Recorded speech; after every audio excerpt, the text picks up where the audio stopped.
charge of the bill, and the Speaker after that will restrict themselves to about 8 minutes in the first instance, and that includes taking interventions.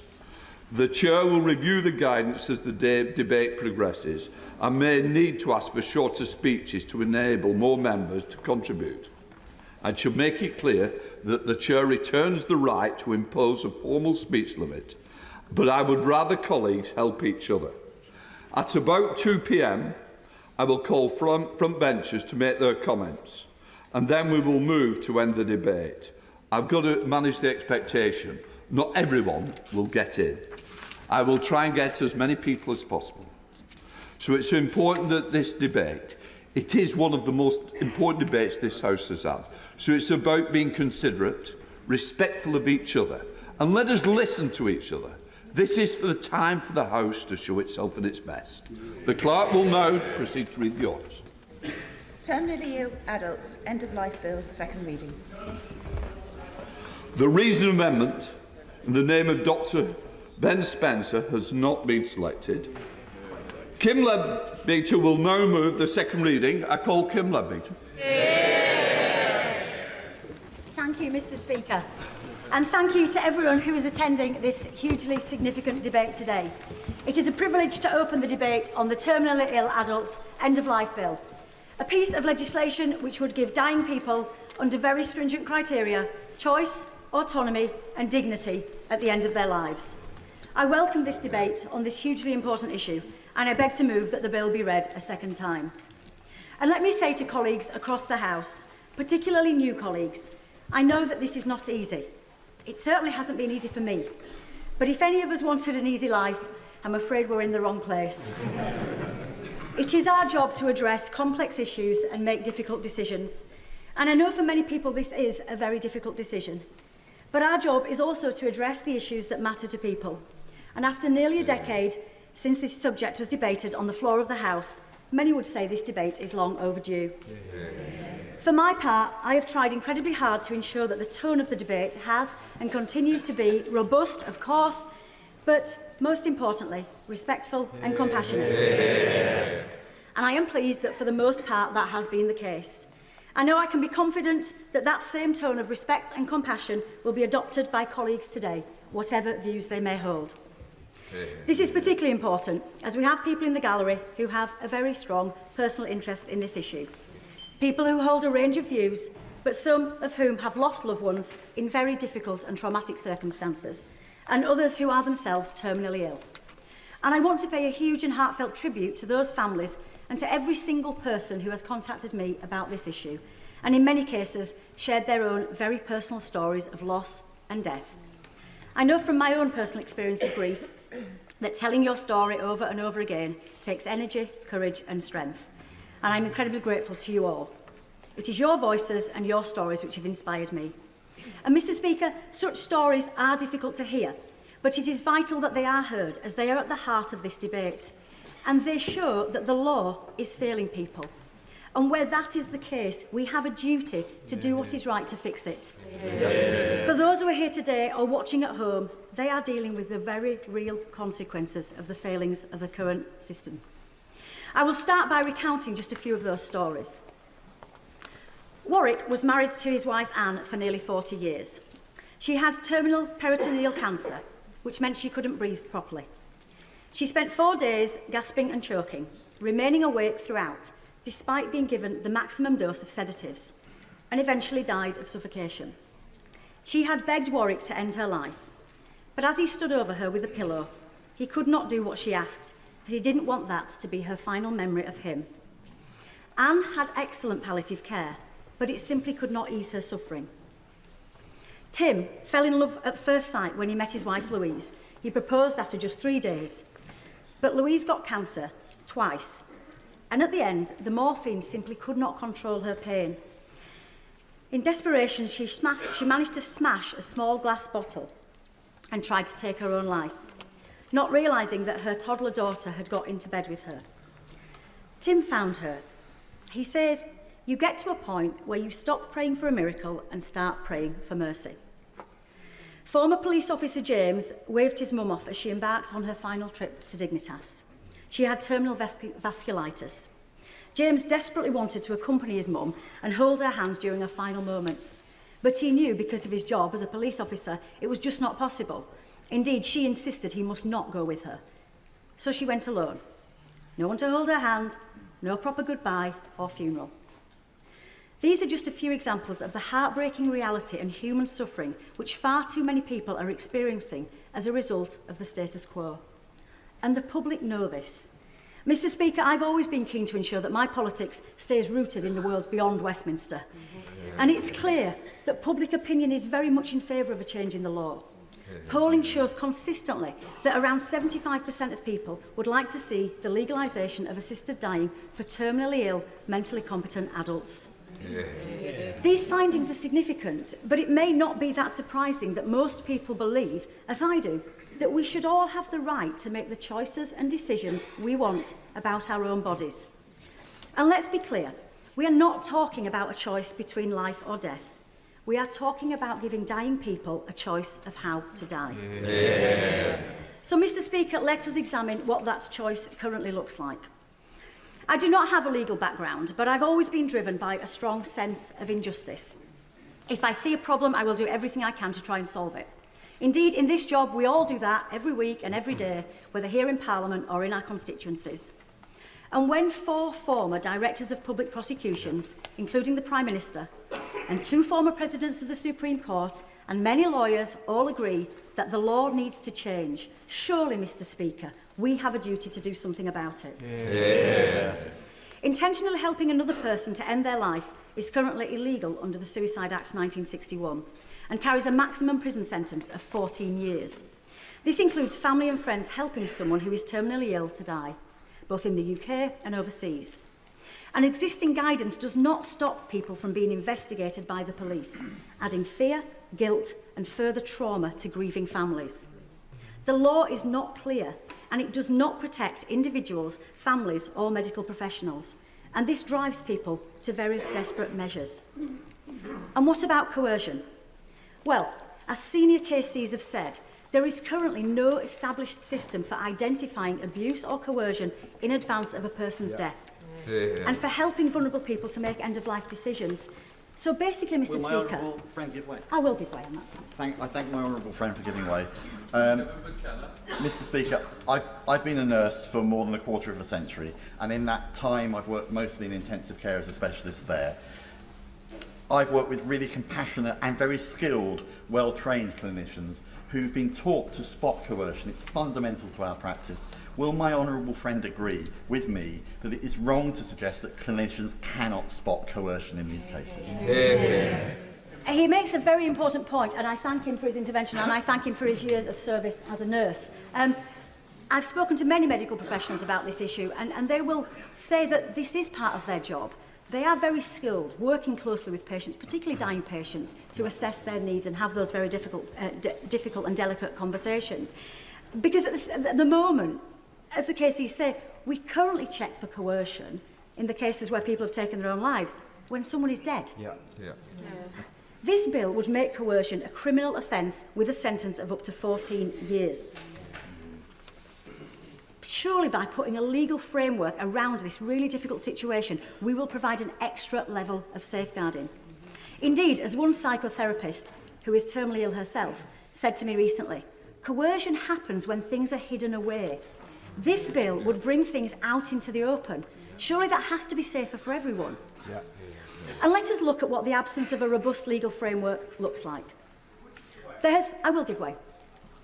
Very grateful to the Honourable Lady for giving way and thank her for giving the House the time to debate this morning. She references coercion, and I understand the point that she makes about the 2 medics. But the medics won't be able to see or have heard anything and everything at all times. People will not be put beyond challenge because subsequent to the death, if a relative claims coercion of another relative, investigation will remain.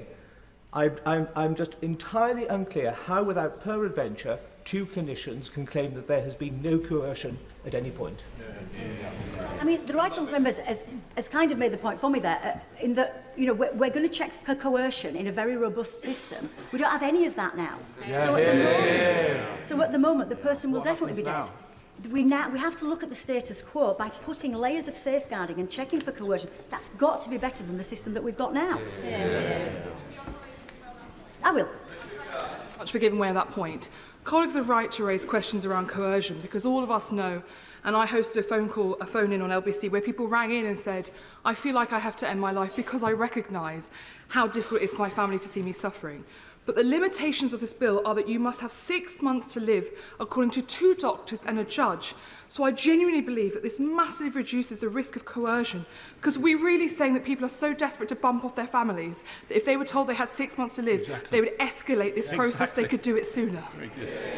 She makes an excellent point. You're absolutely right. And the very strict criteria within the bill add extra layers of safeguarding, again, which we just don't have at the moment. Would my honourable friend give way? I will. I really appreciate my honourable friend. Giving way and have the deepest respect for my honourable friend. But one thing that really concerns me is societal or systemic coercion.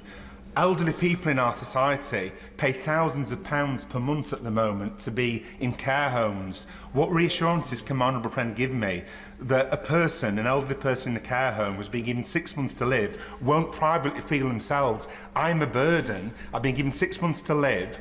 If I end my life now, I can save my family between £25,000 and £55,000. It really concerns me. Well, again, as I've said already, at the moment we have no idea whether that person would take action because we're not having those conversations. We're putting this out into the open, getting 2 medical professionals involved, getting a High Court judge involved. And actually, evidence from other jurisdictions shows very clearly that coercion tends to happen the other way. What tends to happen is families are saying to the person who might really feel that they want to take the choice of an assisted death, they try to stop them from doing it. I'll take one more intervention. For giving way. Isn't it the case that the conversations that the patients will have with the doctor will bring out exactly whether somebody has been coerced or whether actually somebody is suffering intolerably? This is, of course, the criteria. It's a suffering. It's not whether somebody worries about that they're a burden. I agree, absolutely, and those conversations that are just not taking place at the moment are very important. I'll make some progress, if I may, Mr. Speaker. There's quite rightly been a lot of discussion about palliative care in recent weeks, and I'm convinced that a significant amount of that discussion would not have taken place without the introduction of this bill. It's a long overdue conversation, and I'm very pleased to see it happening. I've met with the Association of Palliative Medicine, Hospice UK, Sue Ryder and Marie Curie, and last week I was delighted to attend the inaugural meeting of the All-Party Group for Hospices. I also attended the fantastic Kirkwood Hospice, which serves my constituency of Spen Valley. And I want to pay tribute to the dedicated staff and volunteers across the country who work in the palliative care sector, doing some of the most vital work in society. We must do more to support them, and I look forward to working with the government and colleagues across the House in this important endeavour. And that is why I've included in the bill a requirement for the Secretary of State to report to the House on the availability, quality and distribution of palliative care. And of course, assisted dying is not a substitute for palliative care. It is not an either-or. We have some of the best palliative care in the world in this country, and when it can meet the needs of terminally ill people, it is second to none. But surely, when it cannot, the choice of an assisted death should be one component of a holistic approach to end-of-life care. The comprehensive report from the Health and Social Care Select Committee, published earlier this year, found no indications of palliative care deteriorating in quality or provision where assisted dying was introduced. Indeed, I will. Mr. Speaker, can I thank the Honourable Lady for giving way. Ever mindful of what the Honourable Lady has said about the criteria that's in place, can I remind the Honourable Lady in particular of Belgium, where it started off with a simple project like the Honourable Lady is referring to today, but then deteriorated to and expanded to dementia and under 18s children, and how that impacts. So what guarantees have we that this legislation today will not end up as it will in Belgium, in which case anything goes? Is that the Honourable Lady? Is that what the Honourable Lady really wants? I don't want it. Does she? The Honourable Member for his intervention. But look, let's be very, very clear. A huge amount of research has been done by the Health and Social Care Select Committee and indeed by myself and others. The model that has been proposed here is nothing like happens in Belgium. It is nothing like happens in Canada. It is strict, stringent criteria, and if this House chooses to pass this bill, that criteria cannot be changed. And I'll come on to that. I will. To the honourable, I'm grateful to the honourable lady giving way, and congratulate her on the measured way in which she's conducted this debate over the last few weeks. On whatever side of the House, whatever the side of the debate, I'd like to recognise that. It's not always the case. But is it not the case that this crosses a new irreversible medical red line for doctors and for nurses? And is it not the case that in other bills that we've seen through in this House over the years, that the safeguards invariably over time become obsolete? So the safeguards in this bill, however well meant, should be seen as temporary safeguards, not immutable safeguards. Absolutely not. I mean, I respectfully disagree with the honourable gentleman. The countries where a bill of this nature has been implemented, the safeguards have been in place and the boundaries have never changed. I'll take one more and then I must make some progress. I thank the honourable lady for giving way, and I have a great deal of sympathy for the arguments that she's making. However, we have seen time and time again excessive judicial activism taking the words in this House and expanding their meaning into places we had not seen in the first place. So what reassurances can she give that the words in her bill will be respected by the judiciary, and we won't find ourselves in a decade's time in a totally different place that this House did not intend? Very good. Gentleman for his intervention. The courts have repeatedly put this issue back to Parliament. This is not their domain. This is the legislation and it is not their domain. It is strict criteria. I must make some progress.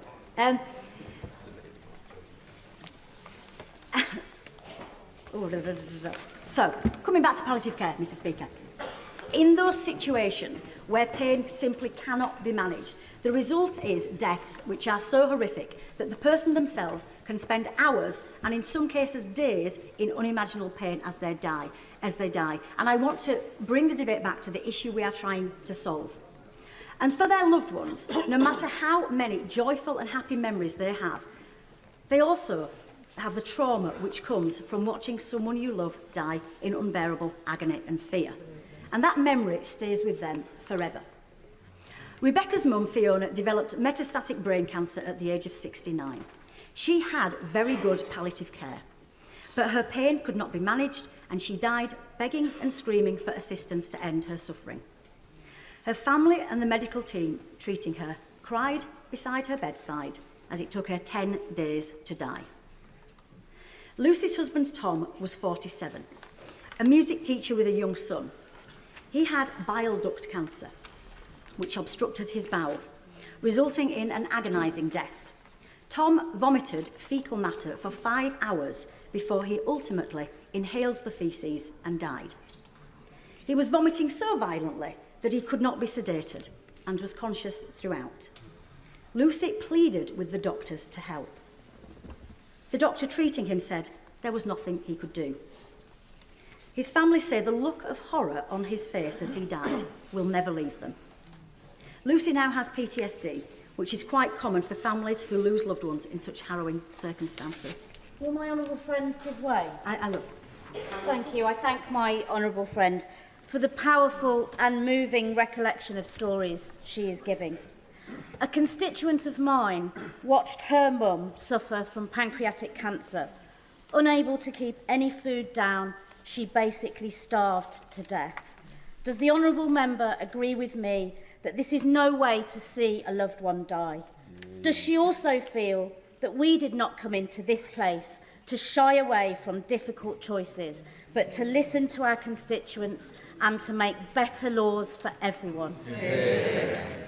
I thank my honourable member for her intervention, and I'm so sorry to hear that story from her constituency. But I know that we all have stories from all our constituencies. And she's absolutely right.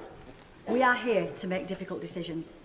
But in terms of the example that she gives, I have been astonished by the number of people who have been in touch with me to tell me about their terminally ill loved ones who have starved themselves to death out of desperation, something which takes far longer than you may imagine and is just horrific for everyone involved. And this is currently legal. and doctors are required to assist the patient through this agonising process. How can we allow this, but not a compassionate and humane assisted death?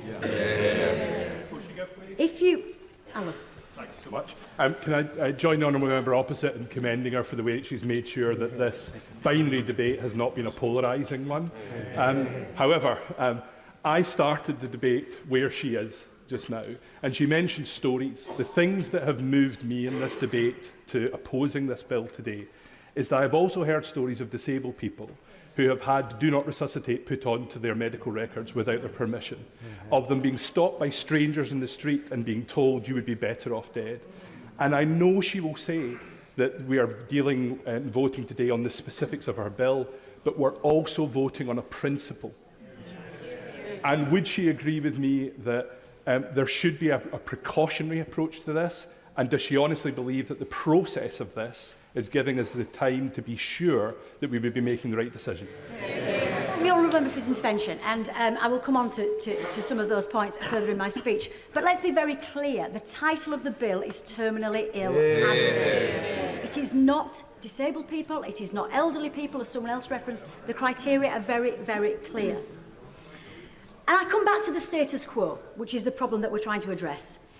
If you want to avoid the trauma of some of the harrowing circumstances I've described, you can have an assisted death, just not in this country. If you have £10,000 or £15,000, you can make the trip to Switzerland or elsewhere. But because of the current legal position, it is often a deeply distressing and very lonely experience, shrouded in secrecy, with people feeling like criminals as the fear of prosecution hangs over them. Ilana's husband Crispin had late-stage MND. He was paralysed, and Ilana is a wheelchair user herself. But at his request, she took him on what was a traumatic and difficult journey to Switzerland. She describes the intense stress and anxiety she felt due to the total secrecy of their plan. And we can only imagine what the journey home was like, on her own, with an empty seat beside her. And of course, Mr. Speaker, there are those terminally ill people who take matters into their own hands. Gareth's father, Norman, served in the Welsh Guards. He was a strong man, but his final 5 years were full of pain and discomfort. He had prostate cancer, which he lived with for 15 years. He was given good initial hormone therapy and chemo, but the cancer spread everywhere, and the pain could not be eased. And one day, when it all became too much, he went into his garden with the gun he owned and shot himself. Gareth's sister rushed to his house and found him. Gareth said his father just wanted the pain to stop. And there is Peter from Murfield in my own constituency. Peter stopped me in a car park a couple of weeks ago to tell me the harrowing story of his beloved wife, who was diagnosed with metastatic cancer aged 52. The treatment was ineffective and her symptoms were unbearable. She took an overdose of her medication and Peter found her and took her to hospital. She recovered and he brought her home. But the following day, she made another attempt to take her own life, in a way which is too awful to describe. Peter found her dead, and he spent the next 8 hours being questioned by the police. It's estimated that over 600 terminally ill people take their own lives every year. Often patients will store up medication. 33-year-old Josh from Huddersfield went to coach his local kids rugby team one Saturday and came back to tell his mum all about it. He found her dead. Lisa, who was terminally ill, had stored up her medication and taken her own life. And of course, there is our former colleague, Paul Blomfield, the previous MP for Sheffield Central, who has campaigned tirelessly on this issue since his dad, Harry, took his own life alone in his garage in 2014 after being diagnosed with inoperable lung cancer. And language matters. Harry was not suicidal. He loved life, but he had watched too many of his friends have lingering, degrading deaths, and he did not want that for himself. But like the others, he couldn't tell Paul and his family of his plan, as they would have been complicit and could face prosecution. And how many precious days and weeks did Harry miss out on as a result of having to take action while he was still physically able to do so? Hearing these stories is not easy, but it's important that we do. On that point, my right honourable friend. I will. Thank you. I thank my honourable friend for giving way. What I've really been struck by in recent weeks, listening to members across this House, is that there is a clear agreement that the current situation is neither sustainable nor dignified. Almost everyone in this House agrees that the status quo is unacceptable in terms of dignity, in terms of palliative care, and in terms of end of life. So seeing this, does my honourable friend agree that today's debate is about how we depart from this unacceptable situation that we currently face, and that today's vote is the first stage in an important discussion about how we improve the end of life for hundreds and hundreds of people across this country? I thank my honourable friend for his intervention, and I wholeheartedly agree. I'm setting out what we are dealing with now. This cannot be right, and surely we have a duty to do something about it. And I'm going to make some progress if that's okay. And Mr. Speaker, some of the most important voices in this debate are, of course, those of people who are currently living with a terminal illness. Having a terminal diagnosis is perhaps one of those situations where it's very hard, if not impossible, to know how you would feel. I have met many terminally ill people over recent weeks, and every one of them is in my thoughts today. Sophie, who is here today, was diagnosed with stage 4 secondary breast cancer, which has spread to her lungs, liver and pelvis. She is allergic to opioids, so she knows that her pain is very unlikely to be able to be managed. She has a 17-year-old daughter, and all she asks is to have the choice to say goodbye to her at a time of her choosing in circumstances she can have some control over, and for her daughter to be able to remember her as the vibrant, positive woman she is. Nathaniel, who also joins us today, has stage 4 incurable bowel cancer, which is now in his liver and brain. Like many of us, Nat says he doesn't know if he would choose an assisted death or not, but he simply cannot understand why anyone would want to deny him the choice. He says, I wish to live as fully as I can and for as long as possible, but when the time comes, Nat also wants the right to die with dignity and compassion. Another very emotional lady came up to me at a recent interfaith event I attended. She and her husband thanked me for putting the bill forward, and she said, Kim, I am a proud Christian, and I am guided by my faith, but I also have terminal cancer, and I want the right to choose a compassionate death.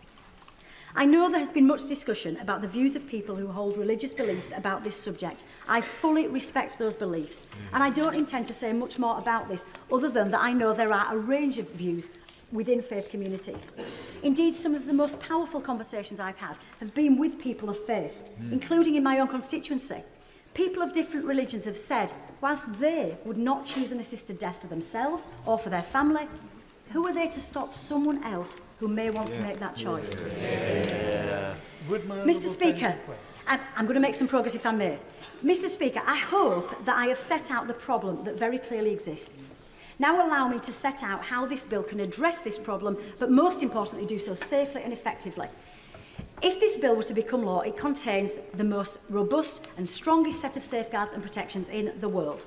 There are very strict eligibility criteria and multiple layers of checks and safeguards embedded in the bill, none of which exist at the moment, as we have seen. I made a very conscious decision to name the bill Terminally Ill Adults End of Life, rather than anything else.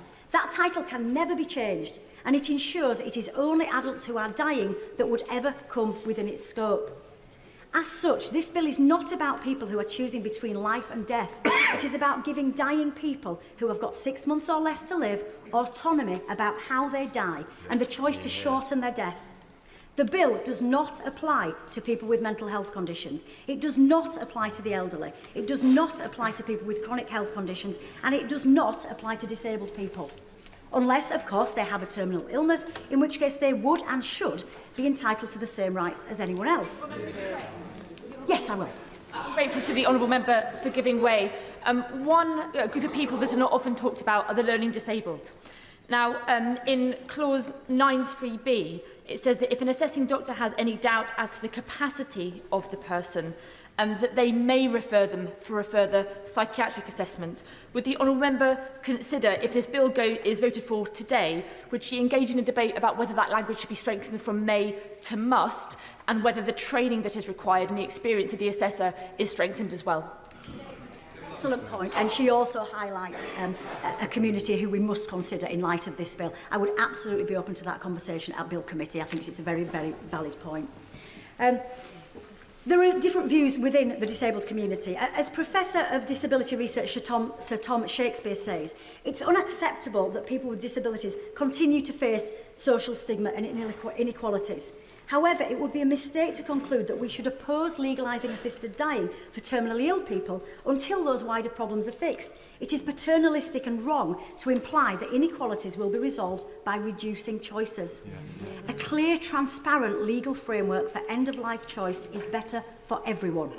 He is right. There is, of course, still work to do in the fight for equality for people with disabilities, but once again, it's not an either-or. I will campaign alongside many others in this place for those rights, but I will also campaign for the rights of terminally ill people, because their rights are as important as anybody else's. Would my honourable friend... I will. I'm very grateful to her, and I have huge respect for the way in which she's conducted this debate over the past few weeks. My concern is that she has focused today on the individual and the individual choice. But we are here to legislate for society as a whole. And in legislating, what we are saying if we pass this bill is that this is okay to take that choice. And there will be some people... There will be some people who are in that situation, with 6 months of their life to go, who actually will then feel, ought I to do this? Is this something that I now should do? And it brings into play a whole set of considerations which are about, is it better for my family? Is it financially better for my family? In ways that at the moment are out of scope. So I think rather than simply focusing on the individual suffering, which we all recognise is acute, we must actually broaden it out to the impact that the legislation will have on society as a whole. I thank the honourable member for his intervention, and what I would suggest is that actually this bill will give society a much better approach towards end of life. We're already seeing conversations about dying and death in a way that we haven't seen, I don't think, enough in this country. We have to take a holistic view, and indeed that's what's happened in other countries and other jurisdictions. Having those deep and meaningful conversations about death and dying is really, really important. But he actually quite nicely brings me on to the protections and safeguards within the bill. Under this bill, yes. I'm very grateful to her for giving way, and on precisely that point, a decade ago I voted against this bill. I felt maybe it's not perfect, maybe there's more things that I need to know. And she's absolutely right, we haven't talked about death again for 10 years, we've never considered this legislation. The truth is, if we vote against her bill today, it will be the end of the conversation once again for another decade. He's absolutely right. And how many people will go through the situations I have described if it's another 10 years before we address this matter? Under this bill, I'm not going to take any more interventions now, I'm afraid, because I'm very conscious there's lots of people who want to speak, and I know the Speaker is very conscious of that as well. Under this bill, any terminally ill person who wants to be considered for an assisted death would have to undertake a thorough and robust process involving 2 doctors and a High Court judge. No other jurisdiction in the world has those layers of safeguarding. The person requesting assistance must have mental capacity and a settled wish at every stage.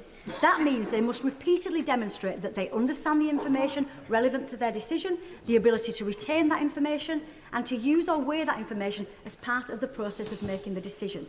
We know that capacity can fluctuate, which is why it is assessed at every step of the process.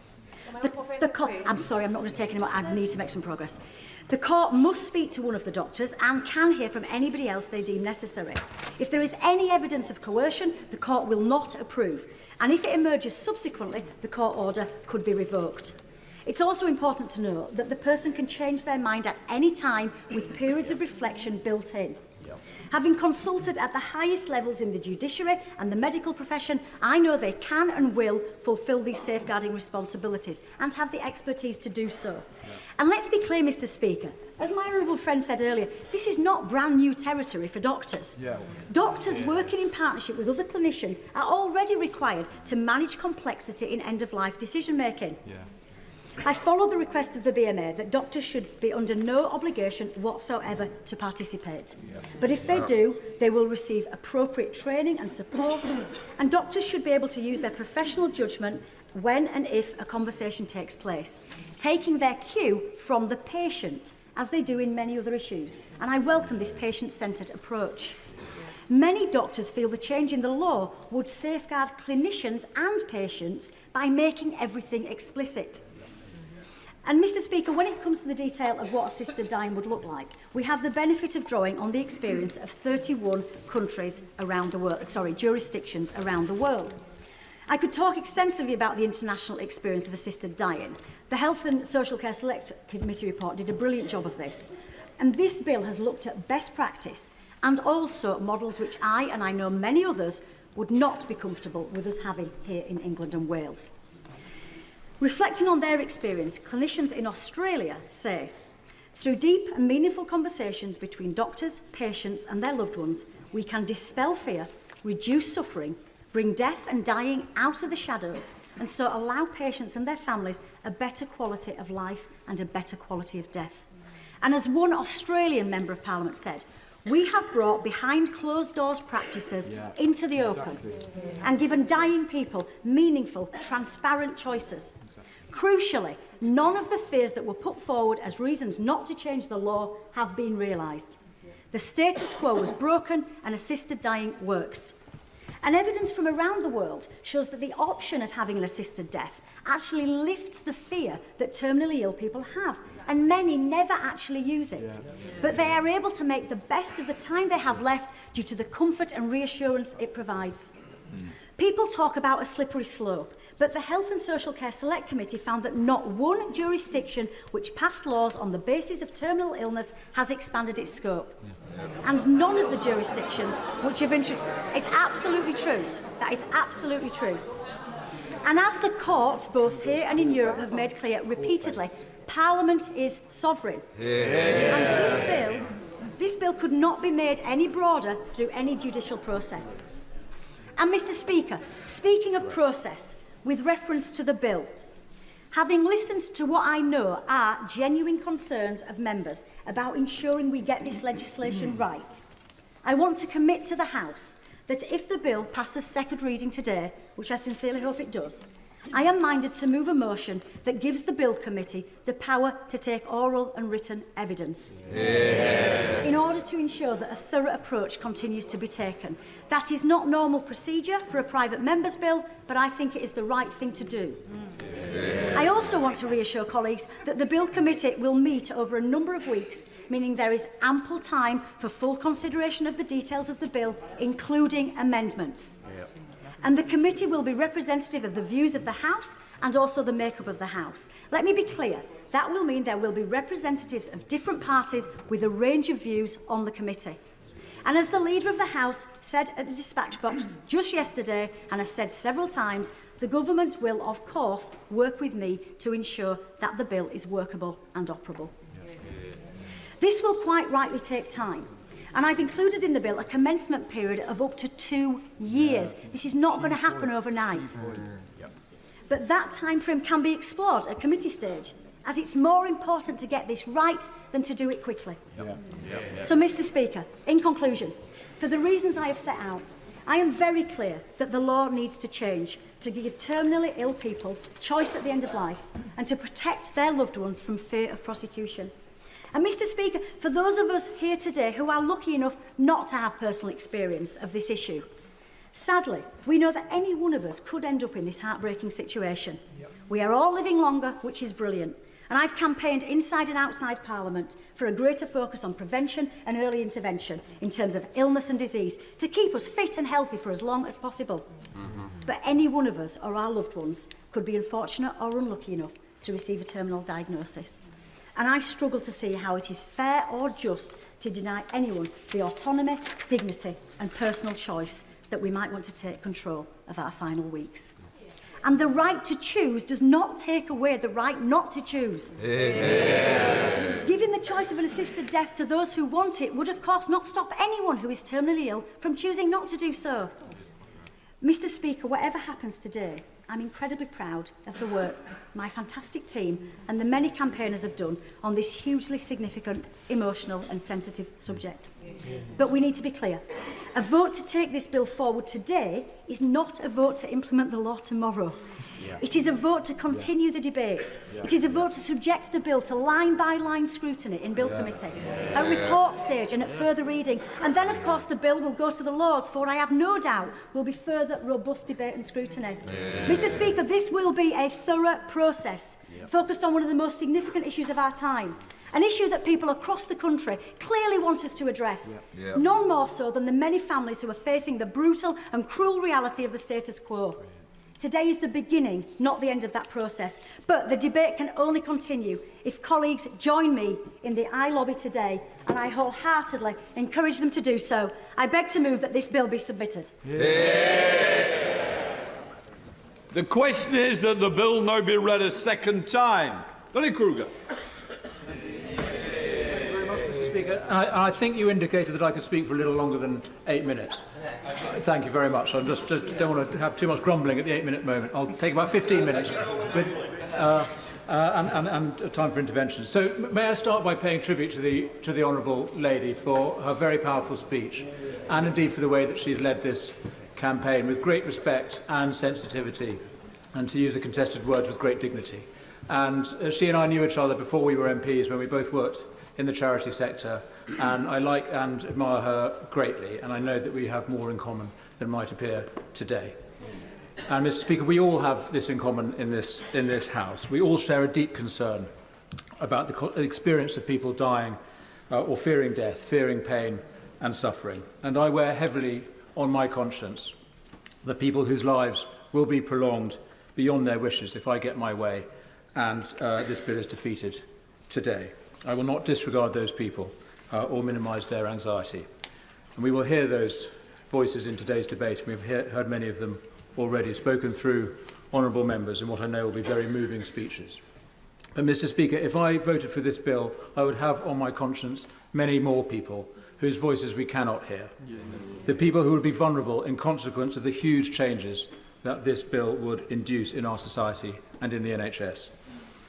And my view is that if we get our broken palliative care system right and our wonderful hospices properly funded, we can do so much more for all the people that we'll hear about today, using modern pain relief and therapies to help everybody die with a minimum of suffering when the time comes.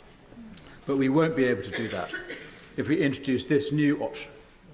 Instead, we will expose many more people to harm. Mr Speaker, I want to go through the bill in a moment, but first a word about process in response to the points made by the Honourable Lady there. This bill is simply too big for the time that it's been given. And I implore honourable members not to hide behind the fiction that it can be amended substantially in committee and in its later stages. The remaining stages of a private member's bill are for minor tweaks, not the kind of wholesale restructuring that we will need if we're ever to make this bill safe. And so members who vote for the bill today must be prepared to see it become law, largely unamended. And I suggest that if they do have any doubts, the only responsible choice is to vote no and let the advocates of assisted dying bring back a better bill at another time. Happy to give way. I deeply appreciate the respectful way he's making the point today, but I stand here before him not sure how any colleague in this chamber cannot have doubts whichever way they're voting today. It feels to me that there are two necessary harms we are all forced to weigh up, and I'm deeply intrigued to hear if he is so certain that doubt should push people one way, why that is, when it is very clear there are many people who will continue to suffer unnecessarily if we reject this bill. Well, I recognise there are very many doubts on each side, and I fully respect the arguments that have been made by the Honourable Lady. Of course, this is a finely balanced debate. But the point about process, though, is this bill is too flawed. There's too much to do with it to address in the committee stage. And by all means, let's have this debate, but we should be having it before a bill of this magnitude is brought, and the process of the bill should be much more comprehensive. Let me give way to the Honourable Gentleman. I'm grateful to the Honourable Gentleman for giving way. But contrary to what the media are saying, today's decision is not about bringing this matter into law. It's about allowing it to go to the next stage. And if people have got misgivings, surely rather than making the assumptions that he is now today, assuming that in fact it cannot be corrected or amended to make it palatable to people who we all have doubts. That surely today's vote is to simply say, let it go to the next stage. The final decision at third reading is the one that is the critical one to decide whether it goes to law or not. I think I made the point that this bill is too comprehensive and there's too much in it to address in the process of a private member's bill. And if the honourable gentleman thinks there are serious concerns with this bill that he thinks he would not be prepared to see come into law, then he should not be supporting it today. But let me try and explain. Let me move on now to try and explain what the concerns with the bill are that I think are too comprehensive to be dealt with in any committee stage. Now, I recognise how hard the Honourable Lady has worked to try and ensure that it is safe, and I don't believe it is for these reasons. So let's start at the beginning. The process starts with a conversation between a patient and a medical practitioner, not a doctor necessarily, just a medic of some sort, unspecified at this stage. If the patient tells their ordinary family doctor that they want an assisted death, the doctor is obliged to either explain how it works or to pass them on to someone who'll do it, which is probably what will happen, by the way, I think, Mr. Speaker. The likelihood is that we would see this new branch of medicine spring up, like the medics I met in Canada. I will in a moment.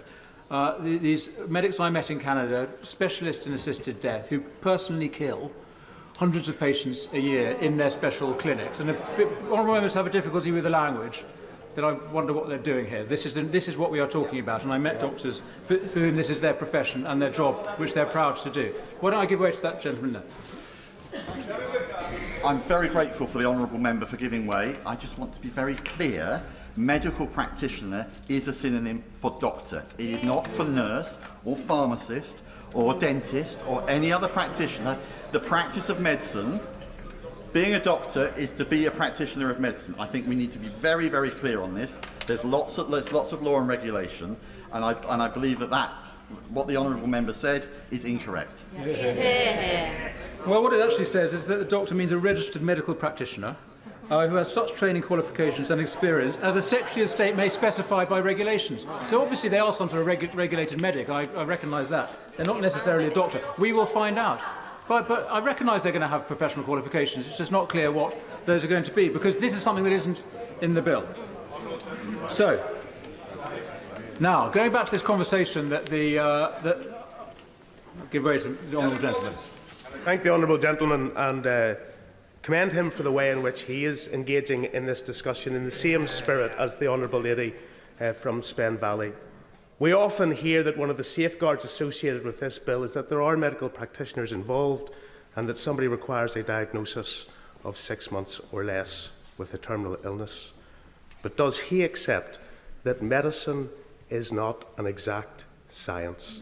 It is the science of uncertainty blended with the art of probability. That there is no exactitude in this, and no court will second-guess medical opinion, though simply look at process. I agree with the honourable gentleman. He's absolutely right, and I'm afraid the definition of terminal illness that we'll come to is in a sense the essential flaw in this bill. But I'll come on to that.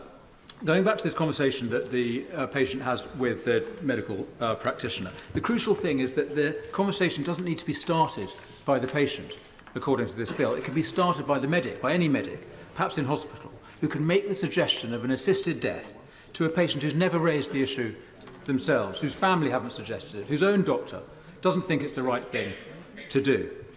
And so the idea is planted. And then for whatever reason, and by the way, there's no need ever to give a reason, the patient says they want to proceed with the assisted death. And so they sign a declaration, or rather somebody else can sign it for them, any professional, someone they don't know, maybe a new medical practitioner. Anyway, a total stranger can do all the paperwork on their behalf. That's what the section about the proxy entails.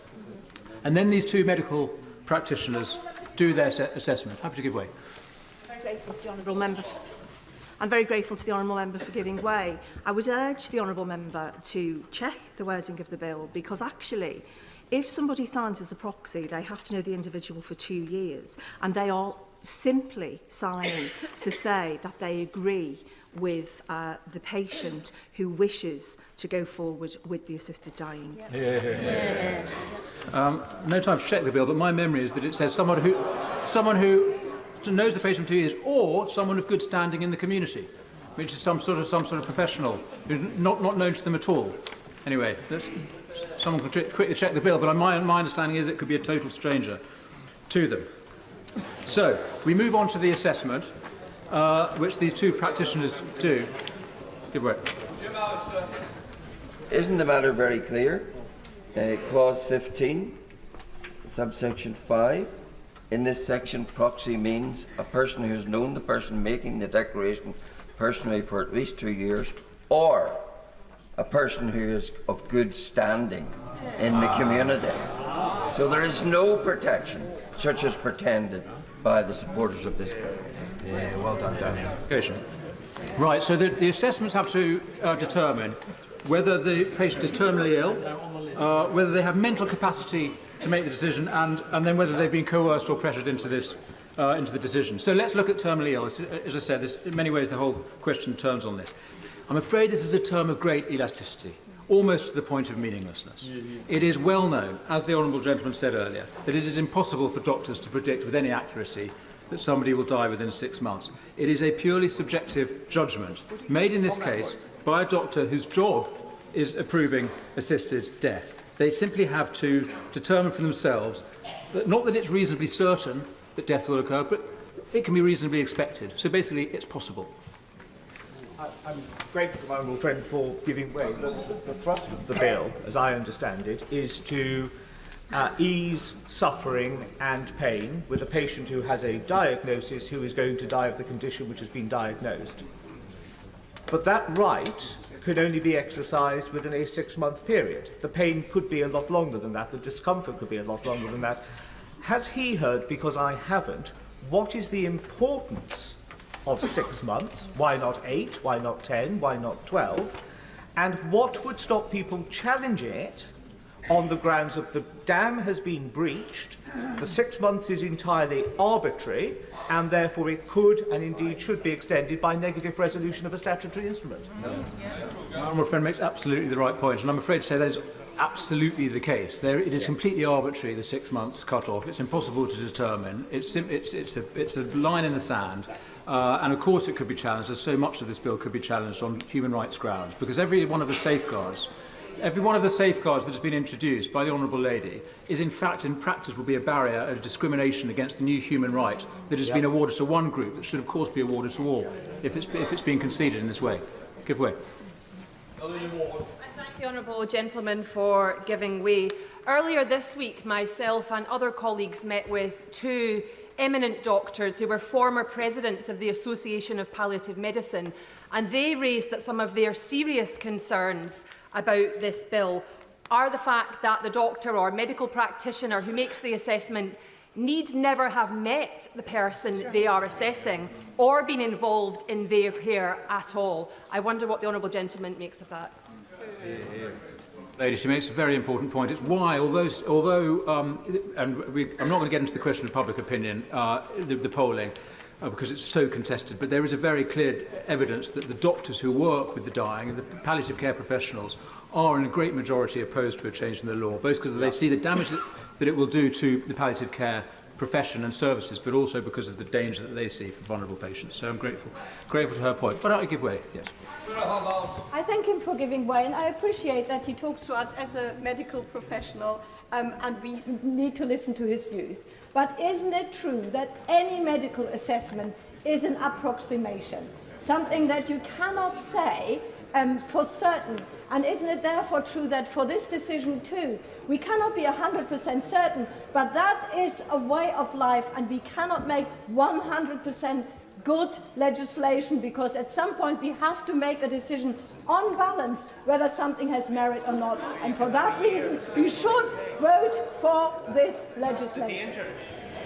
For the Honourable Lady, especially for promoting me to the status of a doctor. I'm actually a charity worker and a political hack by background. But it's good of her to credit me with these skills. Maybe I should set myself up as a medical practitioner. Yes.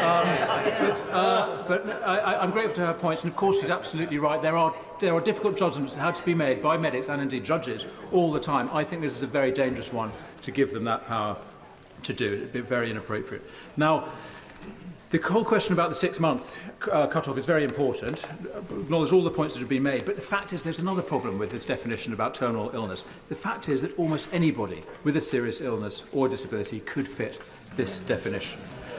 And I recognise that these are not the cases that the Honourable Lady has in mind for this bill. Of course they're not, but that's the problem with the bill. Because all you need to do to qualify for an assisted death, for the definition of terminal illness under this bill, is to refuse treatment, like insulin if you're diabetic. Or in the case of eating disorders, and I bring in my Honourable Lady and I've worked on this topic together. In the case of eating disorders, you just need to refuse food, and the evidence is, in jurisdictions around the world and our own jurisprudence, that would be enough to qualify you for an assisted death. Does he accept that every day in the NHS, patients refuse treatment and indeed food, and that there's currently oversight legally around coercion, around other things in that? And wouldn't, by bringing this legislation in, we'd actually strengthen protections around those areas? Yeah. I'm perplexed by this argument. The suggestion that there may be coercion, of course there will be, and abuse and all sorts of injustice that go on in the current system does not mean to strike me as an argument for regulating and licensing assisted suicide. Yeah. So if there are concerns that we have about practice in the NHS, let's deal with that. Let's not license suicide, which, by the way, again, evidence from around the world shows increases suicide in the general population. So suicide is contagious, and Oregon, which is often pointed to as an example in this debate, or in suicide outside assisted suicide laws rose by 1/3 since assisted suicide was legalised. So there's enormous contagious effects if we were to regulate and licence it in this way.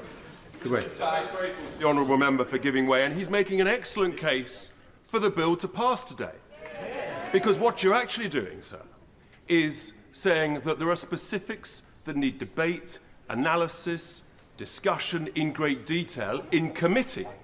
That's the whole point of it. And if it's not done with properly in committee, if it's not done within committee, then it won't pass the third reading. Your suggestion is, because you don't like specifics, that actually we can't discuss it in any form of detail. I'm sure the Honourable Lady is delighted to have the support of the Honourable Gentleman with his bill, with the bill, and I'm afraid to say I refer him to the point that I was making. This is the inappropriate process. My honourable friend wants to intervene. I'm very grateful to my honourable friend who's making a superb speech, as I expected him to do. And on this issue of process, I say to the honourable gentleman from Boston and Skedness, my constituency neighbour, when I have introduced bills to this House, very serious bills, he will know that those bills, and I think of one in particular, the Investigative Powers Bill, which has become an act, 3 independent reports preceded it, pre-letters of scrutiny of both houses of Parliament across the House, before we went into committee. The point is that process should take place before we consider it here at second reading, not after.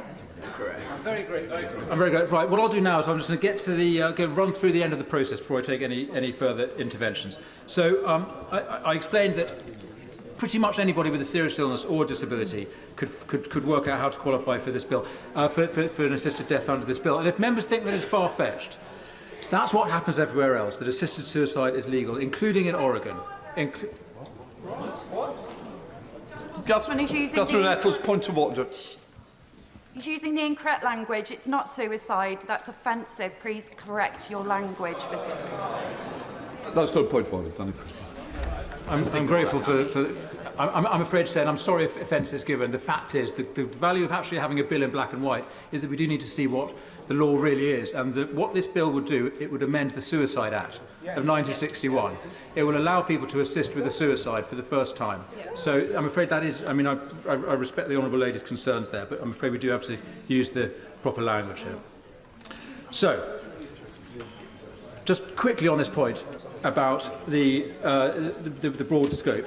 If you think that people with anorexia or other conditions that we would not regard as terminal couldn't happen here, consider the young people in the UK today who are given a diagnosis of terminal anorexia and put on a palliative care pathway, essentially assigned to death. And of course these are extreme cases, Mr. Speaker, but there are a lot, I'm not going to give way again. There are a lot of these cases, I'm afraid, and I mention them to show how wide open this bill is. Can I just say something, please keep a little calmer. You've intervened twice already. We have lots of other people in this House who also need to be heard. Danny Crew. And I think particularly of disabled people, Mr. Speaker, many of whom require constant treatment to stay alive, all immediately and by definition eligible under the terms of this bill for a state-sponsored death. And I refer members to the Equality and Human Rights Commission, which made the point that the definition and the line between disability and terminal illness is a very blurred one, which is why the title of this bill is in fact so dangerous. Now, I'm going to just make a little more progress. The second question that the medical practitioners have to answer is about mental capacity. And here again is a great vagueness. How do you judge if someone is in their right mind when they're asking for help to kill themselves? The bill says the definition of capacity is based on the Mental Capacity Act 2005. But that act is deliberately expansive. It explicitly assumes capacity in the patient. So having acute depression is no bar to being judged to have capacity under the act. Being suicidal is no bar under the act. So the capacity test is no bar at all. And then finally, this question around coercion. Is the patient asking for an assisted death because of pressure from someone else? And there are two glaring problems here. The first is that the process doesn't even attempt to answer the question properly. There's no investigation, no requirement for the medics to interview the friends and family, no need for a psychiatrist or the family doctor to be consulted. The medics just need to satisfy themselves, who knows how, that to the best of their knowledge, the person has not been pressured. But the second problem with this coercion test is that it focuses only on one type of coercion, the less likely type. The bigger danger isn't other people pressuring you to do this, it's you pressuring yourself, and honourable members have made this point. The bill has nothing to say to that. Internal pressure is absolutely fine. If you feel worthless or a burden to others, or if the NHS won't offer you the treatment you need, or if the local authority won't make the adjustment to your home that you need, or if you have to wait too long for a hospital appointment, if you want to die because you think the system has failed you, that's absolutely fine. One friend allowed, just on that point. I'm going to just move on a little longer. I'll get to the end. Right, so that's the medical stage. I'll just jump straight to the judicial stage. The medical practitioners sign it off, and the judge has to confirm all these same tests as well. And, of course, many eminent judges have made the point that this would overwhelm the family courts if this test was applied properly. But it won't be, because the bill assumes that judges will fulfil this sort of new inquisitorial role, actually look into cases as investigators, which is entirely unknown in the English common law. But it won't require any actual investigation. There's no requirement for the judge to even meet the applicant. They simply have to have a phone call, or maybe it'll be an email, from one of these medics. That's it. That's their inquiry. And on that basis, they must decide if it is more likely or not that there's been external pressure. So the judge approves it. They're required to approve it unless they can find evidence of external coercion. And so we go to the final act, as the bill says, which is when a junior colleague of the medical practitioner oversees your death by pills or a lethal injection. And here's the last thing that the bill does or doesn't do. There is no requirement at any stage of this process, the medical or the judicial stage, for anyone to tell the patient's next of kin or their wider family or even their GP what is happening. That the NHS and the judicial system are working in secret to bring about the death of their loved one, maybe their father or their daughter. Now, I say again, these aren't the cases the bill was designed for, but they are directly in scope, and it's going to take more than a tweak in committee to get them out. Now, is this what is meant by having choice at the end of life? Now, let's talk about choice. I'm often accused of, the point was made earlier, accused of wanting to impose my view on others. People say, if you don't approve of assisted death, or don't have one, but don't deprive me of the choice. In fact, the evidence is that with this new option and the comparative loss of investment and innovation in palliative care, real choice narrows. There is a broader point to make about choice, which is that no man or woman is an island. And just as every person's death, even a good death, diminishes us all, so we will all be involved and affected if we make this change. The bill will not just create a new option for a few and leave everyone else unaffected. It will impose on every person towards the end of their life, on everyone who could be thought to be near death, and on their family, this new reality. The option of assisted suicide, the obligation to have the conversation around the bedside, in whispers in the corridor. Is it time? And it will change life and death for everyone. Now, coming to the end, Mr. Speaker, I am very aware of the terrible plight of people begging us for this new law. I think we can do better for them than they fear. But we also need to think in real human terms what the effect would be on the choices of other people. And I don't mean the people who are used to getting their way. I'm talking about the people who lack agency, the people who know what it is to be excluded from power, have decisions made for them by bigwigs in distant offices speaking a language they don't understand. The sort of people the Honourable Lady and I both know from our previous charity work and who we all know from our constituency work. Not the ones who write to us campaigning for a change in the law, but the people who come to our surgeries with their lives in tatters, or who the police or social workers tell us about, the people with complex needs. What are the safeguards for them? And I'll tell you, we are the safeguard. This place, this Parliament, you and me, we are the people who protect the most vulnerable in society from harm, and yet we stand on the brink of abandoning that role. The Rubicon was a very small stream, Mr. Speaker, but on the other side lies a very different world, a worse world with a very different idea of human value. The idea that our individual worth lies in our utility, valuable only for so long as we are useful, not a burden, not a cost, not making a mess. Let's not be the Parliament that authorises that idea. And I mentioned at the start the voices of those we cannot hear, frail and elderly and the disabled. And since we are surrounded by such a cloud of witnesses, let us do better than this bill. Let today not be a vote for despair, but the start of a proper debate about dying well, in which we have a better idea than a state suicide service, in which we remember that we have intrinsic value, that real choice and autonomy means having access to the best care possible and the fullest control over what happens to you while you live, that true dignity consists in being cared for to the end. Thank you. Can I just remind the House that we want to try and aim up to 8 minutes? Can I have Mother of the House, Diane Abbott? I should like to congratulate the members of SPEC for bringing forward this bill, which has been the occasion of a very important national conversation. But I would recall to the House that in 1969, Parliament voted to abolish the death penalty for murder. Public opinion was actually against this, but MPs believed on a point of principle that the state should not be involved in taking a life. It was a good principle in 1969, and it remains a good principle today.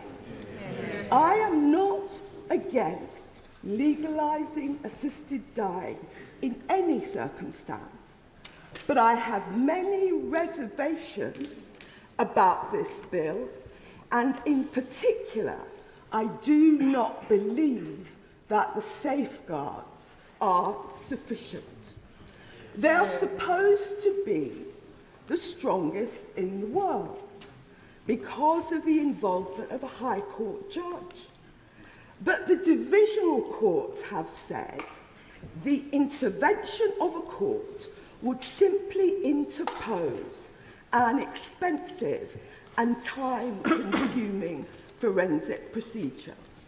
And Sir James Munby, the former president of the Family Division of the High Court, has said recently, only those who believe implicitly in judicial omniscience and infallibility, and he adds that he does not, can possibly have any confidence in the efficacy of what is proposed. Is a judge supposed to second-guess doctors? Will the judge make a decision on the basis of paperwork? Or will there be a hearing in open court? And where will be the capacity in the criminal justice system to deal with all this? So far from being a genuine safeguard, the involvement of a judge could just be a rubber stamp. Well, my learned friend, yes. In more than 2/3 of our care proceedings involving the most vulnerable children in our society, they cannot complete those care proceedings within 6 months. Yeah. Does my learned friend agree that there is a real concern that this safeguard is not deliverable or risks being the rubber stamp that I know that my learned friend doesn't want it to be? I entirely agree with my honourable friend. Robust safeguards for the sick and dying are absolutely vital to protect them from predatory relatives, to protect them from the state, but above all, to protect them from themselves. There will be those who say to themselves they don't want to be a burden. And I can imagine myself saying that in particular circumstances. Others will worry that assets they had hoped to leave for their grandchildren are being eroded by the cost of care. And there will even be a handful who will think they should not be taking up a hospital bed. We are told... I'm very grateful to the Honourable Lady for giving way, and she makes her case powerfully, but can I ask her to comment on the current situation, whereby people ask themselves the questions she has just asked today? What safeguards are there for those people? What inquiry is made before those people pass away and often take the most drastic and horrific action to do so? But if this House passes this legislation, the issues that I have raised will become even more foremost in people's minds. We are told that there is no evidence of coercion in jurisdictions where assisted suicide is possible. But people do not generally write letters to sick relatives urging them to consider assisted suicide and then put the letter on file. And coercion in the family context can be about not what you say, but about what you don't say. The long, meaningful pause. Yes, of course. Giving way. As a medical professional and surrounded by even more senior medical professionals, we can all say we all miss things when there's tangibles in front of us. The shadow on x-rays, the markers on blood tests. We miss things as professionals when we can actually see them. What evidence will we have, or what security will we have of picking up things that we can't see, like coercion? That is the point. Coercion is something that you will have no material evidence of and that you cannot see.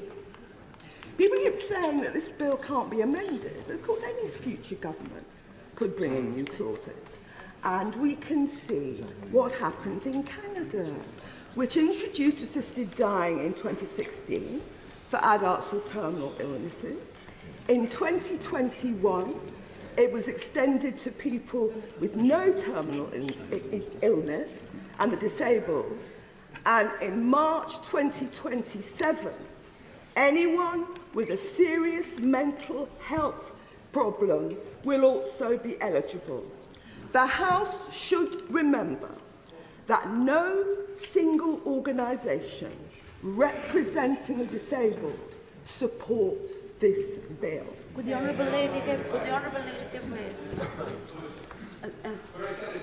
Thank you. On that point, my daughter Maria lived her life with severe disabilities and health conditions, and since her birth, we were told many times that she might have only 6 months to live. She lived for 27 years. Crucially, Maria was non-verbal. And I am filled with dread and fear for those other people like Maria who are non-verbal and don't have that capacity, and what might happen to others like Maria if they aren't loved and cared for and have somebody speaking out for them. I have heard so many stories like that. This arbitrary cut-off of 6 months, it doesn't necessarily meet with the reality of sick people. Right Honourable Lady for giving way, and I think the case of Maria and others is one that should give us all pause. But does the Right Honourable Lady agree with me? 2/3 of the Cabinet, apparently in principle, support this measure. We should reject it today, but we should as a House commit not to go another 10 years of ignoring this topic, but to come forward in a considered way and ensure that it is looked at properly, and we do everything possible to have a system which is more robust, more caring, and ensures good outcomes for people like Maria. Does say that we must try and keep to the time limits. Diana. I agree with the Honourable Gentleman, and as I said right at the beginning, I am not against assisted dying in any circumstances. If this bill passes, we will have the NHS as a fully funded 100% suicide service, but palliative care will only be funded at 30% at best. The former member for Dunfermline East, Gordon Brown, has said recently, we need to show we can do better at assisted living before deciding whether to legislate on ways to die. I represent very many vulnerable people in marginalised communities. I cannot vote for a bill where I have doubts about whether they will be protected.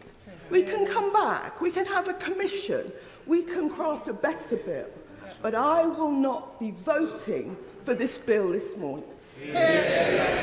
Andrew Mitchell. Up to 8 minutes. Thank you very much, Mr. Speaker. I want to make just three brief points. The first one, Mr. Speaker, is that I have completely changed my mind on this subject since I entered the House during the last century.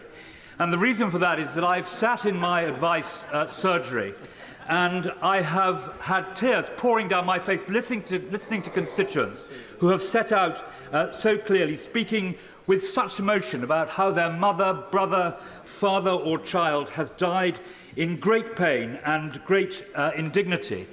And I strongly support this bill. I want to congratulate the Honourable Lady for the excellent way in which she has presented it. But I believe that we should give our constituents, our fellow citizens, this choice. I want this choice for my constituents. I want it for those whom I love. And indeed, I want it perhaps one day, Mr. Speaker, for myself. The current law forces people... I'm not giving away, I'm afraid. The current law forces people to plan their deaths in secret. Their bodies are found by their loved ones. They often die in the most horrific circumstances. They have no chance to say goodbye to their loved ones. It is devastating for their families. And the former Health Secretary commissioned the Office of National Statistics to try and find out how many people who committed suicide every year were dying people, and the figure was between 300 and 650.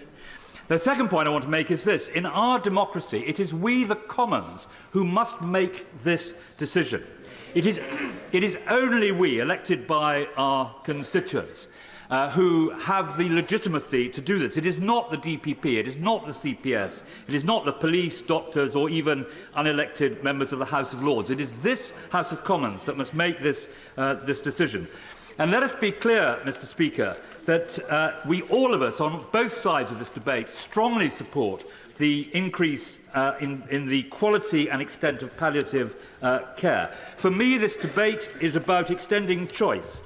Choice in very narrow circumstances, as the Honourable Lady has so clearly set out. The choice not to be forced to end your life in pain and indignity, and in very narrow and heavily regulated circumstances, as this bill sets out. There is no element in this bill that talks about intolerable suffering. Many believe that this bill is too narrowly drawn. I stand by the Honourable Lady's drafting. We remember that in Oregon there has been no serious attempt to change or amend the law. I had the privilege of speaking to an NHS consultant last year on the day before she headed to Dignitas. And she said this, Madam Deputy Speaker. She said, "I love my country, but I object very strongly to my country forcing me to make this choice today that I have to travel unaccompanied to a foreign country to die." Madam Deputy Speaker, the status quo is cruel and dangerous. People caught up in these circumstances, they have no transparency, there's no regulation, there's no safeguards, there's no oversight. In this bill today, there are a whole series of safeguards which are not present at the moment. And the third and final point I want to make is this. Today, we decide on a principle. If this bill does not go through at second reading, that will be the end of the matter for many years. And we would do so in the knowledge, Madam Deputy Speaker, that Scotland, the Isle of Man, Jersey, many other countries are likely to bring in legislation like this. There are 300 million people in 30 jurisdictions who have secured this ability to choose. There will be numerous safeguards. There will not be a slippery slope unless this Parliament agrees to there being one. And if we agree to a second reading today, in my judgment, it is inconceivable that the government front bench will not ensure that we have the proper time to scrutinise this bill. This bill, Madam Deputy Speaker, goes with the grain of our constituents' views, something like 75% according to the most recent polling. There is an opportunity and a chance to consider in detail these matters, as the Honourable Lady has set out, ahead of the third reading. And as drafted, it seems to me to be a very modest and controlled proposal. And let us not forget this. Oregon shows us that less people take these steps once they know they've got this choice, this backup. Madam Deputy Speaker, I end by something I have never forgotten. Some years ago, speaking in a debate, listening in a debate to a young man who had recently lost his father. And he said this. He said that he had visited his father, he'd seen him in great pain and indignity, and he had seen him 3 days before he died, and in the end he put a bag over his head and he used his dressing gown cord to hang himself. And he said this to all of us. He said, if you are ever in this position, let's hope that God will help you, because they certainly won't. This House today has the opportunity to ensure that they will. Yeah. Andy Slaughter. Madam Deputy Speaker, it's a pleasure to follow the excellent speech of the member for Sutton Coldfield. In preparation for today, I've had a number of discussions with my honourable friend, the member for Spen Valley, and I just wanted to put on record that the measured way that she's dealt with these proceedings has been excellent. I don't know if she's ever had moments of doubting whether this was the right thing to pick as a private member's bill, but she's been an absolute credit to this House in the way that she's dealt with these matters so far. I wound up for the opposition front bench in the last debate in the Chamber in 2015, but my interest in this goes back much further than that. And like all members of this House, I have had hundreds of emails from constituents on both sides of the argument here. Many asking me to oppose the bill today have come from people of faith, and I wholly and entirely respect what they say. But they are the first people also to say that this is an individual decision for every individual member in the House today. Because I've been at the bottom of the list for so many years, being called, I have great sympathy for those who find themselves there today, and so I'll try and keep my remarks to one narrow point, which is the legal context of the bill. There is, I think, a false dichotomy that the law, as it stands, is fit for purpose, and that we go into the unknown with the bill that's before us. And that we should somehow keep to the safety of the status quo. I think that could not be more wrong. There are no safeguards in the current law. The only sanction against coercion is ex post facto. We are leaving it to individual DPPs, Directors of Public Prosecutions, to make decisions in individual cases after the event.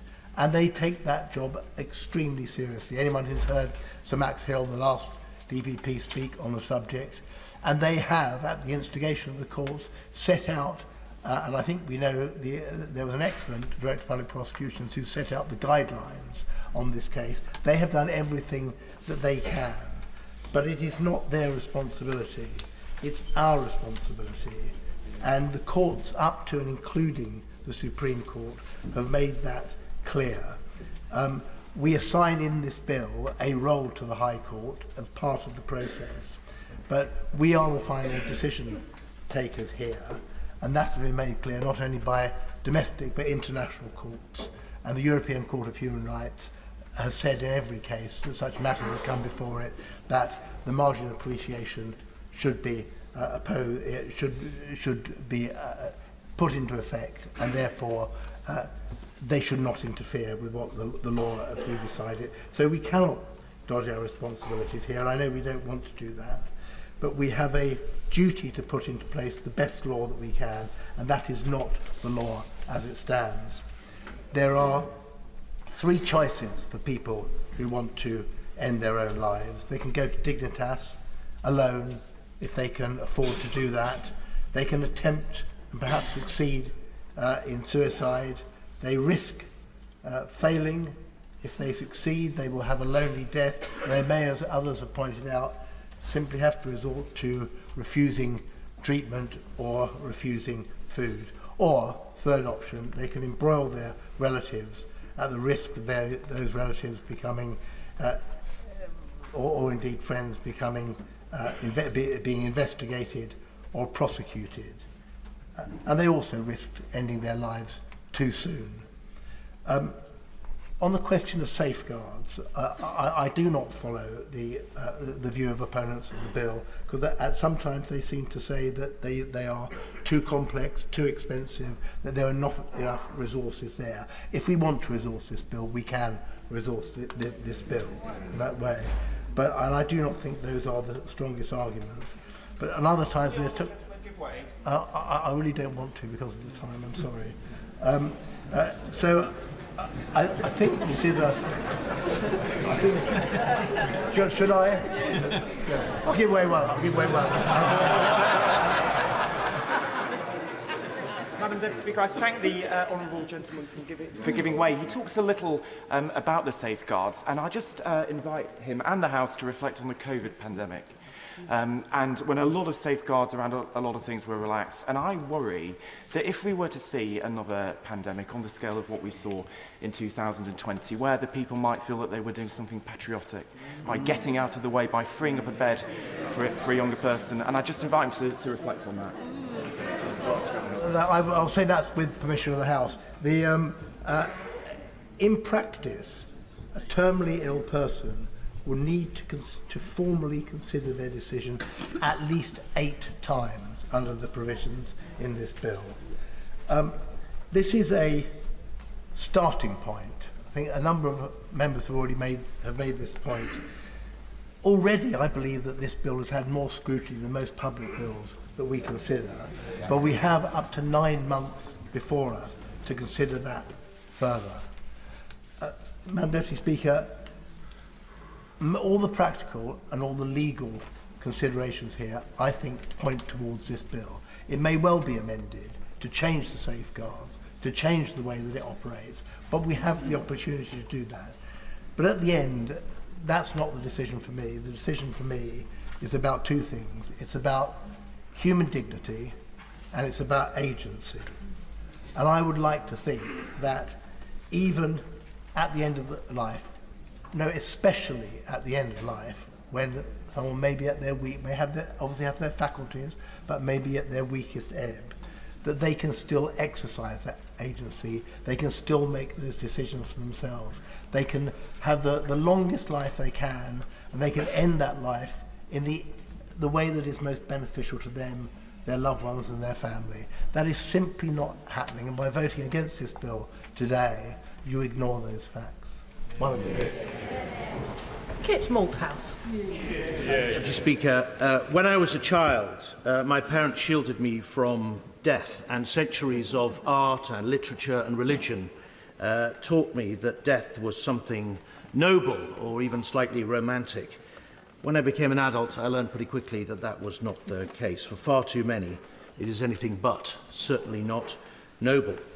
The deathbed for far too many is a place of misery, torture and degradation, a rain of blood and vomit and tears.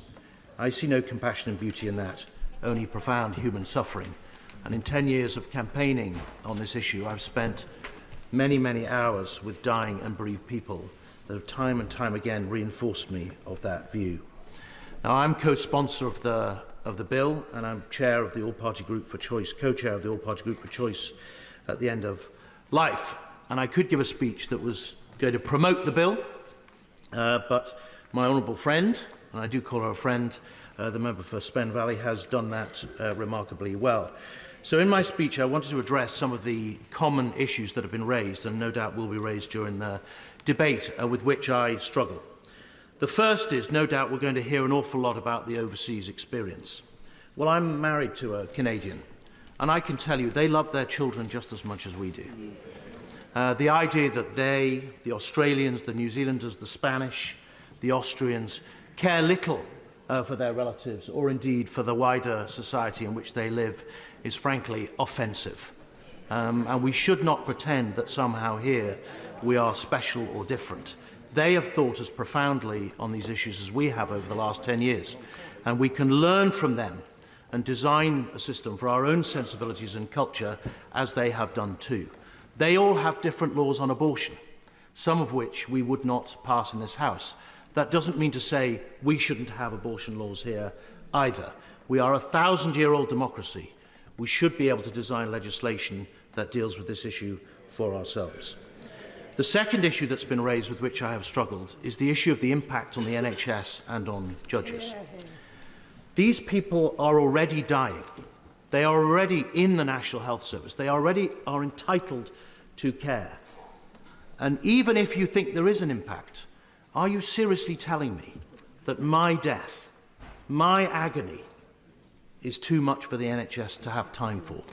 Is too much hassle? Or even the claim that it would overload the judges, that I should drown in my own fecal vomit because it's too much hassle for the judges to deal with. We send things to the NHS and the judges from this House all the time. Is anyone suggesting that we shouldn't be creating a new offence of spiking because the judges are overworked, which has come through this week? Of course not. They will cope as they have done with all sorts of things that we've sent from this House over the years, and we should not countenance the idea that some logistical problem is going to get in the way of giving us a good death to our fellow citizens. And then I wanted to address the notion, or address directly those people who are considering voting no, and to make sure that they are clear in their own mind that a vote against this bill today is not a passive act. There are two states of being on offer today, and I have to break some news to you. Whatever happens to the bill today, people with terminal illness will still take their lives. If the bill falls today, we are consigning those people to take their lives in brutal, violent ways, as they are doing at the moment, or for increasing numbers of our fellow citizens to make the trip to Switzerland if they can afford it. We know that between 600 and 700 people a year are killing themselves in violent ways, shooting themselves, throwing themselves in front of trains, taking overdoses in lonely, horrible circumstances. Many, as I say, are going to Switzerland. More than that are lying in hospital. I guarantee there will be somebody over the river in St Thomas's now who is refusing treatment and starving themselves to death because they cannot face what is in front of them. By all means. Would you agree with me that we had a choice today? We've come here today to debate assisted dying. We could have come here today to build cross-party consensus on how to finally, once and for all, fix palliative care in this country. We could have come to look at a funding consensus, and that does need to be cross-party. So I agree with this point that no is also a choice, but what can follow on from that should be a cross-party consensus on how we fix palliative care. Well, I agree with the honourable gentleman, and isn't it a surprise the conversation about palliative care has started? right? We weren't having it before this bill came forward. And the evidence from the Health and Care Select Committee, which was published just in February this year, shows that palliative care and assisted dying go hand in hand. I won't, thank you. And improvements go hand in hand. What medics from across the world told us is that the two are complementary.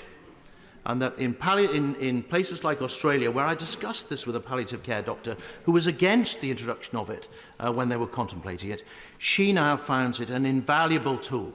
She embraces it as something that her patients want and need. And my concern today, frankly, is if this bill is turned down as it was in 2015, exactly the same thing will happen, which is the conversation about palliative care will wither, as it has done for the last 10 years. I wanted to illustrate this with a story that has particularly affected me. Mark Crampton was a former police chief inspector who was suffering from COPD. His COPD became too much for him, and so he informed his family that he was going to take his own life. He took his oxygen tank and mask, and late one night went out and sat on a railway embankment. He wanted a death that was instant and quick, that he could rely upon. He waited until 2 in the morning. Heartbreakingly, he had worked out when the last train was going, so he would minimize disruption to the public, and he took his life in lonely circumstances in the middle of the night.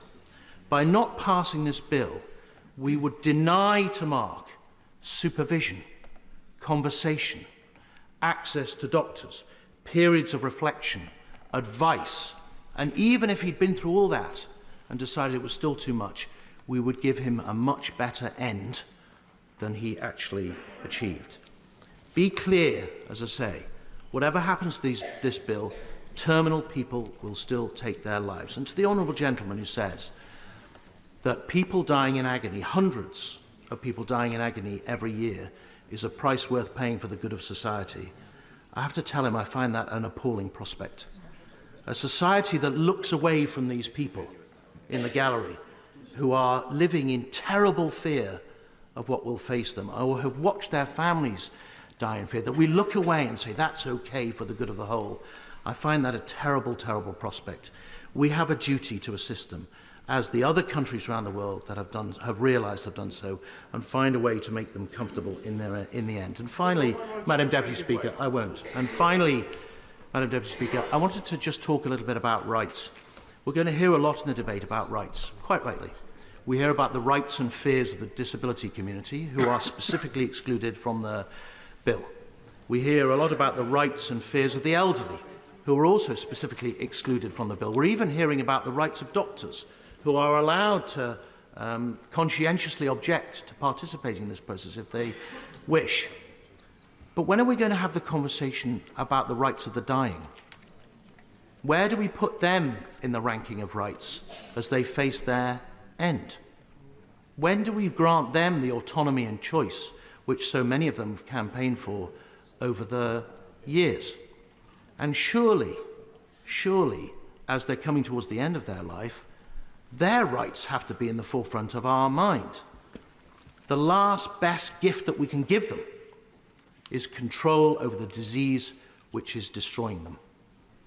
If we don't pass the bill today, we are cornering all those people.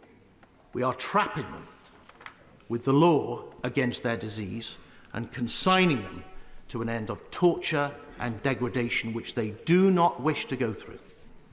As I said before, we are a 1,000-year-old democracy. It's not beyond us to design legislation that gives them what they want and protects those who we feel need to be protected. I want, like my right honourable friend, this choice for my constituents, but profoundly I want it for myself, and I want it for those people in the gallery who've been working so hard over the last decade to get us to change our minds. Please be clear, friends, that whatever happens today, terminal people will still take their own lives. All we are deciding today is how. With a reminder that there is no formal time limit, but if we wish to get members in, and as many as possible in, please could members constrain themselves to about 8 minutes. Rachel Maskell. Speaker, this is hard. With compassion, we search for ways to best alleviate pain and suffering and ensure those we love die in peace. Initiated by this bill, focus has rapidly turned to caring for the dying, optimising every moment of life, life that we want to hold on to, yet breaks us, knowing that at some point we have to let go. This, the mission of Dame Cicely Saunders, founder of the hospice movement. Thankfully, most die in peace, but tragically, not all. Funding for palliative care has regressed against rising demand in an ageing society with growing comorbidities. Hospices are paring back services. Research by the Anscombe Bioethics Centre in Oxford highlights how jurisdictions with assisted dying fall down the rankings on palliative care, while promised funding never materialises. So when over 100,000 people, predominantly in poverty, from minoritised communities or based on postcode, fail to access any palliative care despite needing it, or for those that do, it's frequently overstretched services, unable to make timely or optimised interventions, or for the most, starts far too late, then tragic testimonies follow, as we've heard in recent days. We all know the NHS is under significant duress and just can't do what it should. Social care fragmented and costly, and palliative care significantly underfunded and inequitable. It is a mess. We must give my right honourable friend, the Health Secretary, after Lord Darcy's devastating report, the opportunity to reset health and care. I believe it is what we on these benches were elected to do. With just 17 days since publication, this bill has consumed us, only to intensify if the bill proceeds. Instead, our focus should be on getting palliation right, then see what is really needed. We can't do both, as there's simply not capacity. Over 70% of the public say they want a commission on palliative and end-of-life care before we consider assisted dying. Other polls agree. Plans for a commission are well advanced. I'm happy to give one. I'm most grateful to the Honourable Lady. I agree with her entirely. The way forward should be through better palliative care, not through assisted suicide. The bill does not address the needs of children. Would she also recognise that we need better palliative care for children as well as for adults? I completely agree with the honourable gentleman. He makes a pertinent point. After all, we would never write a prescription before making a diagnosis, yet this bill does. It's simply prescribing the wrong medicine. Extraordinarily, there's no critical analysis, not even an impact assessment when such significant matters of life and death are at stake, and our broken health and justice system stretched out even further. My constituent was just 46 when she received the terminal diagnosis. She didn't have long, the cancer was advancing and her prognosis would qualify her for an assisted death. Had it been law, she would have consented. Now 54 and in remission, she pleads this bill doesn't pass. Palliative care consultants say it's near impossible to prognosticate at 6 months. Just 46% get it right. Experts say this arbitrary 6-month threshold is insecure. We must recognise its prematurity. Clause 2.2 describes if treatment only relieves symptoms but does not cure, then you qualify for an assisted death if within criteria. We understand someone declining chemotherapy, but this extends to any condition where a cocktail of drugs is sustaining life. You may only be 18. It doesn't need a change in the law. It's written in this bill. My greatest concern, coercion.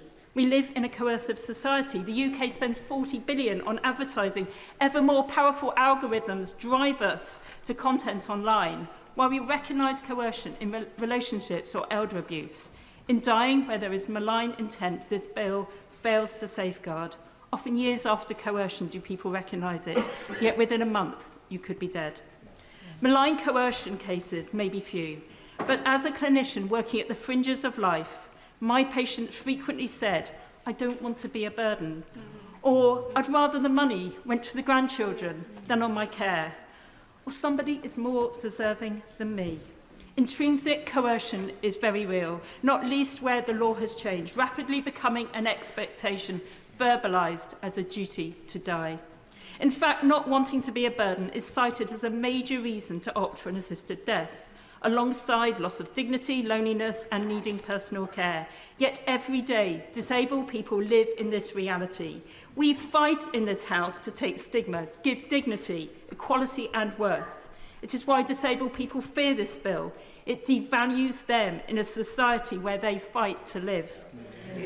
Understand why Disability Rights UK opposes, why Liberty opposes. To push back against this bill is the cause of the progressive, the libertarian, not just the domain of the conservative. In this bill, a doctor may raise an assisted death with their patient, clause 4.2. With the trust we place in doctors, not least when vulnerable, this is so significantly coercive. Suppose unconscious bias, well known in healthcare. And before you question that assertion, let me cite the industrial application of the Liverpool Care Pathway. And then 5.5 years after its ban, the COVID do not actively resuscitate letters. Evidence shows disabled and ethnic minority people experience bias in healthcare. If you stand for equality, you'll recognise the safeguarding failures in this bill, while not wanting to encourage suicidal ideation.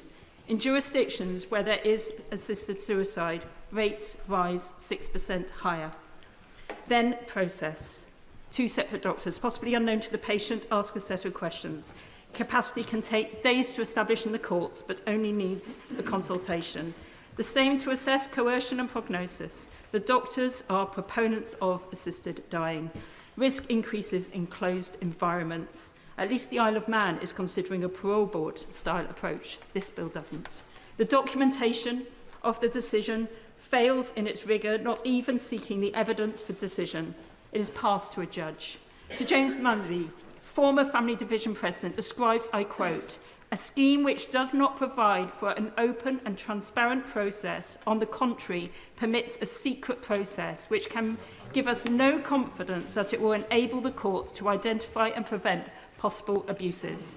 In decrying how the bill changes the role of the judge to one of certifying compliance, he states the Leadbeater bill falls lamentably short of providing adequate safeguards, describing the suspension of any appeal as an extraordinary omission, not least if the patient's concerned relative or physician cannot take their case.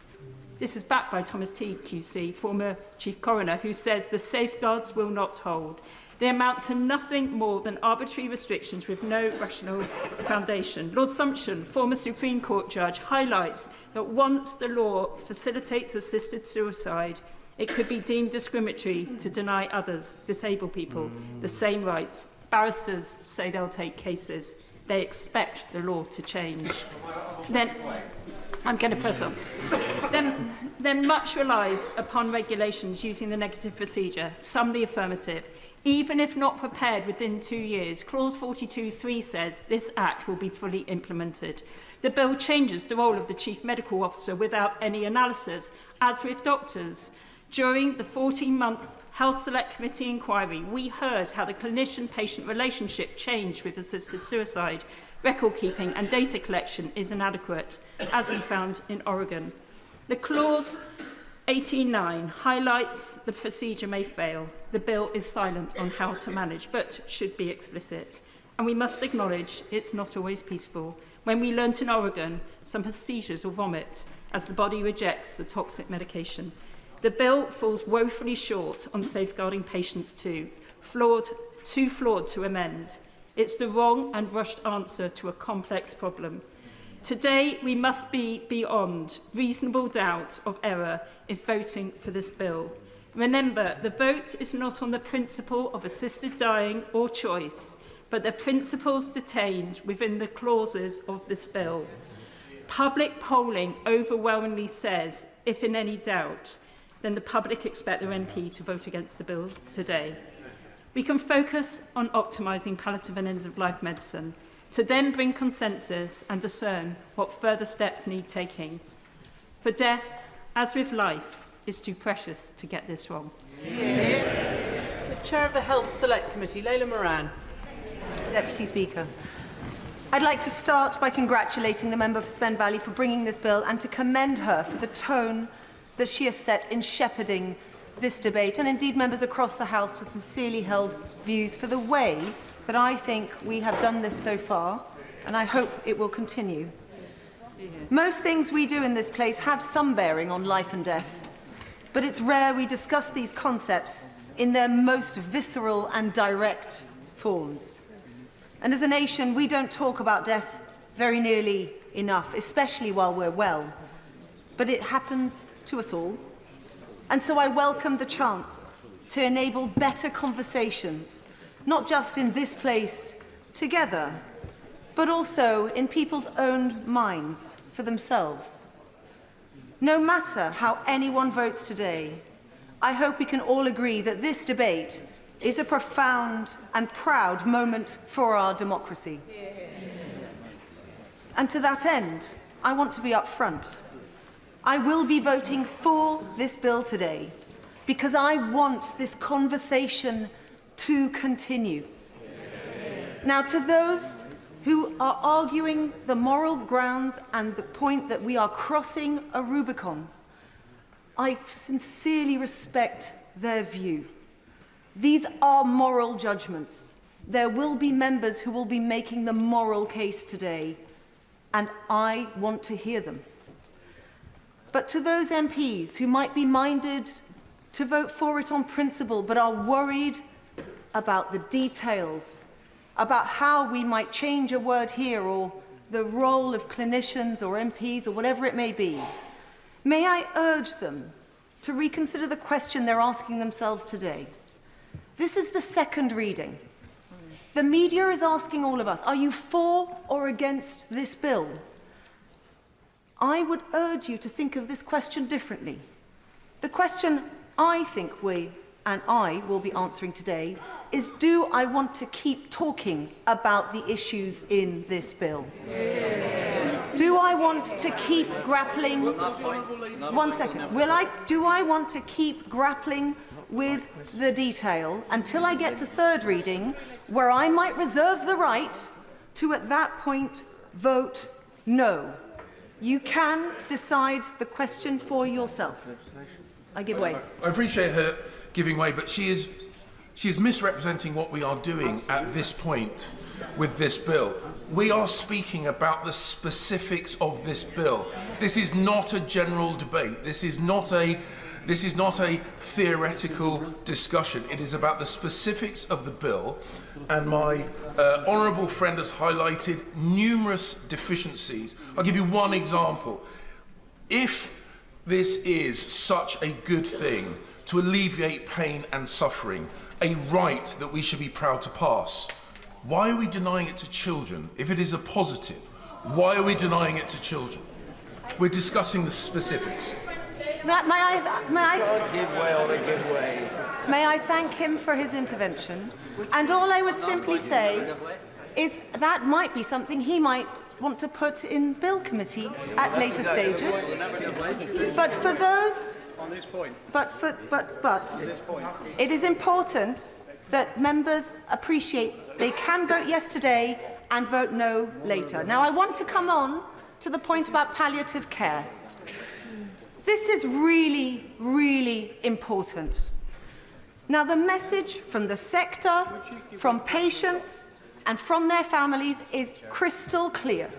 It is not good enough, and we must do better. I will, of course. I thank my honourable friend for giving way. Would you agree with me that this isn't a choice between palliative care or assisted dying, but actually the two can go hand in hand?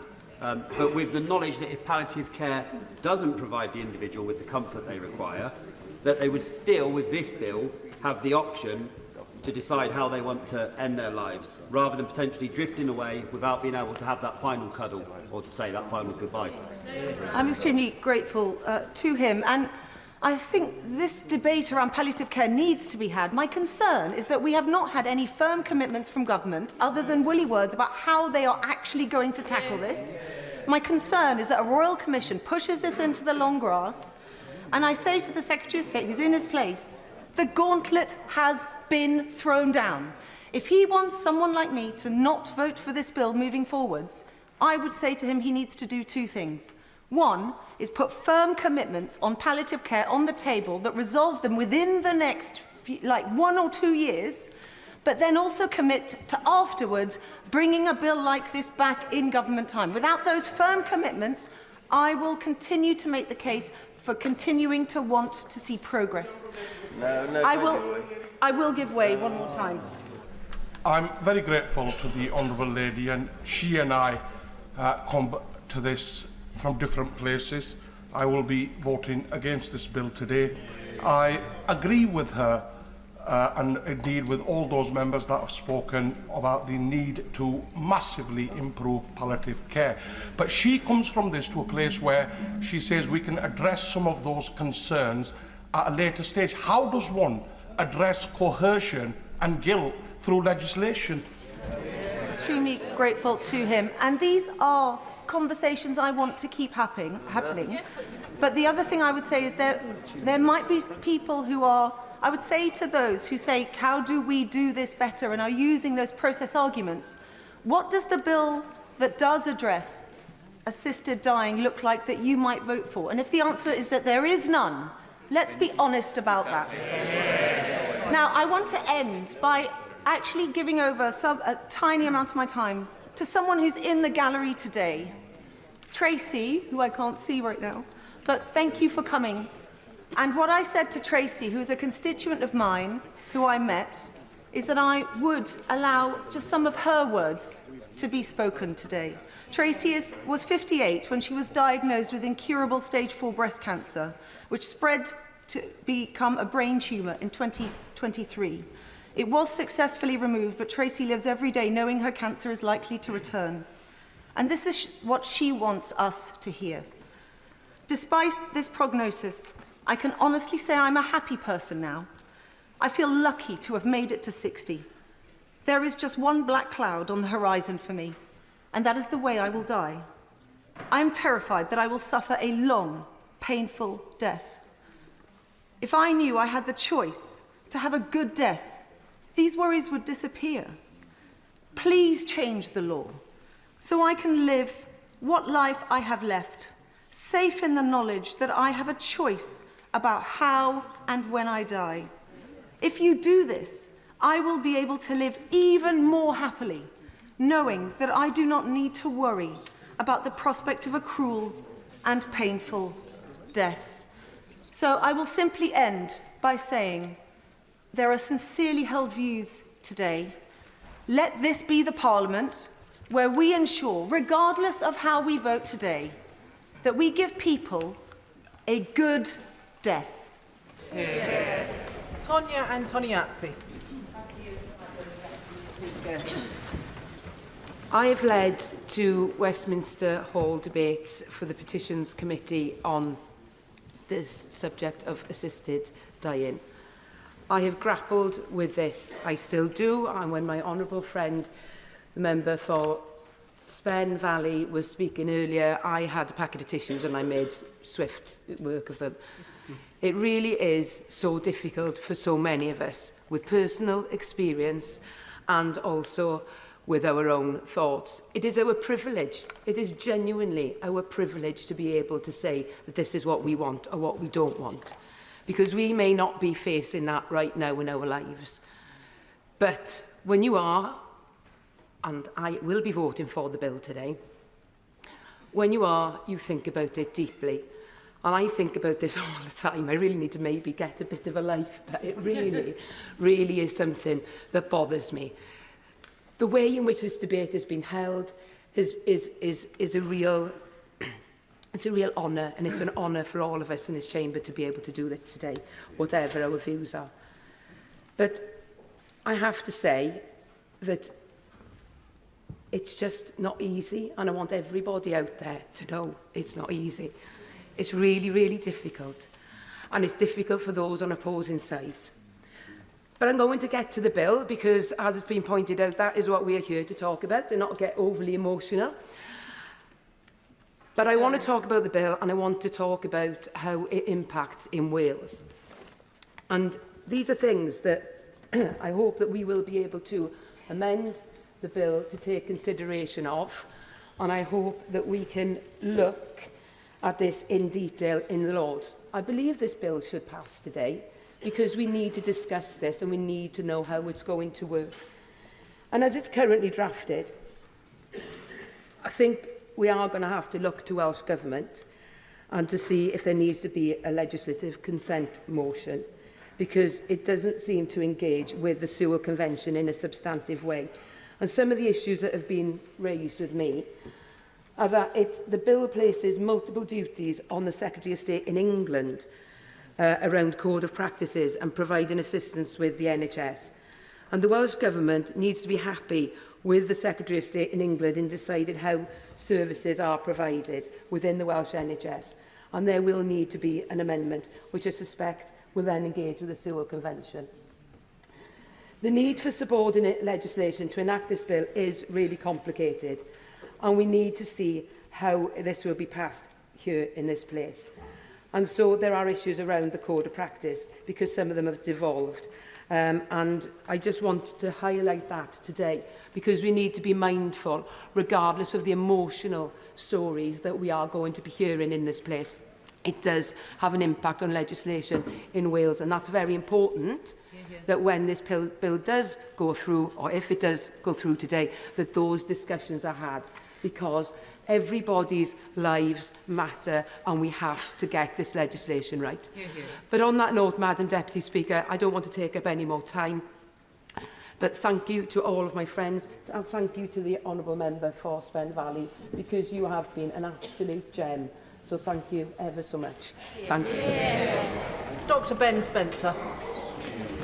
Thank you, Madam Deputy Speaker.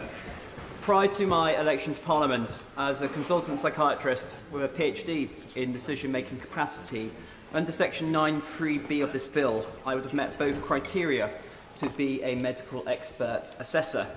So I've got a particular perspective as someone who, in different circumstances, might have been called on to do these assessments. I strongly believe that we should respect and support the right for bodily autonomy in people with full decision-making capacity, subject to the caveat that this does not cause serious harm to others. I argued for this when I was on the working group of the Independent Review of the Mental Health Act and on the Pre-Legislative Scrutiny Committee for the new bill, legislation which, amongst other things, aims to prevent people from coming to harm when suffering from severe mental illness. These reforms were debated in the House of Lords this week and demonstrate how Parliament should legislate in complex areas that balance individual autonomy and risk. In contrast, as a private member's bill, there is limited ability for scrutiny of this bill's provisions. It has had no independent review, no pre-legislative scrutiny, and no impact assessments. Many MPs support the principle of assisted dying but have concerns over implementation, resource implications and safeguarding, which is why I, along with other colleagues on both sides of the House, tabled a reasoned amendment to this bill calling for an independent review and consultation before a vote in Parliament to provide a third way through. And I'd like to thank the members supporting the amendment, particularly the members of Shipley and Twickenham, for their work and extensive and careful consideration of this area. While the general debate on assisted dying may focus largely on the principles, legislation must address the limits to and safeguards on consent. Should people be able to agree to a medically assisted death? If so, what, if any, restrictions should there be on people who can make this decision? Age, capacity, terminal illness, intolerable suffering. And then, what safeguards are there to uphold these limits and prevent abuse? Assessments by 2 doctors, judicial scrutiny. Given that the main argument I see in favour of assisted dying is the exercise of personal autonomy, I believe the most substantive issues we need to wrestle with are the limits that we set to it. Why is this bill limited to the terminally ill, and not those suffering, but not terminal? What even comes within the scope of terminal illness, as with the refusal of treatment and medication, conditions such as type 1 diabetes and HIV can be designated as terminal despite being fully treatable? There are many questions, but in this bill, the most prominent problem is that, in a legal context, if the availability of assisted dying is limited to only those who are terminally ill, it is discriminatory to either those with or without terminal illness. Either their right to autonomy is greater than others, or the values of their life is worth less. We must also ask if can autonomy be exercised where there is no choice? If good palliative care is simply not available, can we really rely on this as a true and free decision? I would argue we can't, and this bill does not safeguard against coercion through state neglect. But I would usually always, but unfortunately it will impact another member speaking, so apologies. Perhaps fundamentally, for me, given my interest in capacity, is that we have not considered how much human decision-making is driven by altruistic intentions. I did it for my children is rightly a primary motivation for many in many settings. But as a society, are we comfortable with the decision to seek a medically assisted death to not be a burden to one's family or to save them money? This won't impact capacity.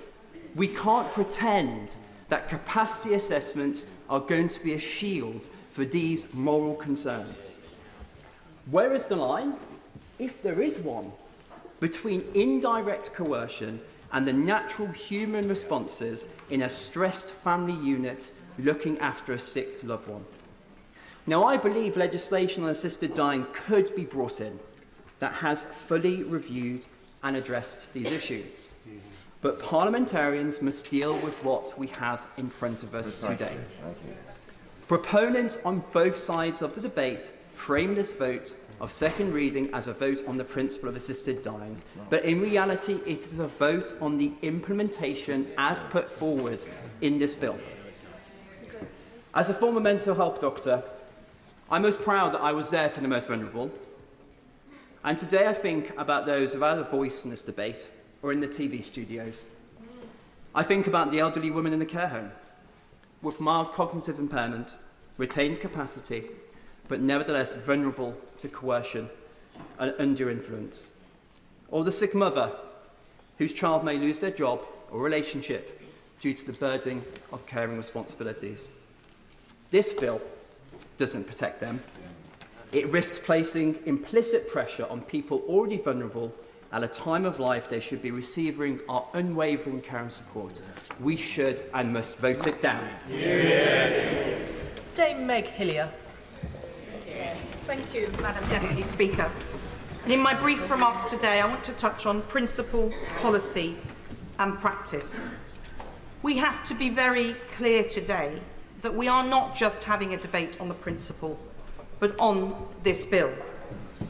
But the principle at stake is that we do cross a Rubicon, whereby somebody who is ill, who is terminally ill by the definition of this bill, is assisted by the state to die. This is a fundamental change in the relationship between the state and the citizen, and the patient and their doctor. If we have a scintilla of doubt about allowing the state that power, we should vote against this today. I, like many of us, most of us, came into politics partly to stand up for the vulnerable. And we've heard heartbreaking stories today about those vulnerable at the point of death. We've also heard, and I concur completely with my right honourable friend, the member for Hackney North and Stoke Newington, about those who are vulnerable for other reasons, who could be coerced or persuaded down this route. I've had the privilege of being around the hospice movement for nearly 50 years, when my father established one of the first National Health Service hospices in this country. And I saw what he did as a doctor in a world where death was not talked about, where surgeons would say, "We'd whip this bit out, you're going to be fine." And he would be one of the first to have to tell them, "It's actually, you're going to die." And the work that he did on the back of giants like Dame Cicely Saunders is something we should be proud of. We were the first country in the world to recognise palliative care as a separate profession. And some of the tragedies we've heard about today are because of a failure in that system. And a failure in palliative care and support is not a reason to continue. And I have a personal experience Many of our members of this House will remember when my daughter was very ill a few years ago. And I had not intended to speak about this today, but she was admitted to hospital with acute pancreatitis as a teenager. So this bill would not have covered her at that point. But I did not know for for 5 days, in fact many months, whether she would live or die. And those first 5 days she did not sleep and she did not eat and she was crying out in pain. But I saw what good medicine can do, that palliated that pain, that got her to a place where, although for 2.5 months she was unable to eat, she was saved, and the key thing was she was not in pain. Well, she was in pain, but it was managed. Our best friends were the pain nurses and the anaesthetists. So I have seen directly, and I have other examples of another family member, which I haven't got time to go into today. I hope she forgives me for raising her personal situation in the House today. Will the Honourable Lady give way? Thank the Honourable Lady. I thank the Honourable Lady for giving way and pay tribute to her for her strength in this House and to everybody on both sides of the House in this very difficult issue. Does the Honourable Lady agree with me that we already have assisted dying in this country? The legislation in this country already allows for choice that proves that people would be able to die at home with carefully administered, practitioner-led pain management. And does the Honourable Lady agree with me that the inconsistency of this application of good pain management at end of life is for compassionate legislators to feel that the only option is to vote for this bill is a failure of our existing national health? And does the Honourable Lady... Interventions are going to have to be short in this debate. There are many members who wish to get in, so perhaps that's enough. Meg Hillier. I thank my honourable friend for that. I think she is absolutely right. When you see it working, it is great. And some of what we've heard today has been a failure of the system. That cannot be a reason that we we accept this bill today. And for over 30 years, I've been scrutinising the policies and actions of public bodies and seen the mistakes that they make, both in the care sector when I was in local government and more recently as chair of the Public Accounts Committee. I give way. I'm grateful for giving way. The time to make this decision is frankly wrong. At a time that 44,000 terminally ill pensioners were set to, indeed many of them lost their winter fuel allowance, we're now discussing whether we will put forward a bill to, frankly, a state-sanctioned bill. The taboo that many of us are reluctant to talk about are... Meg Hillier. I thank the honourable gentleman. What I do agree with him on is the time is not right now. We have not had the proper discussion about palliative care. Some of us have been trying to talk about this for many years, and we need to make sure that this debate does not stop today. But this bill must stop today. It is not developed to deliver that palliative care resource that we need. And I do want to touch on the policy, but I just want to pick up on my final point before I took the intervention, that we've seen many systems of failure, whether it was contaminated blood, many whistleblowing in the NHS repeatedly showing failure in the system, and there's great trust for those supporting the bill that these safeguards will deliver. And I won't go into the details as others have already done that, I'm sure many more will. But we made coercive control in this House illegal in 2015. And yet this bill, although it talks about the safeguards, I fear that it will not pick up coercive control. We ruled it as illegal, and we thought that was a moment of progress in this House. And then, because of the time, Madam Deputy Speaker, I'll move on to some of the practical challenges of delivering this. My constituents are struggling to see doctors face to face. To see the same doctor twice feels like a miracle in modern Britain today. And my right honourable friend, the Health Secretary, is trying to sort this out, but it's going to take a long time. We need to make sure that we sort out our buckling health service, support palliative care, and make sure, yes, that we discuss what a good death is. A good death that Cicely Saunders triumphed and campaigned to make sure we had one of the best hospice movements in the world to deliver. If you have any doubt in your mind about this bill impacting on people who do not have the capacity, who aren't the people in the TV and radio studios talking about it, those in my constituency who have poor English, or the woman who came to see me only a month ago, with terrible pain from a gallbladder, a simple day operation, but she didn't understand what the doctor had told her. She wasn't sure, she wasn't going to have it out because she didn't know what it meant to be without a gallbladder. If somebody who is English, in her 60s, able to speak, a bright woman, but unable to challenge and have that conversation with the doctor, just think what this could mean if this bill passed today for many more vulnerable people. Madam Deputy Speaker, I thank the House for its indulgence. Sir Edward Lee. I pay tribute to the Honourable Lady, and I want to follow her in talking about palliative care. And I want to start by reading an email that was sent by a personal friend and a constituent to me only yesterday. I apologise for adding to your thousands of emails you'll be receiving. I just wanted to tell you why I oppose the Right to Die bill. I know you are aware of the experience I had when my husband was dying. In hospital, we had a dreadful experience because they had no end-of-life care, and he suffered. Once in the hospice, it was a different story, and he received the loving care he rightly deserved. My argument is that instead of assisted dying, we should be spending much more money on end-of-life care and funding the wonderful hospice movement. Thank you for reading this. And I want to read another letter from a doctor, which I think encapsulates some of the problems that we are encountering in this issue. Only recently, I was giving my condolences to a grieving woman who had lost her husband in the early hours. He'd been given a few small doses of pain relief and mild sedatives over the last few nights for symptoms control, and had passed away peacefully at her side. She asked me in all seriousness, "Doctor, did the nurses give him something to make him die quicker last night?" This was an awful, lingering doubt that she had.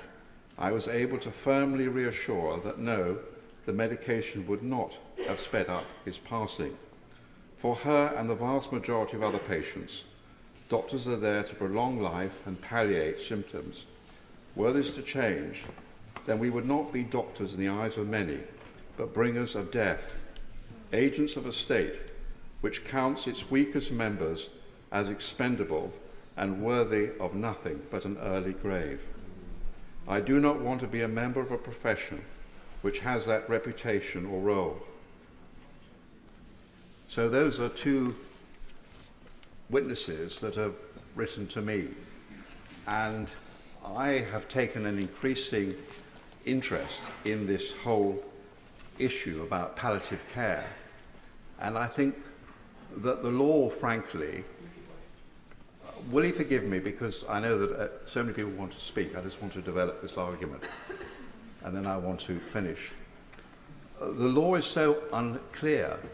I've talked to a number of palliative care specialists, and they say that you can give as much morphine as you want to a patient and you will not kill them. But there's real doubt in the minds of the public, and I think a lot of the impetus around this debate and why people apparently in these opinion polls are supportive of this measure is that they are terrified of dying in pain. But there is no need for this. I repeat that when I talk to consultants, practitioners in palliative care, they say that they can manage pain. But I was very struck by an email which was sent to me again from a constituent, a very touching email, which actually supported this bill on the grounds that when his wife was dying and he was begging the doctor in the National Health Hospital to give her more morphine, he said, if I did that, I would be breaking the law. Now, I can see the Health Secretary sitting there. I really think that if we are going to have a serious debate about this, we really do need to have something equivalent to a royal commission to actually determine what doctors can or cannot do. And it is absolutely essential that we really reassure the public. And there is tremendous interest in this. And there's huge doubt. And many people are conflicted. And we've heard many moving stories about people's fear of dying in agony. But until we clear this up, I don't think that we can make the progress that this issue deserves. So, yes, we have to fund our hospice movement seriously. It is very worrying that we're going to fund the NHS to fund death, but we're not adequately funding our hospice movement. So before we take this momentous decision today, and I think we've got to be realistic about it, if this bill was to pass at 2:30, that would be it. I don't personally believe that a private member's bill, which only has 5 hours of debate and many members of Parliament will not be given time to speak, I don't think a private member's bill is the right mechanism.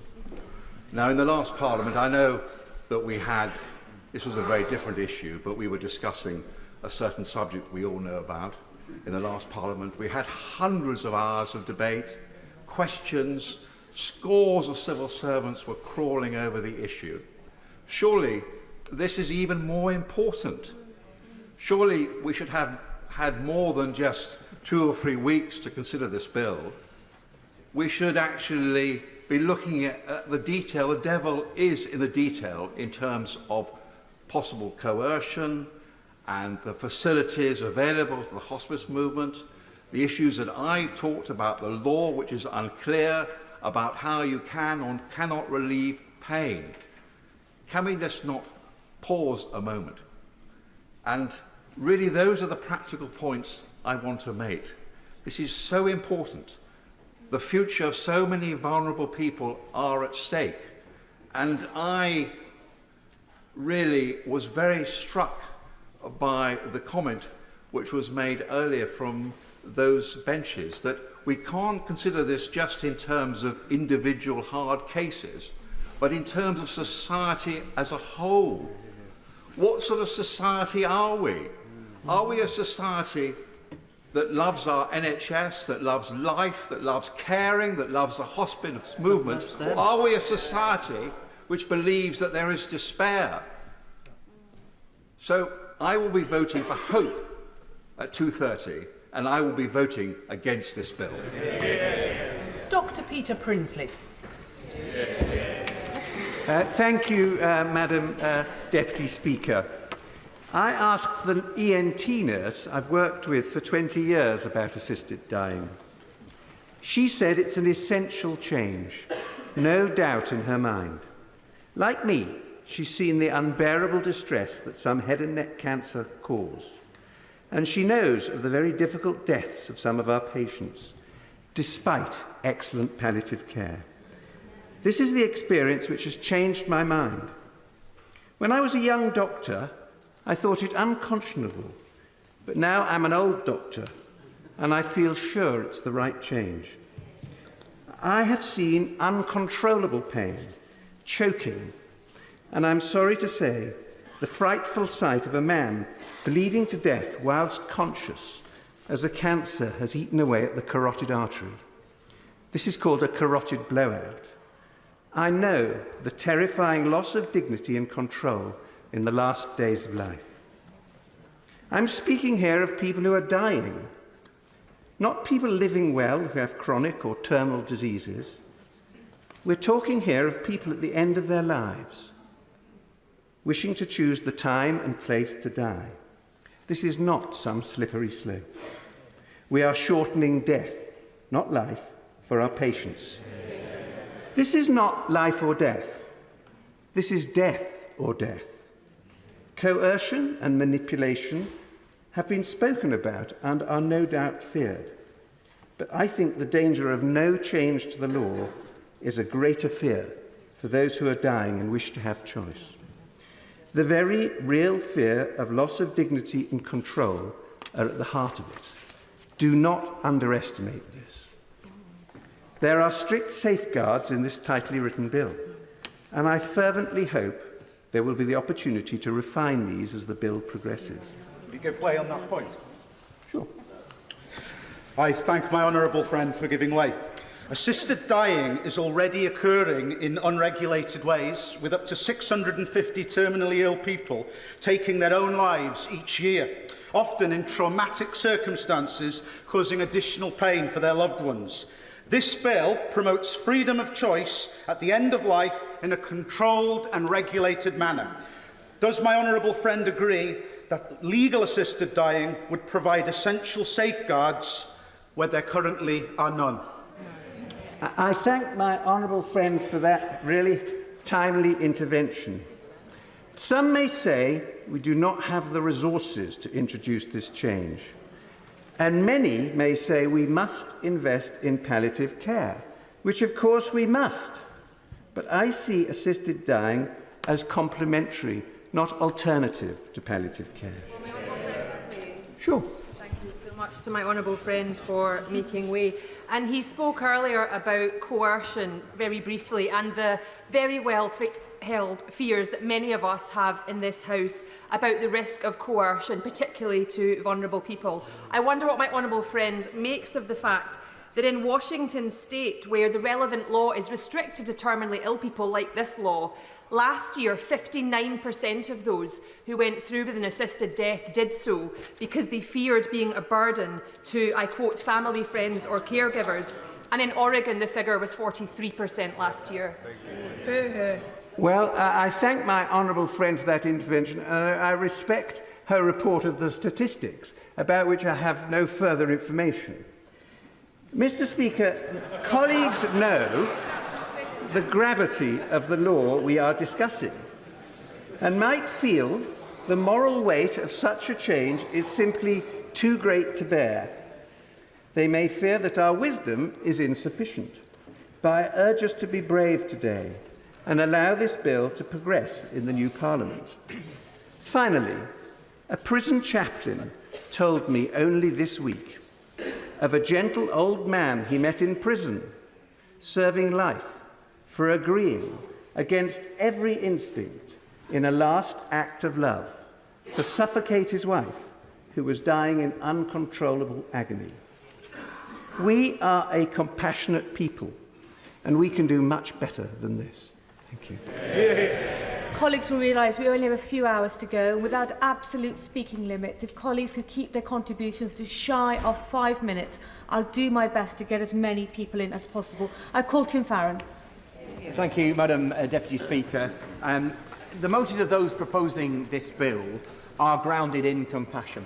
And in the heat of this debate, I want to seriously acknowledge this, particularly in the person of the Honourable Member for Spen Valley, who has conducted herself with great dignity throughout this.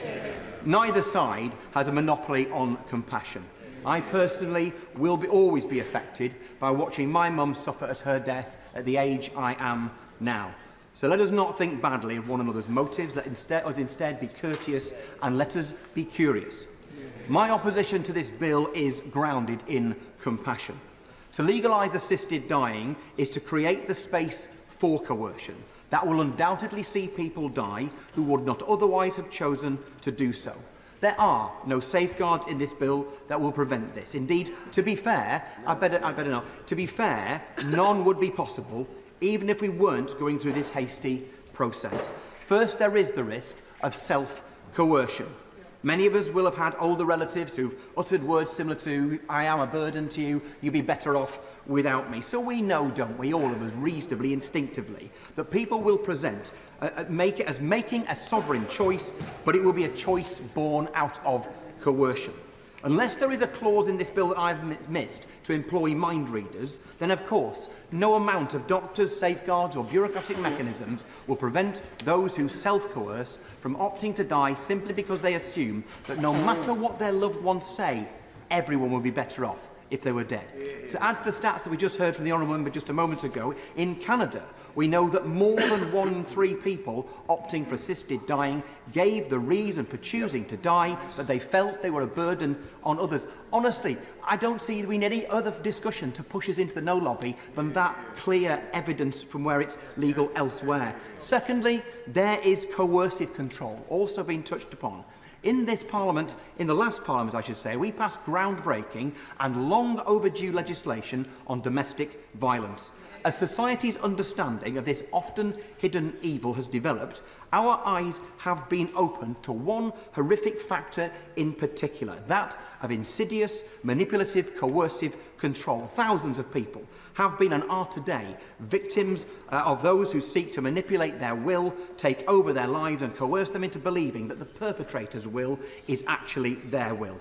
We know, all of us, through our constituency casework of people who have been victims. One common theme is that victims often did not realise that they were being controlled until long afterwards. It can take years for the penny to drop. I do not need to spell it out then, do I, that those coerced into choosing assisted dying, for them, that penny will never drop. They will no longer be with us. And third, people will choose assisted dying because of their pain when they wouldn't do if their pain was properly managed. Here is where the evidence from other countries becomes truly disturbing. In fact, terrifying.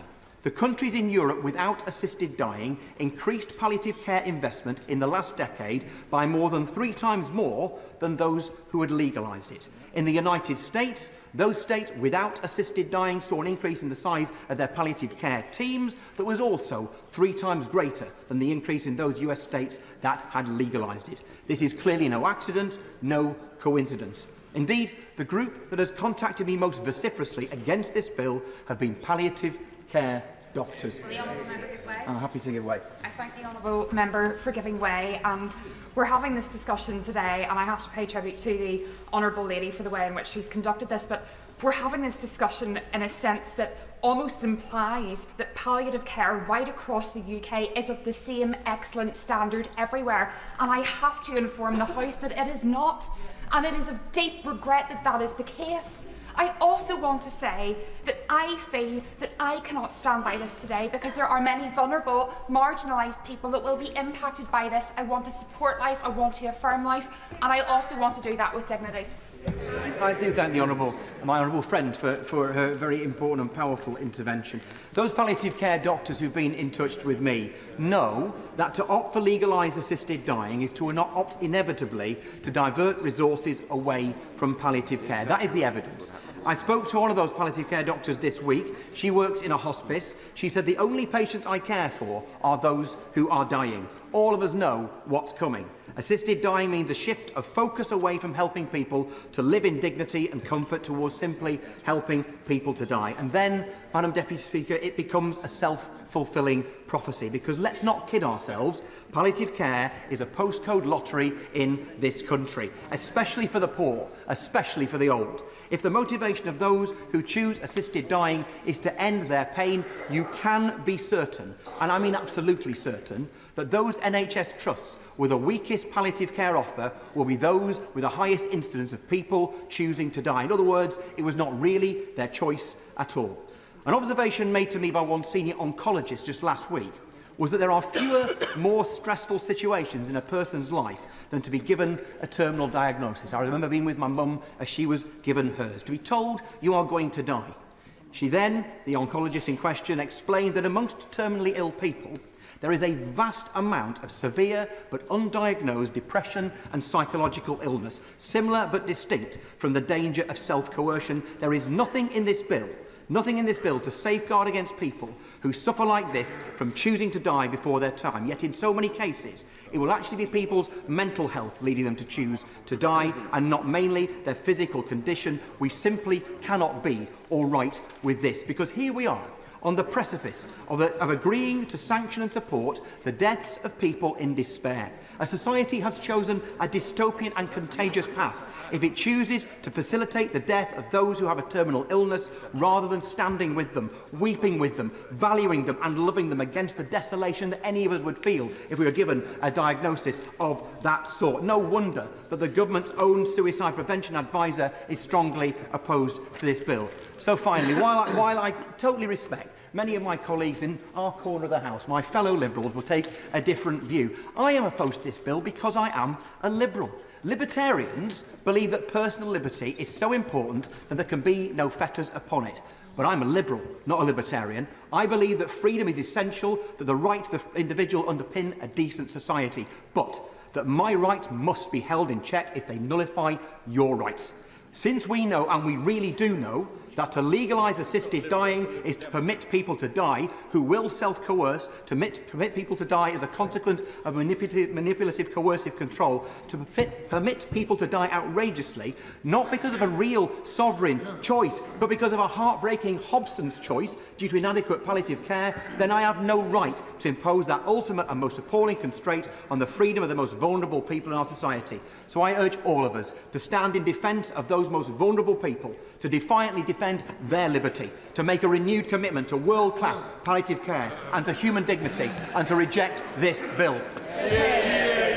Please, with consideration to colleagues, shy of 5 minutes, please. Marie Tidwell. Thank you, Madam Deputy Speaker. Today's decision has been one of the hardest that I've had to make. In my career in disability law and policy, I chose not to focus on debates about whether disabled people should be born or whether we should die. Instead, I focused on enabling disabled people to live better, more fulfilling lives.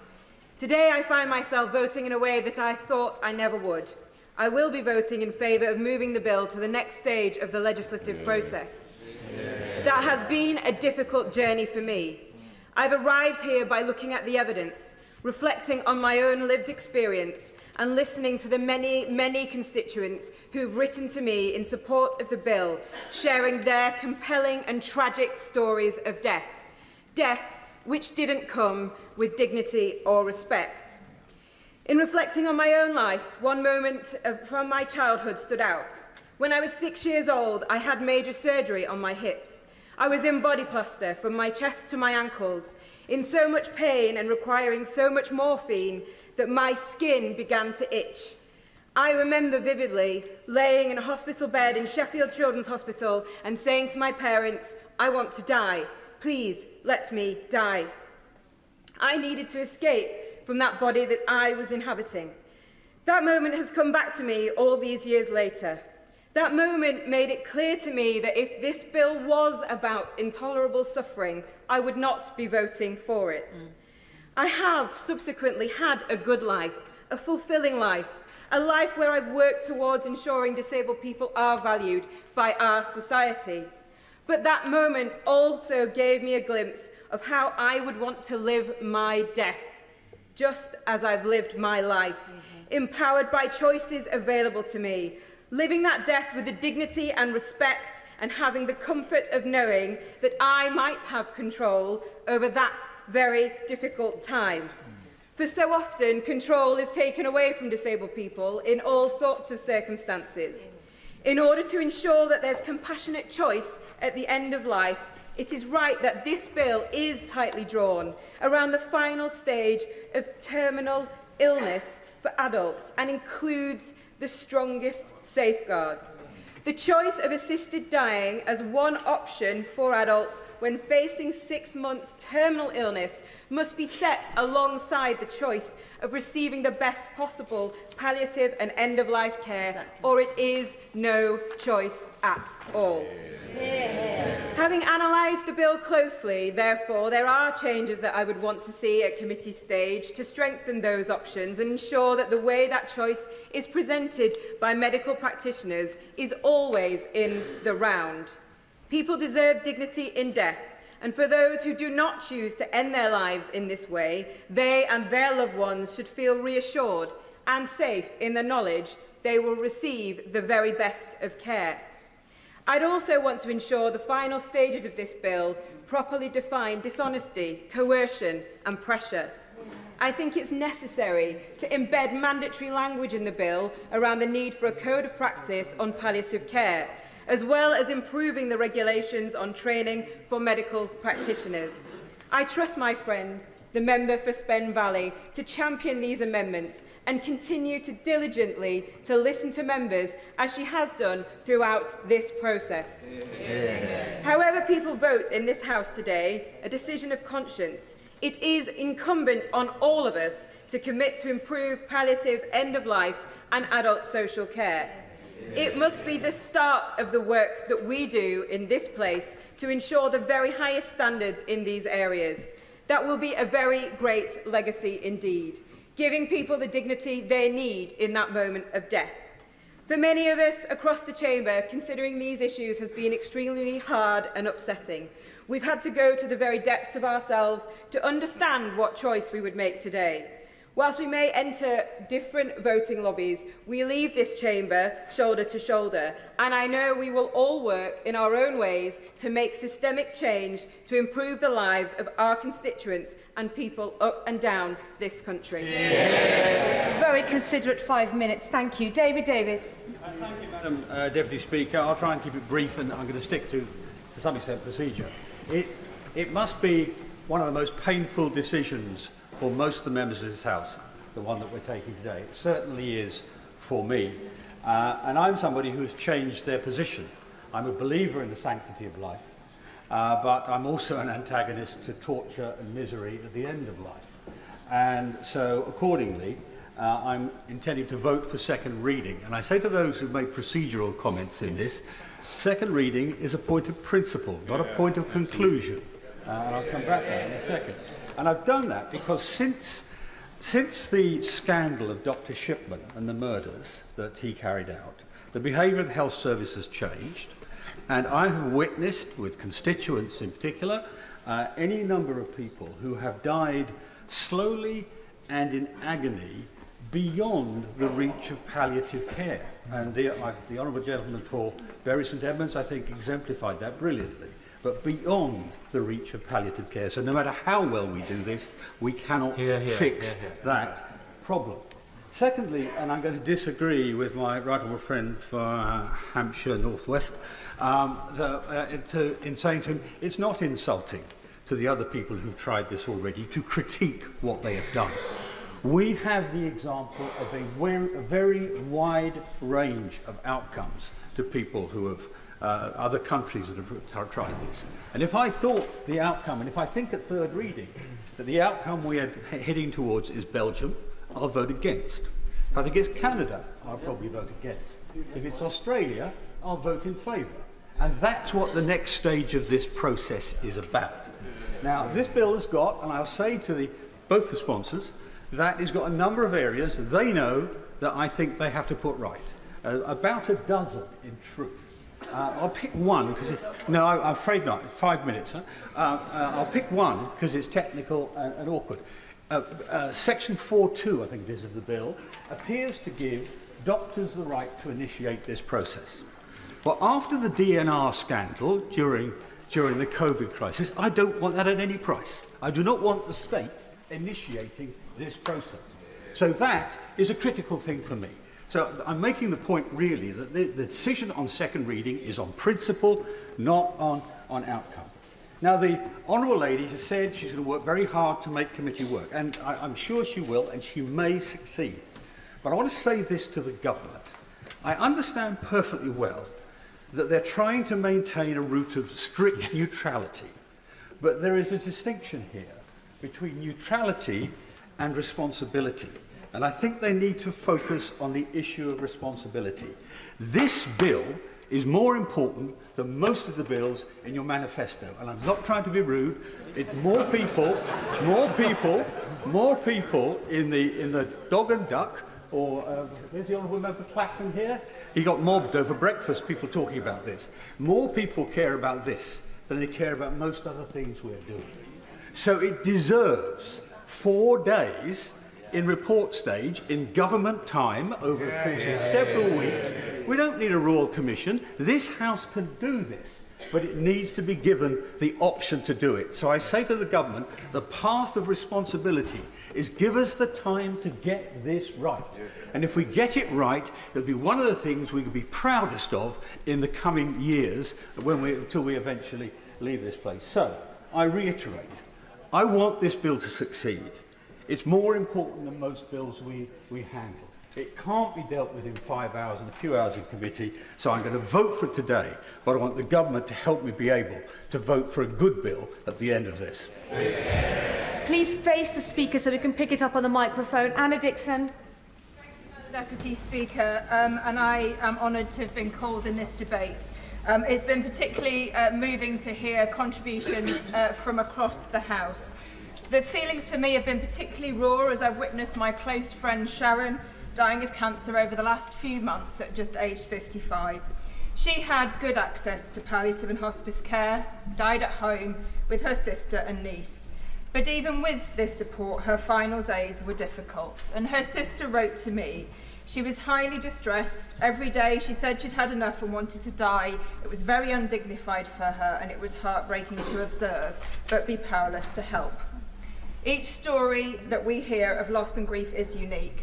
As legislators, we must consider everyone who will be affected both directly and indirectly by a change in the law. The public and the courts are rightly looking to Parliament to answer the question of whether physician-assisted suicide should be a legal option.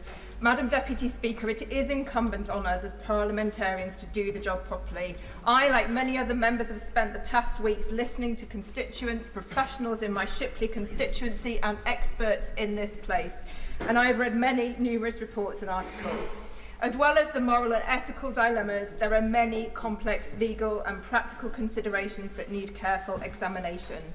And I take a different view from the Right Honourable Member for Pooland who's just spoken. I do also welcome the reassurances from the Honourable Member for Spen Valley and her commitment that the Bill Committee should take evidence, but I am not confident that a private member's bill process will be able to adequately address them, and that is why I co-sponsored the cross-party amendment led by my colleague, the Honourable Member for Runnymede and Weybridge, to call for an independent review, a systematic public consultation on these legal changes and an independent assessment of the provision of palliative care. With a background in health and social care, Madam Deputy Speaker, and specifically ageing, I'm particularly mindful of the context of this bill, and I'd just like to make three very brief observations that concern me. Inequalities in access to palliative and end-of-life care, we've heard that many times. Some 100,000 people, according to Hospice UK, die each year who could benefit from end-of-life care who don't receive it, and those who are non-white and from lower socioeconomic backgrounds are less likely to get care. So unless terminally ill people are confident of access to high-quality end-of-life care, how can they make an informed choice about assisted dying? I believe that investment in palliative care must come before a change in the law is implemented. Second point is the failure to reform social care. Some people have to spend their life savings, including the value of their homes, on care, and much of the responsibility for providing care falls to family members who fill the gap. Older and disabled people with a terminal illness may feel an unspoken pressure to go down the route of assisted dying, to protect their inheritance or because they don't want to be a burden. And there is a real direct risk of coercion. Annually, there are 400,000 cases of domestic abuse against older people in England and Wales. My third concern is the NHS is on its knees as outlined in the Darcy report. An impact assessment is needed to fully understand the cost of implementation to the NHS. Do we have the doctors? What additional training is required? What is the opportunity cost of the necessary but lengthy process of establishing consent, capacity and absence of coercion? Without this, we risk making dying legal but find it only available to those who can pay. So, Madam Deputy, I want to conclude respect to the fact that many colleagues want to speak. I recognise that people can benefit from a potential change in the law. People like my friend Sharon, for whom palliative care was unable to relieve her suffering. However, there are also many who could be put at risk by a change in the law. Other direct and indirect costs and consequences that need to be weighed up. I believe we should adopt the precautionary principle in this case. Without a proper public consultation and a detailed examination, I will be unable to support this bill today. Thank you. Cara Lockhart. Thank you, Madam Deputy Speaker. Like many others across the House, I come to this debate with personal experience. Many of us have been at the bedside of a loved one as they have neared the end of their life, and that for me was on the 11th of June 2023 when my dad's earthly journey ended. Terminally ill for 5 years, a painful, aggressive cancer, yet a faith that sustained him and a health service that sought to support, care, comfort and preserve his life. Consultants and medical staff who went over and above to ensure that he got every opportunity to see his family and particularly his grandchildren grow up. Did I want to see my dad suffer? Absolutely not. But equally, those difficult times provided us with an opportunity to care for and express for a love for a person whose life we valued. The root of my conviction is this: life in all its forms is of inherent worth and value. And while I have come to that conclusion partly because of my faith, like everyone across the House, I have listened carefully to the evidence in coming to my conclusion on the danger this bill represents. Each individual person is of extraordinary value, not because of their capacity, their intelligence, their appearance, or for any other reason than they are human. It's right that we should rage against death and suffering and pain as it's not natural, but this bill we are considering takes that rational fear to an irrational and dangerous conclusion. The answer to fear of death or dying badly, or even a desire for a good death, is not logically to legalise a means of bringing about death in a more efficient or sanitised, state-sponsored fashion. Madam Deputy Speaker, we are having the wrong debate today. What we should be debating is how, as a society, we can improve an individual's end-of-life experience through improved investment in end-of-life and palliative care and the very best medical or hospice facilities. I strongly support efforts to this end towards improving how we provide for those who are suffering in their final months of life, rather than seeking to end their life more quickly than is necessary, as this bill aims to do. Tragically, at the moment, 1 in 4 people do not have access to the care they need at end of life. Many are unable to see their GP and get the pain medication they need as they face their last few months. A broken system, one which the government has pledged to fix, and surely it should be a priority rather than introducing a state service that ends life.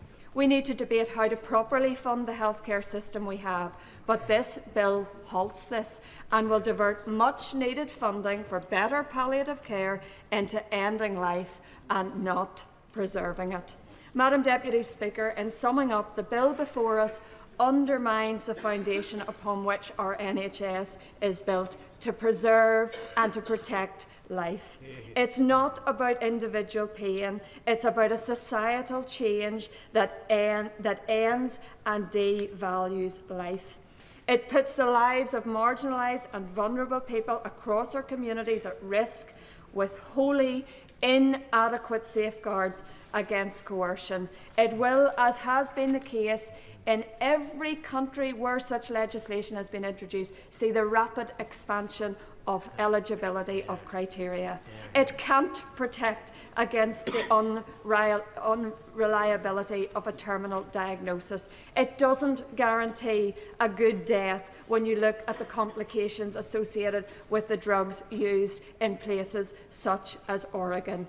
Death is final. Madam Deputy Speaker, today I have stood up for what is right, told the truth and warned of the dangers of this rushed and ill thought out bill. I would urge the same honesty from those who support it. This is not the answer to end-of-life care, and that's why I and my DUP colleagues will be voting against this bill today. Hopkins. I'm very glad to have the opportunity to speak in this hugely significant debate today and to support my honourable friend, the member for Spend Valley, as a co-sponsor of this bill in support of choice at the end of life. I've spoken many times about assisted dying and the desperate need for reform to the law since I came into this place 5 years ago, and I believe this bill today is a landmark opportunity to change the status quo once and for all, so that mentally competent, terminally ill adults have the right to choose a peaceful, safe and compassionate death. We hold a responsibility in this place to legislate for all people across the United Kingdom, for society, and the overwhelming opinion of the public is clear. A poll conducted earlier this year found that 75% of people would support a change in the law to make it legal for terminally ill adults to access assisted dying in the UK. The current blanket ban on assisted dying forces terminally ill people to suffer against their will as they near the end of their life, while loved ones watch on helplessly. Some choose to avoid this fate to seek assisted death abroad, but that comes at a substantial cost of around £15,000 to travel to Switzerland for that purpose, which highlights the systemic inequality where only those with the financial means have access to a choice over the timing and manner of their death. I will continue, I'm afraid. As a humanist, I believe we have but one life and that we should live it well and make it meaningful. I believe that individuals should have autonomy in life and similarly at the end of life. I also believe that every person should have agency and the right to die with dignity and a safe and painless death on their own terms, subject, of course, to strong safeguards. And I believe the bill has stringent safeguards. And whilst my humanist beliefs have contributed to my view, personal experience when young sparked my initial questions around the manner in which our life ends. My grandfather, Harold Hopkins, was an optical physicist and is remembered as one of the most innovative scientists of modern times. Many of his inventions are in daily use throughout the world, including zoom lenses, coherent fibre optics and rod lens endoscopes, which revolutionised modern keyhole surgery. But unfortunately, he was immune to the grip of cruel terminal illness, and my grandfather sadly suffered greatly in the final weeks of his life while battling prostate and secondary cancers. Rendered blind during his final days, which was a cruel irony for a man who did so much to advance optics. But actually, it was the haunted look on my father's face when he arrived home, having spent the final few days with Harold in terrible pain and suffering before he finally died, that had a lasting impression on me. And that surely, in a modern society, if we are able to live a good life, we must be able to have a good death. Yeah. But my grandfather is one of many who has faced this fate, and I have had many constituents write to me and other families who have spoken to me, many here today, who share their own stories, watching their loved ones die in unnecessary pain and indignity. And while many have raised concerns around the need for better funded and supported palliative care services in our country, I reiterate the point made that this bill does not represent an either-or proposal. Yeah. So as my honourable friend, the member for Spen Valley, has said over the last few weeks, this legislation at its core is not about ending life, but about shortening death. This is fundamentally an issue of dignity, compassion and humanity, and I would encourage all members across the House to use their power as an elected representative today to alleviate the needless pain of thousands of individuals and their families and ensure we take the first step towards providing choice at the end of life by legalising assisted dying. Thank you, Madam Deputy Speaker. To discuss matters of life and death is to recognise the gravity of one's role as a Member of Parliament. The bill before us seeks to shorten the suffering of the terminally ill, those with just 6 months to live, no one else. For too many, death is not a singular moment, but an excruciating journey of terror and agony as your body turns on you. But arguments that we must wait for palliative care to improve in our country are a logical fallacy. This bill does not prevent us improving our palliative care system, and contrary to what has been said today in this chamber, in evidence to the Health and Social Select Committee inquiry, Hospice UK said it would be totally inappropriate for us to suggest or even imply that hospice and palliative care services can somehow address pain in all circumstances. Imagine a situation where you have cancer that day by day is breaking every individual vertebrae on your body, one by one. There is nothing that can take away the pain, and that is the situation in which my mother lost her life. Her last words were, "I cannot go on like this." And thankfully for her, there were only a few more days of pain. But for others, there are months, and before they get to that 6 months, they will have suffered from years of excruciating agony that palliative care cannot resolve. But yes, we must improve it, and I will fight for those. Arguments that this is the beginning of a slippery slope is not reflected in the majority of legislators, such as Australia and across multiple states in the USA, where they have not been expanded. The Health and Select Committee again told us that where terminal illness was the basis, not suffering as per this bill, the law has not changed. Now, as a Conservative, individual freedom, choice and personal responsibility shape my decision-making until those freedoms cause harm to others. I do not see the role of legislation as being to impose moral convictions. It is our job to protect choice. Now, for those whose religious beliefs drive their arguments today, I will always defend your right to practice your faith and protect your own life choices. But supporting the choice of others does not diminish the principle of compassion. It recognises respect for individual autonomy. But to deny choice to others, especially those with only 6 months to live, where their personal choice does you no harm, is wrong. Now, turning to those concerned about the state mandating powers to decide who can and cannot live, judges already exercise this power. They end lives in far more complicated cases, such as those of children on life support. And on arguments around procedure, we all have to be honest with ourselves. This bill and this legislation have been read far more vociferously than most bills that go through this House. Most bills over the last 20 years have come to Parliament with far less than 14 days to consider. The Police, Crime and Sentencing Bill, 6 days to consider 59 pages. Legal Migrants Bill, 6 days to consider far more pages. We have had sight for it for longer than any other bills. And the idea that a private member's bill is not appropriate is also wrong. Social reform comes through private members' bills. The abolition of the death penalty, the legalisation of abortion, the decriminalisation of homosexuality, all things I hope this House would unite on. This is the start of a process of debate, and it would be a tragedy if it was defeated today. And trust me when I say that I learnt early in my career that when you hear promises that things will come later, this is a promise that no action will come at all. The High Court made clear to my constituent Phil Newby, who has motor neuron disease, when he went to the High Court, that we must make this decision. For us to shy away from it, from those considering to abstain because it is so difficult, and I recognise it is difficult, we must not do so. So I ask colleagues to vote for this bill, to allow a long legislative process to proceed, and together to commit to shortening the suffering of those who are terminally ill in our society, because they deserve that choice. Let's Hamilton. Thank you, Madam Deputy Speaker. I want to congratulate the member for Spen Valley for the way she conducted this debate. I worked in the NHS as a district nurse for 25 years, working with many, many terminally ill people.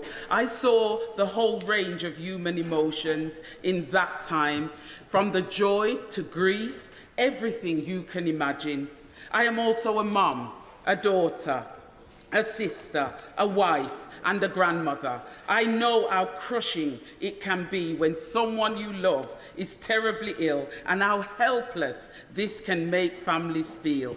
It is completely understandable that some would want to feel like they are regaining some control over their circumstances by pursuing an assisted death. But Madam Deputy Speaker, this bill is not the answer. I simply do not trust that this bill can be implemented ethically and or safely. There are too many blind spots, and it is being rushed through too quickly and too little scrutiny. It will place enormous pressure on disabled, elderly and poor people to opt for ending their lives, so not to be a burden on their loved ones. The bill would also not do anything concrete to uplift the hospice and palliative care sectors. All we have had is promises. According to the bill, the Secretary of State must ensure that assisted suicide is available. There is no accompanying duty to provide palliative or hospice care to everyone that needs it, leaving these essential services heavily dependent on donations and charity. This, Madam Deputy Speaker, is simply unacceptable. The exercise of either coercion or pressure prohibited by the bill is difficult, perhaps even impossible to detect. Families and personal circumstances are complicated. It would take an enormous amount of resources to make this system robust enough to entrust the lives of our loved ones too. The bill allows doctors to propose assisted dying to patients. Some of the worst Canadian abuses have originated this way. For example, a 51-year-old Canadian cancer patient was notoriously offered death instead of surgery. Even though our proposed system has its differences, this is still a risk I am not willing to take. The current law presents us with a clear boundary that can never be crossed. It avoids all slippery slopes with no room for error. Legislation of assisted suicide would replace this with an arbitrary boundary that is rife for misunderstanding, error, and at worst, abuse. And remember, this is all happening in the context of an NHS run into the ground by 14 years of Tory austerity, and the government simply hasn't had the time to rectify yet. It is not a fair choice because of this. Madam Deputy Speaker, I will therefore be voting against this bill and will continue to push for improvements to palliative and hospice care. This is the only way to ensure that no one is left behind from any community. Thank you, Madam Deputy Speaker. Thank you, Madam Deputy Speaker.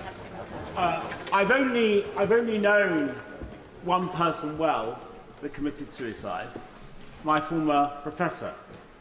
He was, I learned after he died, haunted by imagined demons for most of his life, and in the late part of his life, hounded by heartless humans.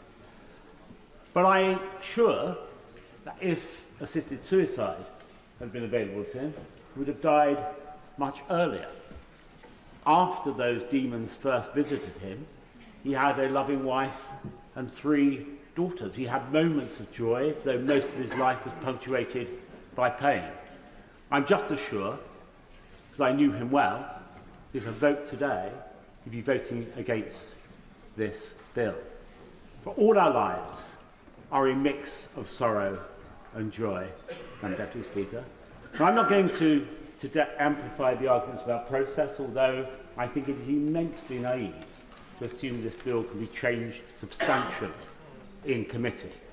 As a Shadow Minister and Minister for 19 years, I oversaw many bills in committee, and I know what committees do. They calibrate legislation, they refine legislation, they improve legislation, but they don't fundamentally alter the intent of that legislation voted upon at second reading. I'm not either going to talk too much about what happens in other jurisdictions, except to say that it is certainly true that every case that assisted dying has been, every case that has been introduced is expanded, not always by subsequent legislation, but often by judicial interpretation. And the idea that we should put this charming but rather naive faith in the judiciary to make these decisions subsequent to this House passing legislation is just that, innocent, and that's the best way I can describe it. What I am going to talk about is simply this. This bill changes the relationship between clinicians and patients forever. It says to the NHS, your job is not only to protect and preserve life, it is sometimes to take life. I'm not prepared for our NHS to be changed in that way. And beyond that, it changes society's view of what life and death is all about. This isn't just about individual choices, as has been said by a number of honourable members in interventions and speeches. It's about a collective, a communal view about how we see the essence of life and death. And the final thing I'd like to say, Madam Deputy Speaker, is that we can have this debate in this civilised way we have in this place. It's very different out there on the mean streets, isn't it? And each and every one of us know it. There are many cruel and spiteful and ruthless and unkind people in the world, and there are many vulnerable and frail people. And when those two collide, it's not a good outcome for the second of those groups. And I fear this bill I'm going to vote against this bill because I'm going to vote for what a politician in another place once called the audacity of hope. I hope that we can improve palliative care. Hope that we can do better. And I fear for those disabled and vulnerable people that the provisions of this bill, regardless of the good intentions of its advocates, will fan the flames of fear. Richards.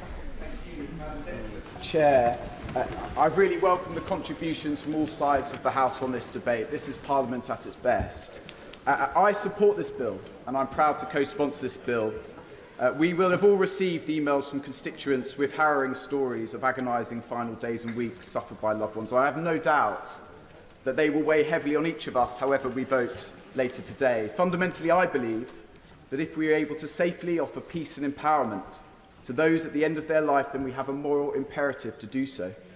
But, Madam Deputy Speaker, we are lawmakers, and I also fundamentally support this change because our current legal framework is simply not fit for purpose. Our criminal law is a mess. 4 former Director of Public Prosecutions have told us that they need change. This is pretty unprecedented. When 4 former Director of Public Prosecutions, the people who make the decisions, the sole people who make the decisions as to the prosecutions in this case, are urging Parliament to take action. In 2014, the Supreme Court, in the judgment in Nicholson, urged Parliament to take action because the law was not working in this area. And the law is chaotic because as to how it relates to this argument around coercion. If we vote this legislation down, if it falls today, do not think that vulnerable people at the end of their lives will not be subject to coercion this weekend and over the coming weeks. The police will investigate. A coroner will undertake an inquest into the circumstances of any suicide at the end of life. A prosecution may begin. But all these authorities, all these processes would have happened after the individual had died. This bill shifts the emphasis on such an inquiry to before the event, more logical, more rational, more humane. And let me quickly deal with the procedural arguments, because a private member's bill, as has been mentioned by my right honourable friend for Rutland and Stamford, was sufficient to reform our abortion laws, abolish the death penalty, to change our divorce regime. And in 2015, when this issue was last before the House, it was good enough then. I've read every single word of that debate. There was not a single word of opposition to this being the mechanism for such change. Since then, since 2015, we've had further select committee reports, more evidence from around the world as other jurisdictions move in this direction.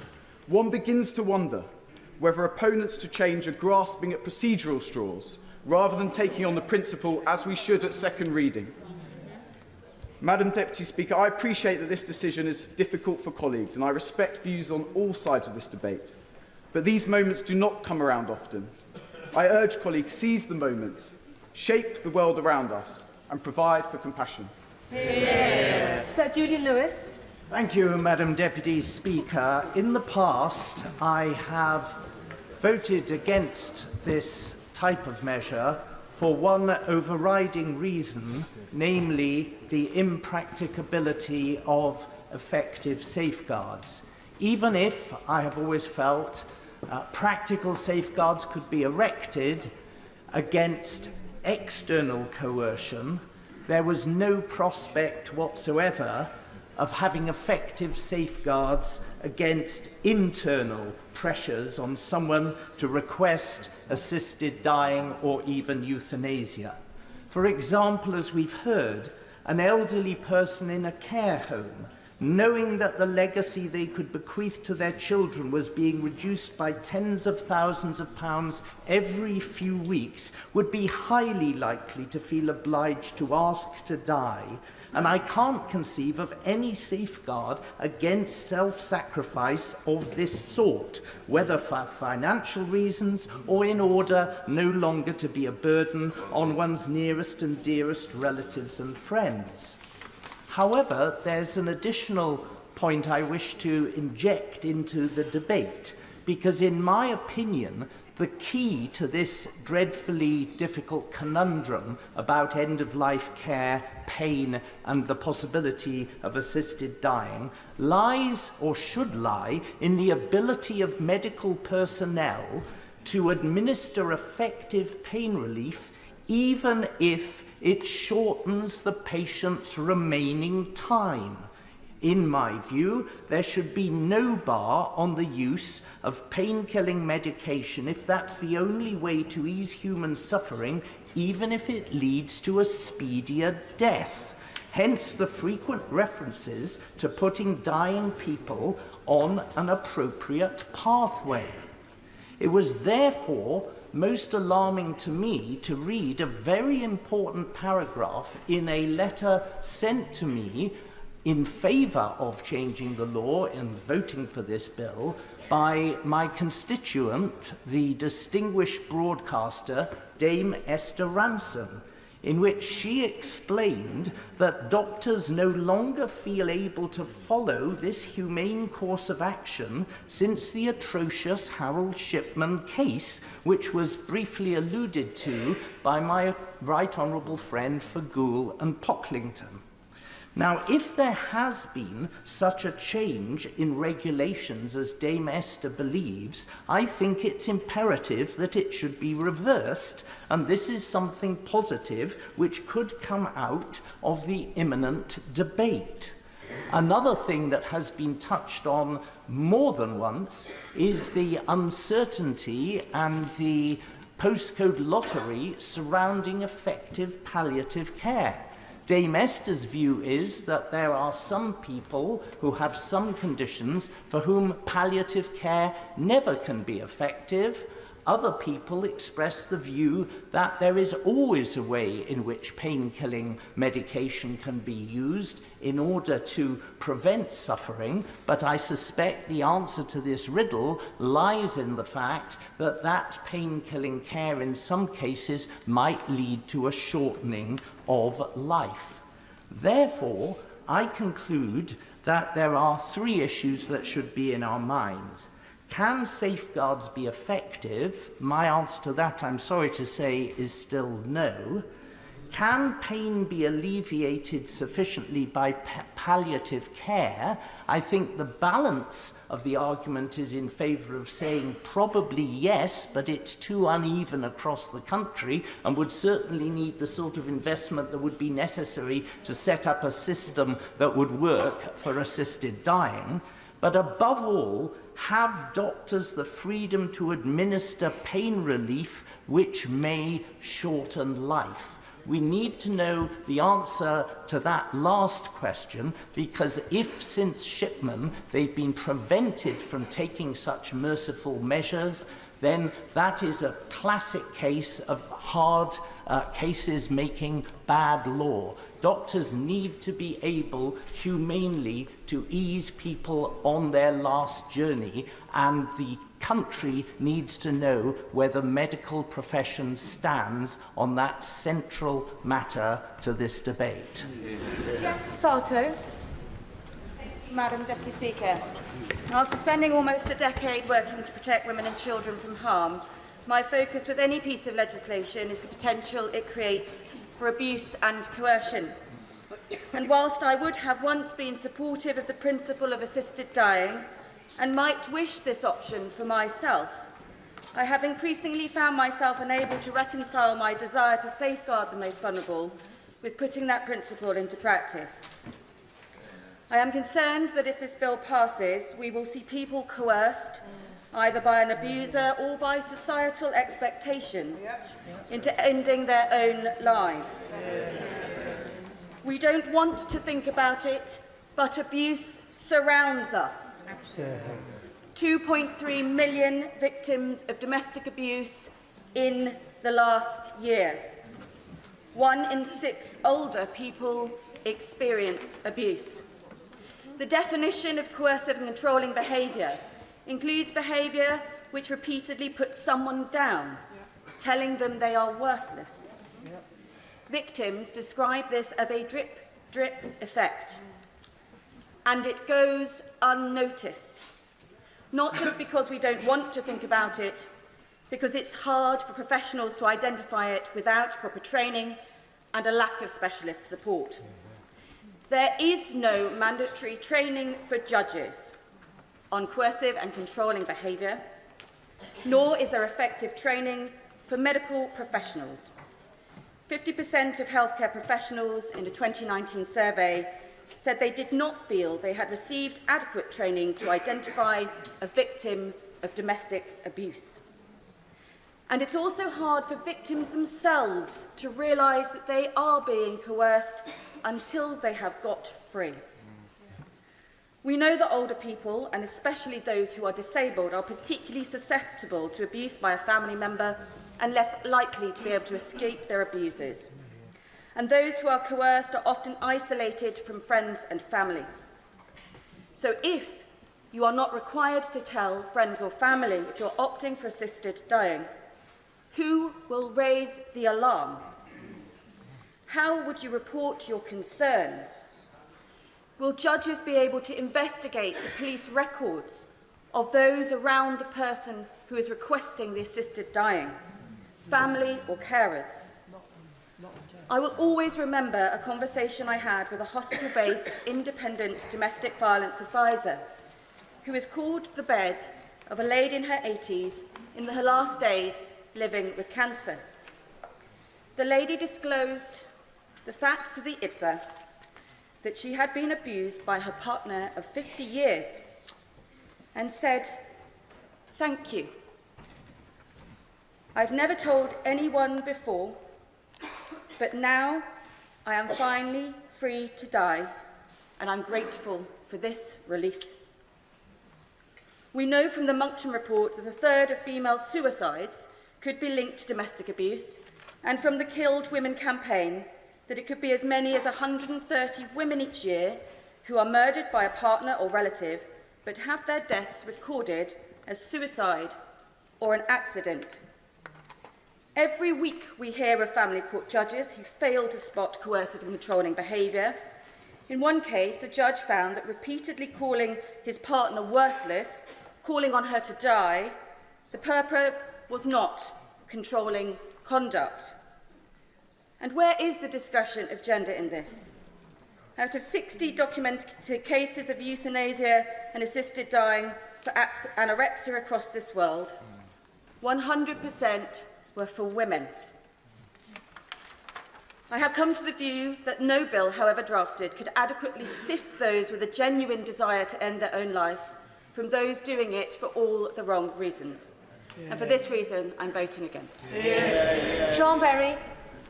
Madam Deputy Speaker, and to everyone who's spoken so far, it's been a really respectful debate. And I don't think any of us here haven't shed tears at the messages that people have sent in to us from our constituencies this week. I've received so many profoundly moving letters, postcards, emails, messages into my office on this issue from my constituents. I cannot for time, I'm sorry, in which the position, the period of terrible suffering can be much longer than 6 months. We must look at that at the next stage. And like many MPs, I and my colleagues have received many concerns about the availability of palliative care. And I hope we are seeing the start of a much more open conversation about what practical problems people face at the end of their lives, something we are generally not comfortable talking about now in this country, and provision which we don't currently provide for people in anything like an adequate way.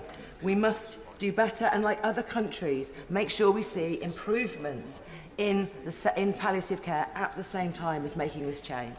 Because while we don't have to choose between this bill and better palliative care, we do have to give dying people the right to choose which ending is right for them. So please, please, vote for this bill today. Lizzie Collins. Thank you, Madam Deputy Speaker. And I want to thank the House and colleagues across it for the care and consideration that they've given to this debate. If the bill passes second reading today, there will be further lengthy scrutiny. Today, I want to address something that I think is a bit of a misconception about this bill. And that misconception is the idea that for patients taking the decision to die and for doctors assessing capacity, coercion and consent is somehow new. We've heard the term Rubicon. There seems to be an idea that this is a completely new sort of decision and that this is something unusual and outlying in medical practice.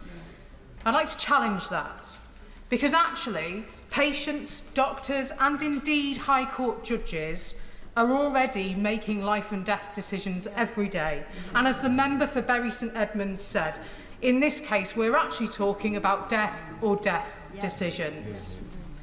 But let's take the example of withdrawal of treatment. One of my close family members, who actually would not be covered by the eligibility criteria within this bill, starved herself to death through withdrawal of treatment. She'd been unwell for many decades with a condition that would have eventually killed her, at one point becoming unable to swallow. She'd for many years relied on artificial nutrition, and when the type of artificial nutrition she needed changed to a more invasive process, she said, enough's enough. And as a mentally competent adult, under the current law, she was able to take that decision.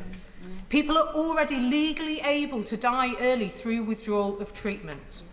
Now, I emphasise, she would not have been eligible under the criteria of this bill, and I've got no idea what she would have chosen if she did have a choice.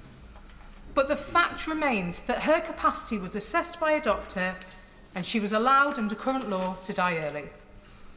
The BMA has told us that they regularly assess for capacity, coercion and consent, for example in abortion care, and, as in the example of my relative, dying through withdrawal of treatment. This bill and the safeguards it puts in place actually give a stronger framework of protection than the existing law. In this bill, 2 doctors have to test for capacity, coercion and consent. That has to be reviewed by a High Court judge. And there are pauses for reflection built into the process. And if it does get to the point of an assisted death, the patient themselves must administer the approved substance. Let's be clear about who this bill is for. The eligibility criteria are extremely narrow, and some have argued they are too narrow. This bill is for mentally competent adults who are nearing the end of their lives. They are dying, and they are dying soon. Now, many people with a terminal illness will have a perfectly ordinary death, managed perfectly well by palliative care. But we've heard in recent weeks, and in over many years in fact, about the people who do need this bill. The people for whom even the best palliative care simply doesn't work. The people for whom the option, merely the option of an assisted death, gives them peace and comfort and a chance to enjoy the rest of their lives without fearing the manner of their death. And with the safeguards contained within this bill, who are we to deny them that peace? Who are we to decide what they must bear as they die? We have the power through a robust legislative process to prevent human suffering.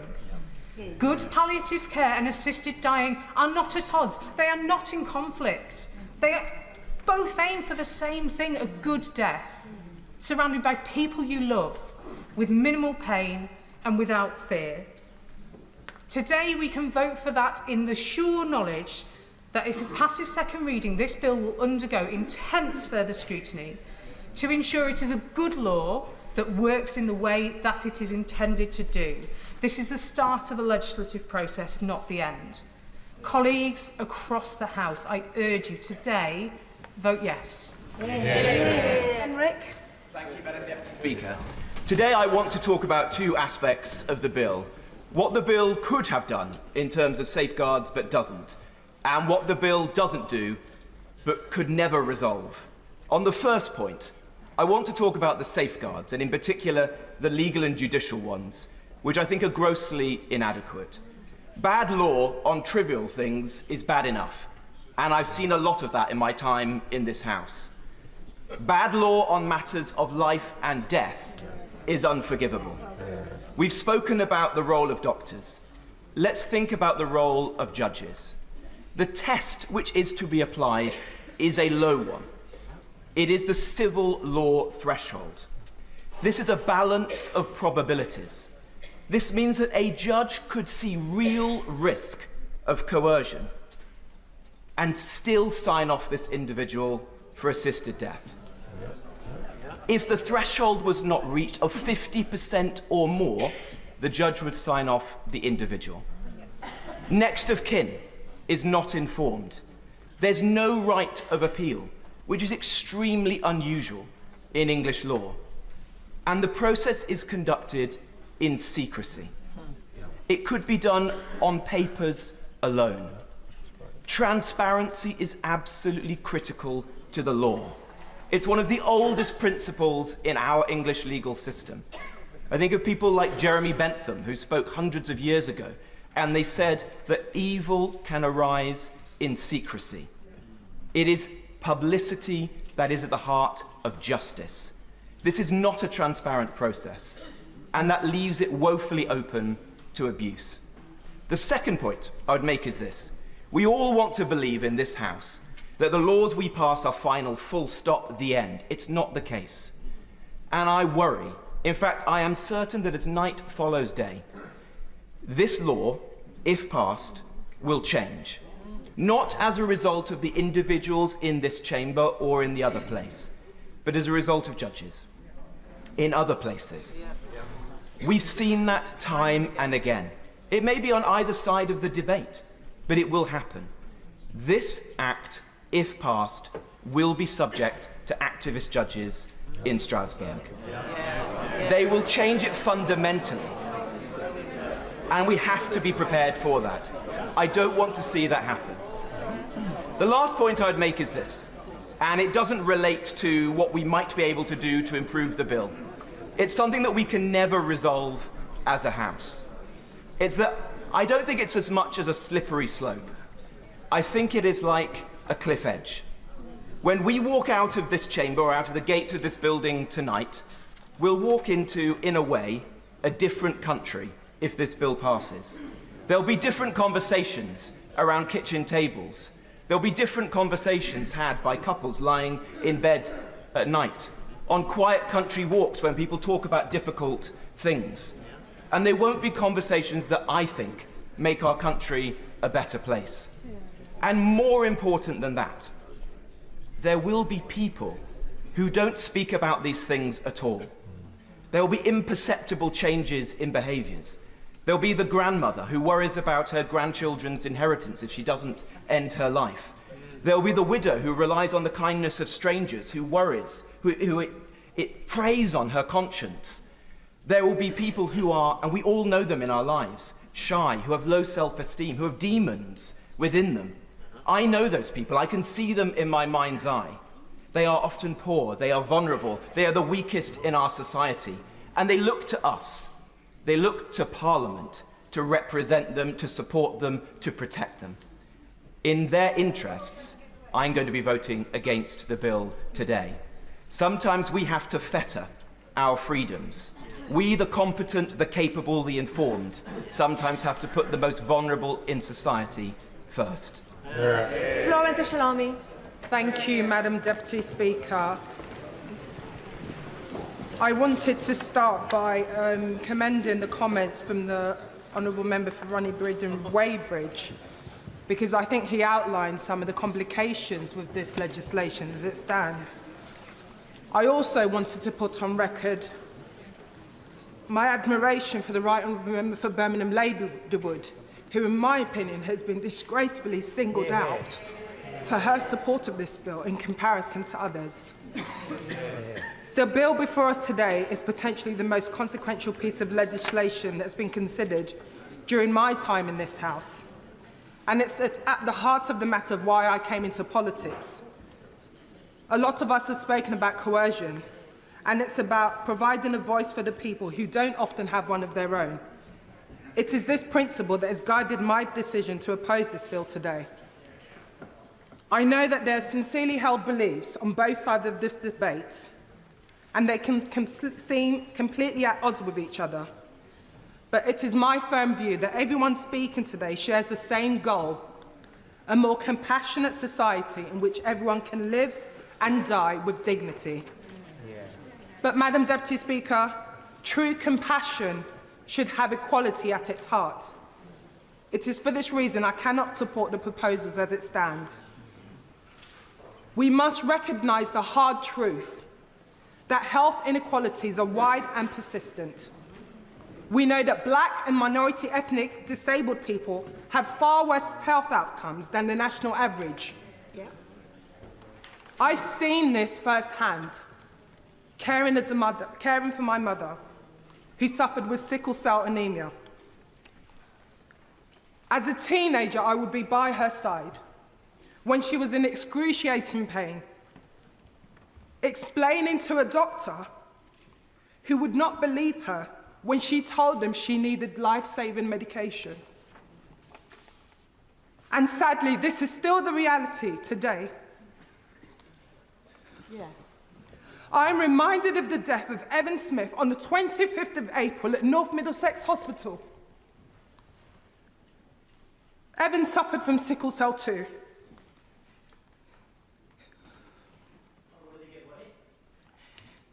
He was in so much pain that he had to ring 999 from his hospital bed because he was denied oxygen and basic care by the doctors. Yeah.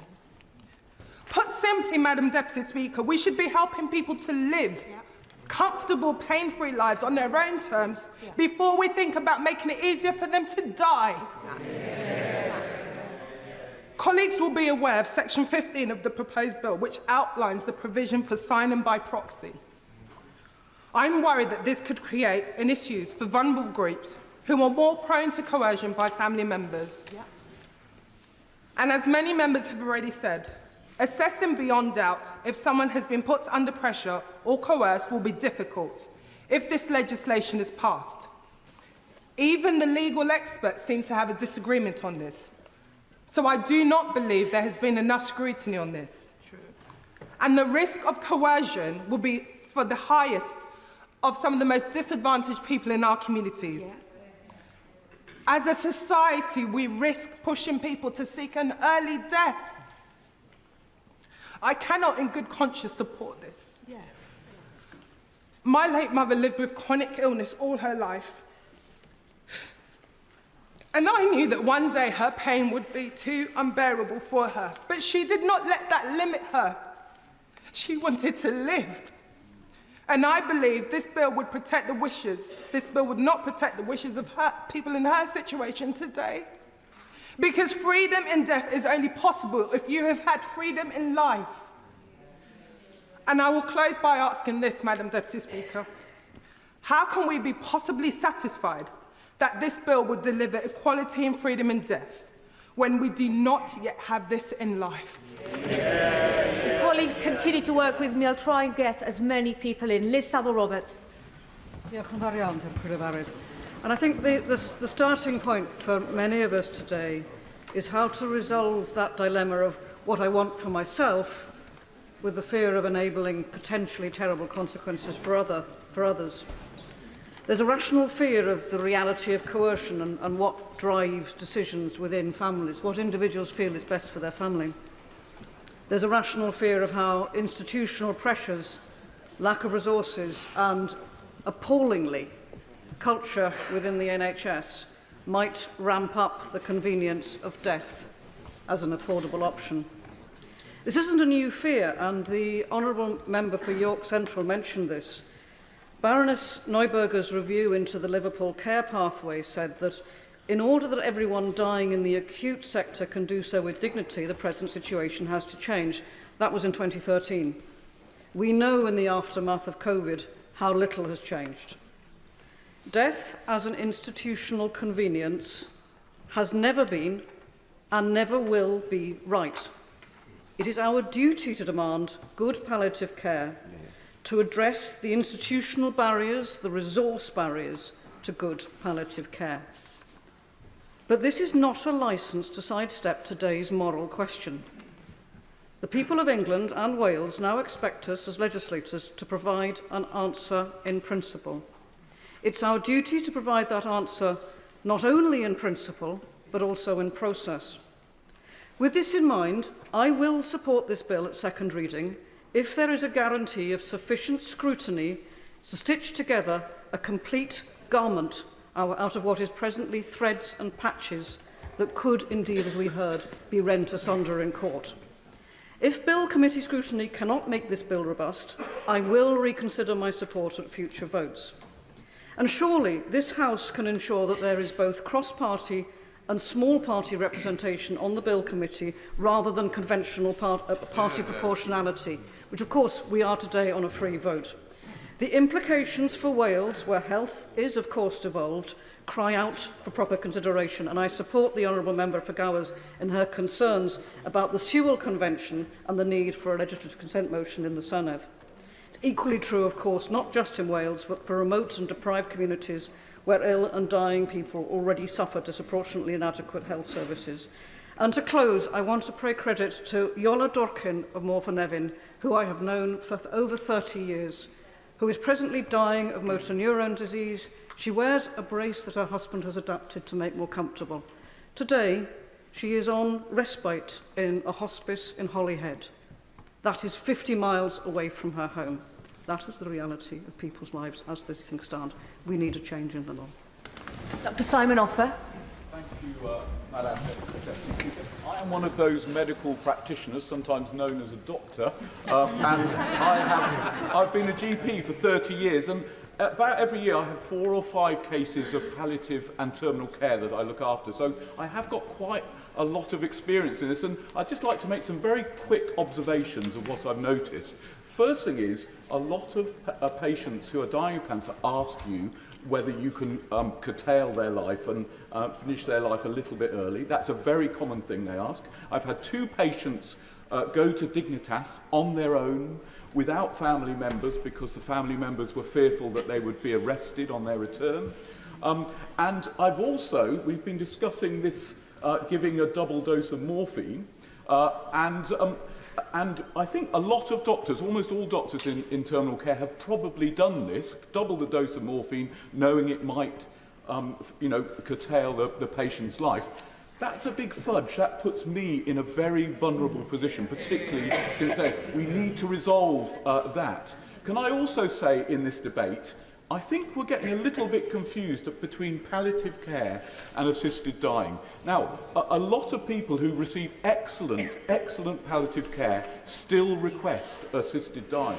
They're not mutually exclusive, and I totally support what everyone's saying about really developing palliative care. It's really important, but that does not go instead of assisted dying. The things go together. Assisted dying is one of our tools in palliative care, as I see it, as we go into the future.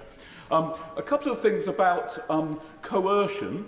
So coercion is this sort of thing I will need to, or people like me will need to assess. Now, if someone says they feel a burden, that immediately is not a good reason to me to approve an assisted dying. And doctors are trained in this. They're trained in assessing capacity, as the Right Honourable Gentleman said, but we're also trained in trying to find out the reasons why someone wants to end their life. And so I think it's judging doctors harshly to say that they will not spot coercion. I think the slippery slope, actually, interestingly, the only change in Australia was that they found the judiciary review actually didn't add much to the process. But otherwise, doesn't seem to be a slippery slope as long as the legislation is carefully done. There was... Yes, certainly.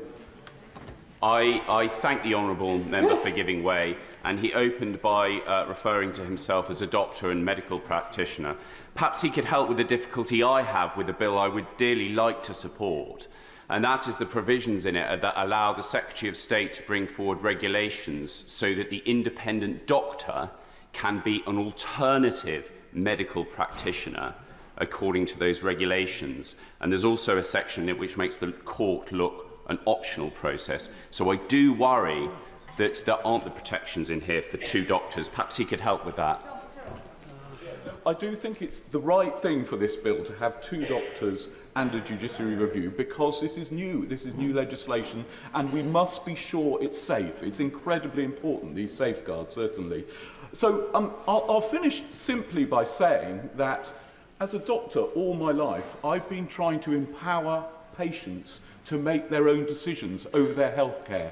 And this is a great opportunity to do that. I had one patient who had a terminal diagnosis that hung himself. The family were devastated. It was a horrible way to die. And I felt we'd failed as a medical profession. Let's not fail as a government and a judiciary and Houses of Parliament. So please support this bill. Dr. Luke Evans. Madam Deputy Speaker, members, how do you want to die?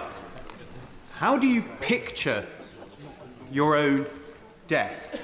It's a question we rarely ask ourselves, but one that every one of us will face. And for me, I hope it's with peace, surrounded by loved ones, free from pain, content with a life well lived. That's the gold standard.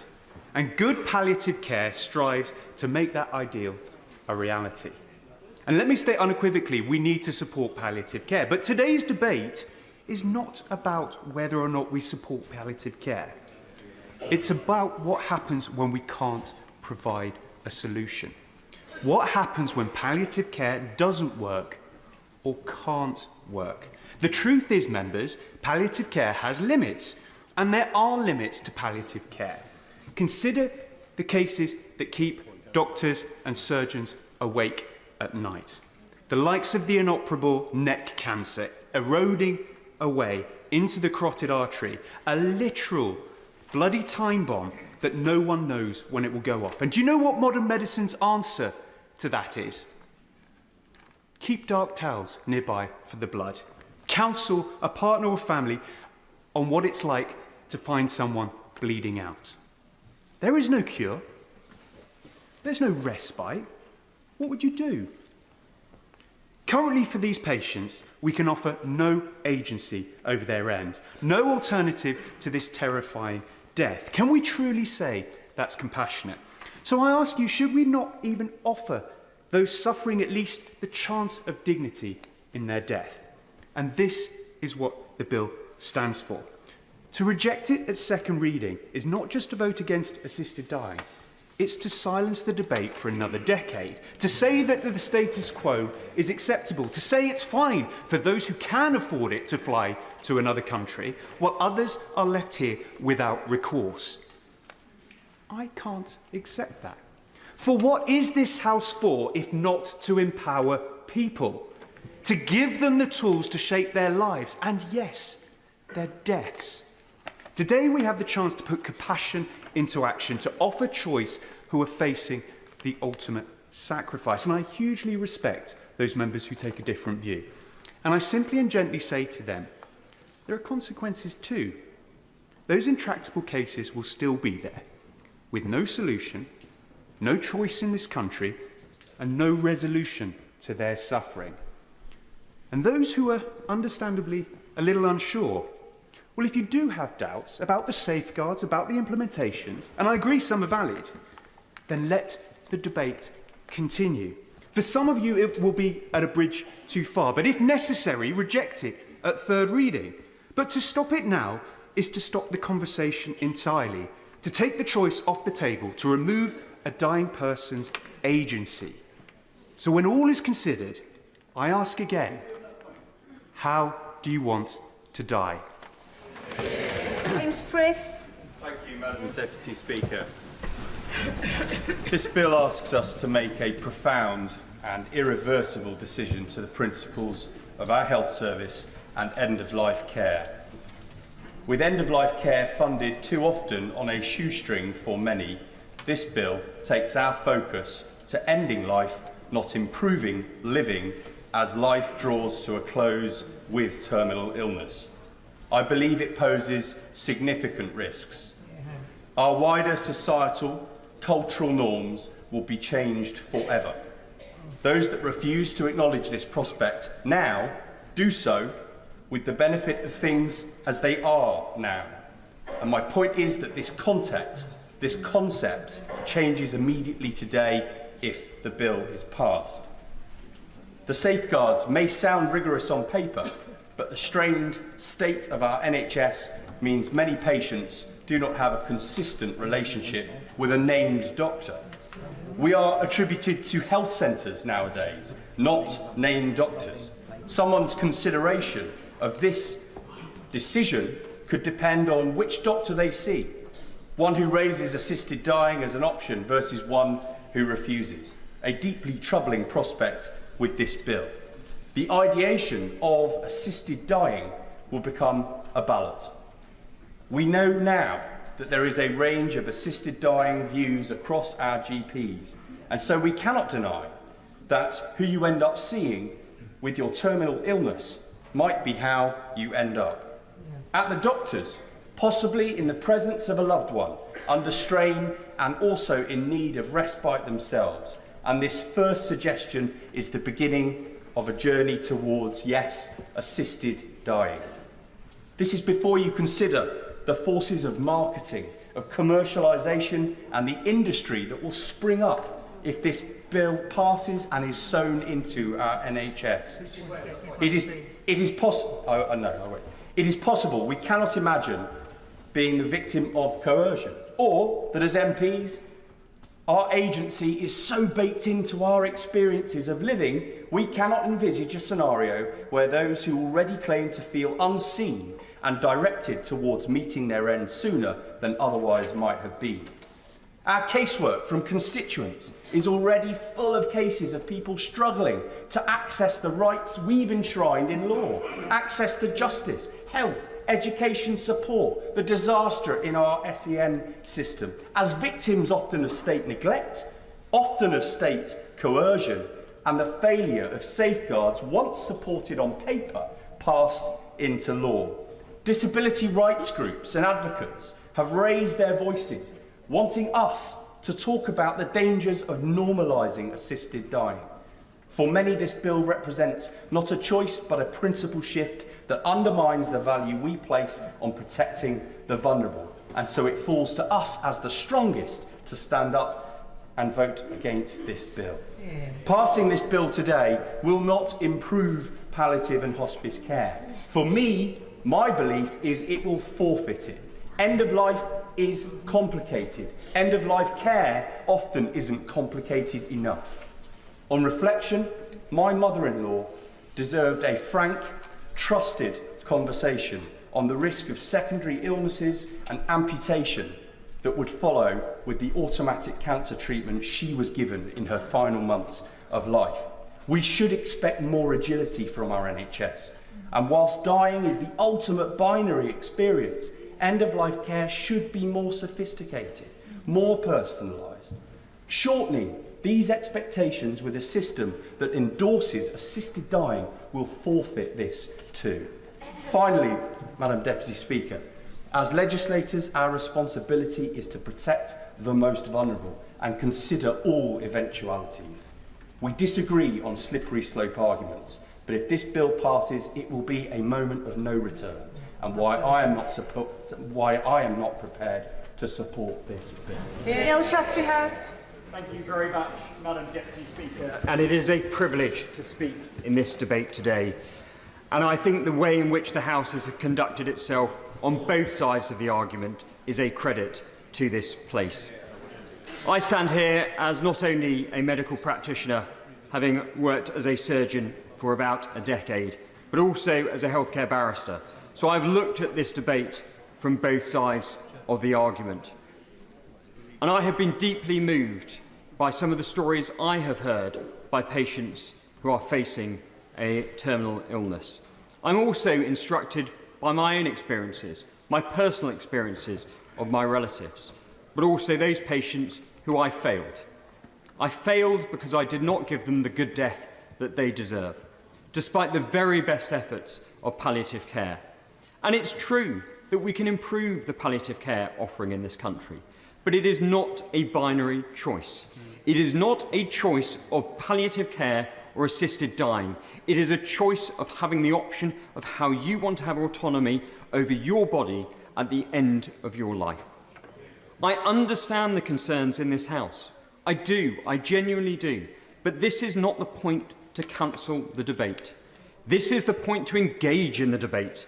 This is the point that we move it forwards, that people could contribute to that in the committee stage and say how this can be improved, and we can work together to make a societal change, to improve our society and to support those that want that ultimate choice in those last days. Thank you very much, Madam Deputy. Paula Barker. Thank you, Madam Deputy Speaker. I am honoured to rise and lend my support to this bill. and I'm proud to support my honourable friend, the member for Spen Valley, as one of the co-sponsors of this bill. In my city of Liverpool, data shows that 74% of people are in favour of assisted dying. I have been privileged to correspond and meet so many of my constituents who have shared their views and personal stories with me, spanning both sides of this important debate, and I thank them all. As we've heard today, there are strongly held beliefs on both sides of this House, and I absolutely respect those with differing views to myself, and I hope that they respect my own views, even if we disagree. Long before I entered this place, I have been an advocate of assisted dying, with the appropriate safeguards to alleviate unnecessary suffering. My own mum cared for my dad during his cruel battle with cancer. Sadly, not even the best palliative care could provide him with a good death. And I do believe, Madam Deputy Speaker, that there is such a thing as a good death. At its core, this bill is sensible, safe and compassionate. But above all else, it places human dignity at its heart. In respect of palliative care, this bill isn't an either-or. I, along with many other campaigners for assisted dying, fully support improving palliative care, and it has been proven that end-of-life care has improved in several countries because of assisted dying reform. And I hope if the bill passes that the UK will also belong to that list. Palliative experts, including those opposed to law change, admit that some people's suffering is beyond the reach of even the best palliative care. I also don't believe if this bill finally becomes law, it will create a slippery slope.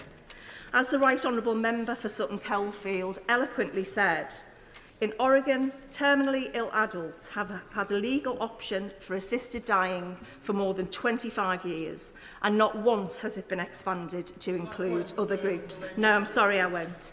Every year, around 650 terminally ill people take their own lives. Countless others who are more affluent make the choice of the long, arduous journey to Switzerland, all without any protections in place. I don't want choice to only be available to those who can afford to pay. That is not just or equitable. Finally, Madam Deputy Speaker, just like many other private members' bills that have gone before, that have looked to bring about social reform, such as abortion, divorce, and the decriminalisation of homosexuality, this is an historic moment and an opportunity, if taken, to give real dignity to those who have reached the end of life and want a choice, while also respecting the views who don't want to take that choice. Thank you, Madam Deputy Speaker. This is a really humbling subject to speak in. I'd like to put on record my thanks for the member from Spen Valley for bringing this important issue before the House today. I've witnessed firsthand the cruelty that a terminal diagnosis brings. The son of a single mother, my grandparents were like second parents to me. Each struggled with their own incurable cancer diagnosis. At Christmas dinner in 2019, my nan, who could no longer eat and was clearly in a great deal of pain, turned to me and said, "She's ready to go. It's time now," she added. It was that night that I reflected on how, as a society, we shy away from discussing death. We park it away, prioritise more immediate, palatable subjects, but it is impacting members of our communities day in, day out, from terminal diagnoses to medical treatment, and ultimately, their final days. This really matters to me. In my maiden speech, I pledged to campaign for greater control in those final days, and to afford those with terminal diagnoses the right to end their lives in dignity. This is not an argument against palliative care. Some wonderful Macmillan nurses made my nan's final months as comfortable as possible. And I agree absolutely with many members that have raised the issue today, that we need to be doing more to support our palliative care sector. But good palliative care and a dignified end of life are not mutually exclusive. Nor do I seek to control those who have strong religious beliefs. Those who believe that only God can take life have the complete freedom to wait for that moment, but that is their choice.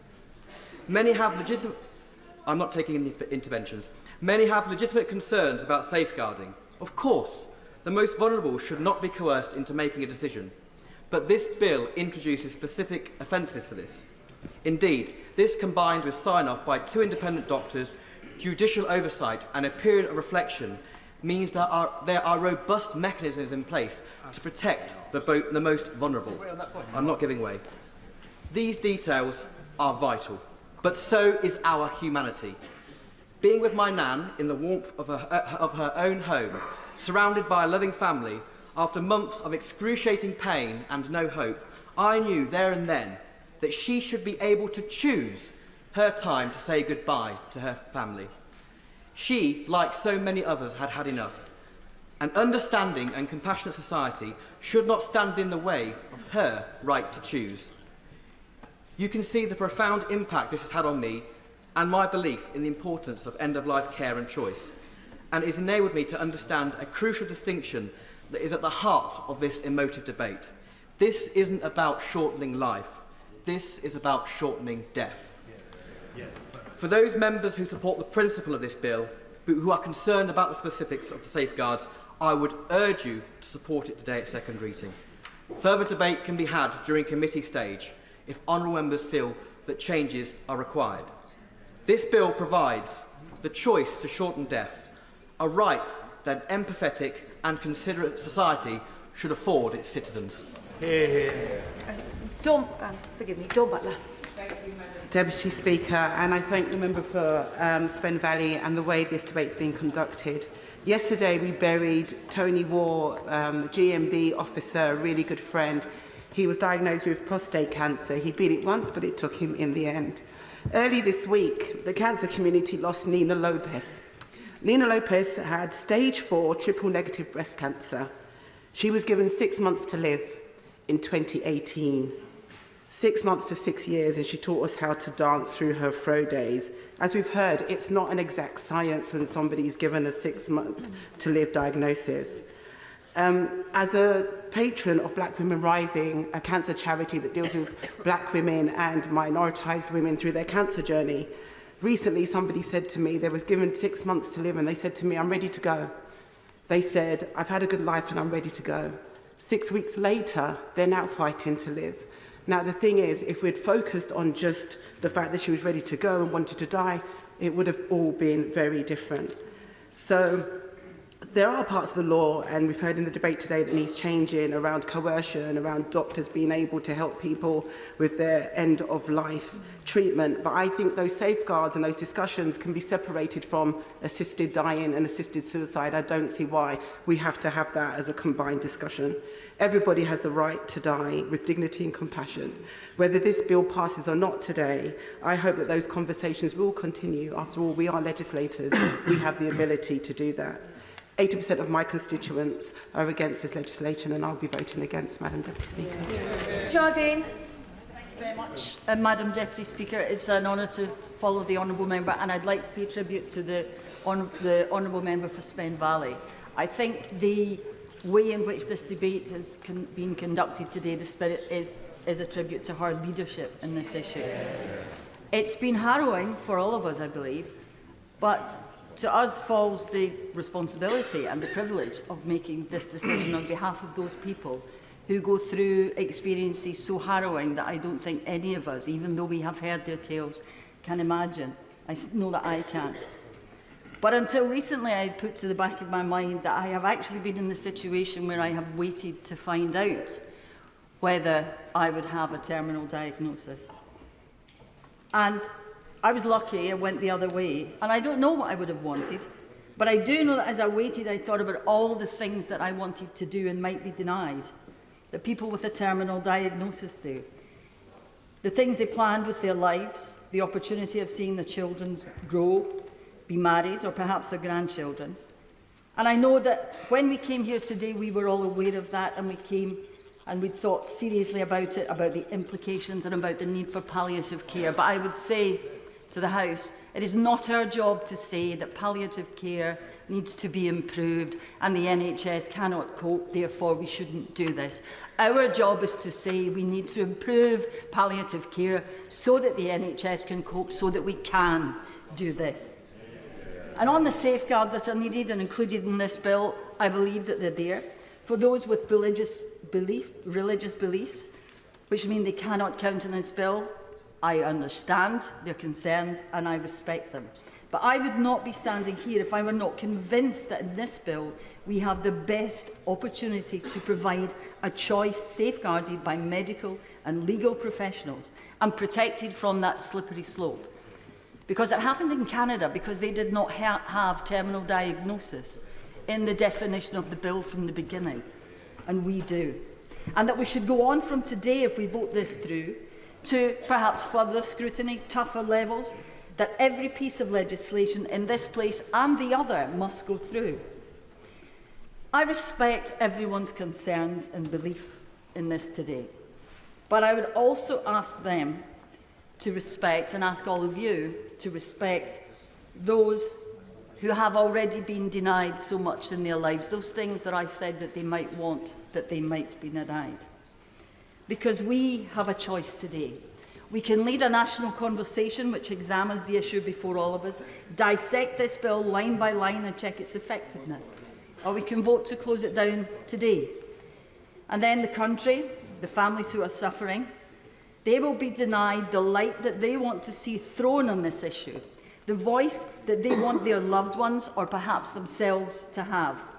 Madam Deputy Speaker, we have, many of us, watched loved ones die difficult deaths.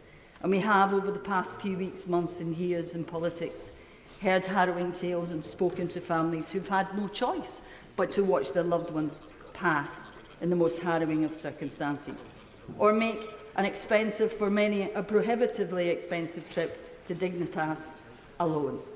I can't help about those things that they have been denied by the cruelest of fates. And I would say, surely, surely, we cannot deny them choice at the end of life. Fuchs. Deputy Speaker, I want to start by thanking my honourable friend for Spen Valley for the incredibly sensitive and thoughtful way she's conducting the passage of this bill, consulting widely with terminally ill people and their families, medical staff, lawyers and faith leaders, and those on both sides of the debate. For me, I have two very personal stories about why I support a change in the law. Last year, my dad's health took a turn very much for the worse. He had sepsis, kidney failure and heart disease, and he'd lived with Addison's disease for almost 50 years. He was given the dreaded news that he only had a few months left to live. His last few weeks I would not have wished upon anyone. He was in agony and suffering, his breathing was difficult, and he was in such pain. I struggled to see him suffer so much. But the nurses, doctors, carers, and my incredible stepmum were all without fault, and his palliative care was excellent, thankfully.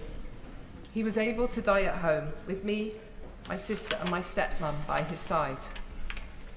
But seeing him suffer so terribly convinced me we had to have a change in the law so that people who are terminally ill have a choice. My second story is from Australia, where my brother lives. My wonderful sister-in-law, Kelly, sadly died of liver cancer that developed into bone cancer. She had a fractured left arm, fractured pelvis, fractured sacrum, cancer in her spine. At 54, Kelly was far too young to die. Her cancer was particularly painful and unforgiving. As she lived in Victoria, she was able to register for assisted dying. For her, that was incredibly comforting. To know that if she needed to, and only if, she could stop the suffering. She didn't need it in the end, but she did have the option. And in her darkest days and her fearful days, that brought her and my brother incredible peace of mind. I've heard similar stories of suffering in the hundreds of emails sent to me by constituents over the course of the last few months. People want and deserve access to both the best palliative care as well as a choice if they are terminally ill. The protections in the bill are strong. The evidence underpinning the bill is strong. I was there for my dad's final week when he was in so much pain, and I was there right at the end holding his hand. What a privilege to be with him at the end and see him through. So in memory of my dad and of Kelly, I support this bill and I urge all those across the House to support it too. Jim Allister. Thank you, Madam Deputy Speaker. This is not an easy subject, nor should it be, because this is a matter of the taking of human life. The taking of human life sanctioned by the state. Our nation, through many wonderful charities, through government itself, reaches out compassionately to those who are threatening suicide. They are urged to use the services of the Samaritans and to get all the help they can. Mr. Speaker, I cannot square the circle where the state would then move to itself sanction suicide, indeed to facilitate suicide, in fact to promote suicide, and to do it in respect of those who are intrinsically the most vulnerable in our society. Anyone who gets a diagnosis of terminal illness by reason of that is obviously vulnerable, and many in consequence suffer depression and other difficulties.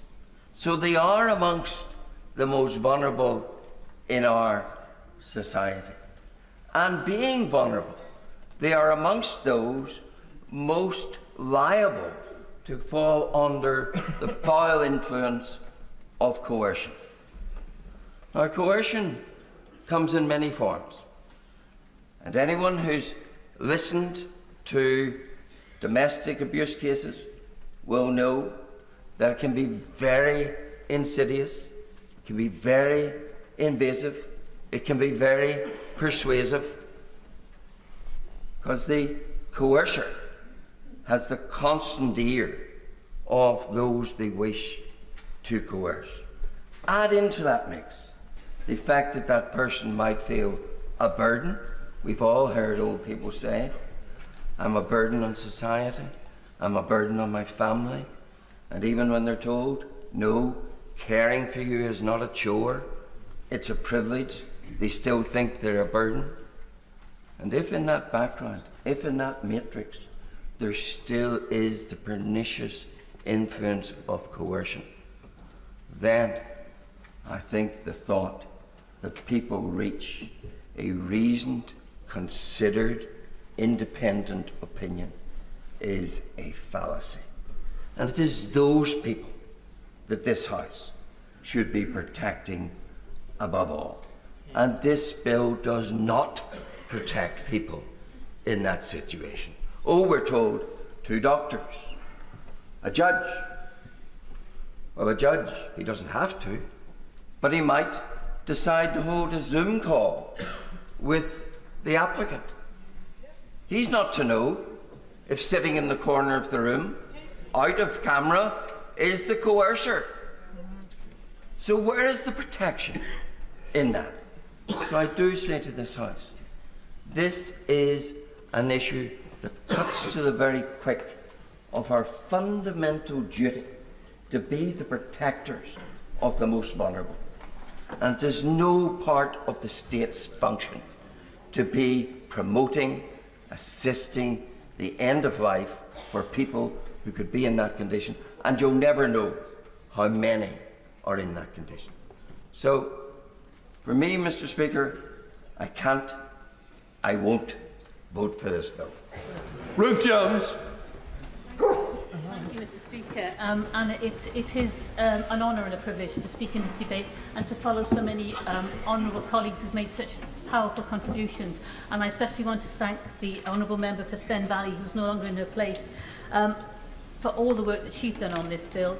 All the colleagues across the House who've been working together so collegiately, and all my constituents from Newport West and Eastline who have written to me in their hundreds, and the experts as well who've shared their views with us.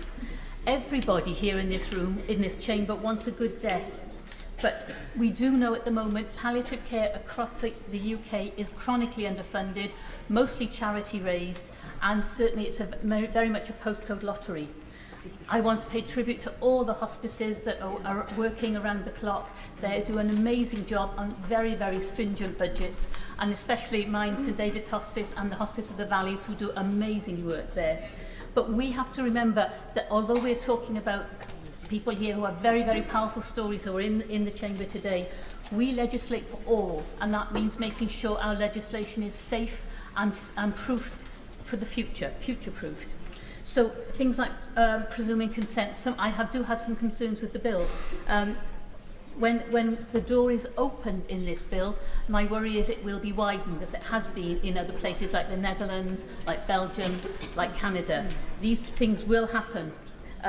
Over 65 private members' bills were passed in the last Parliament.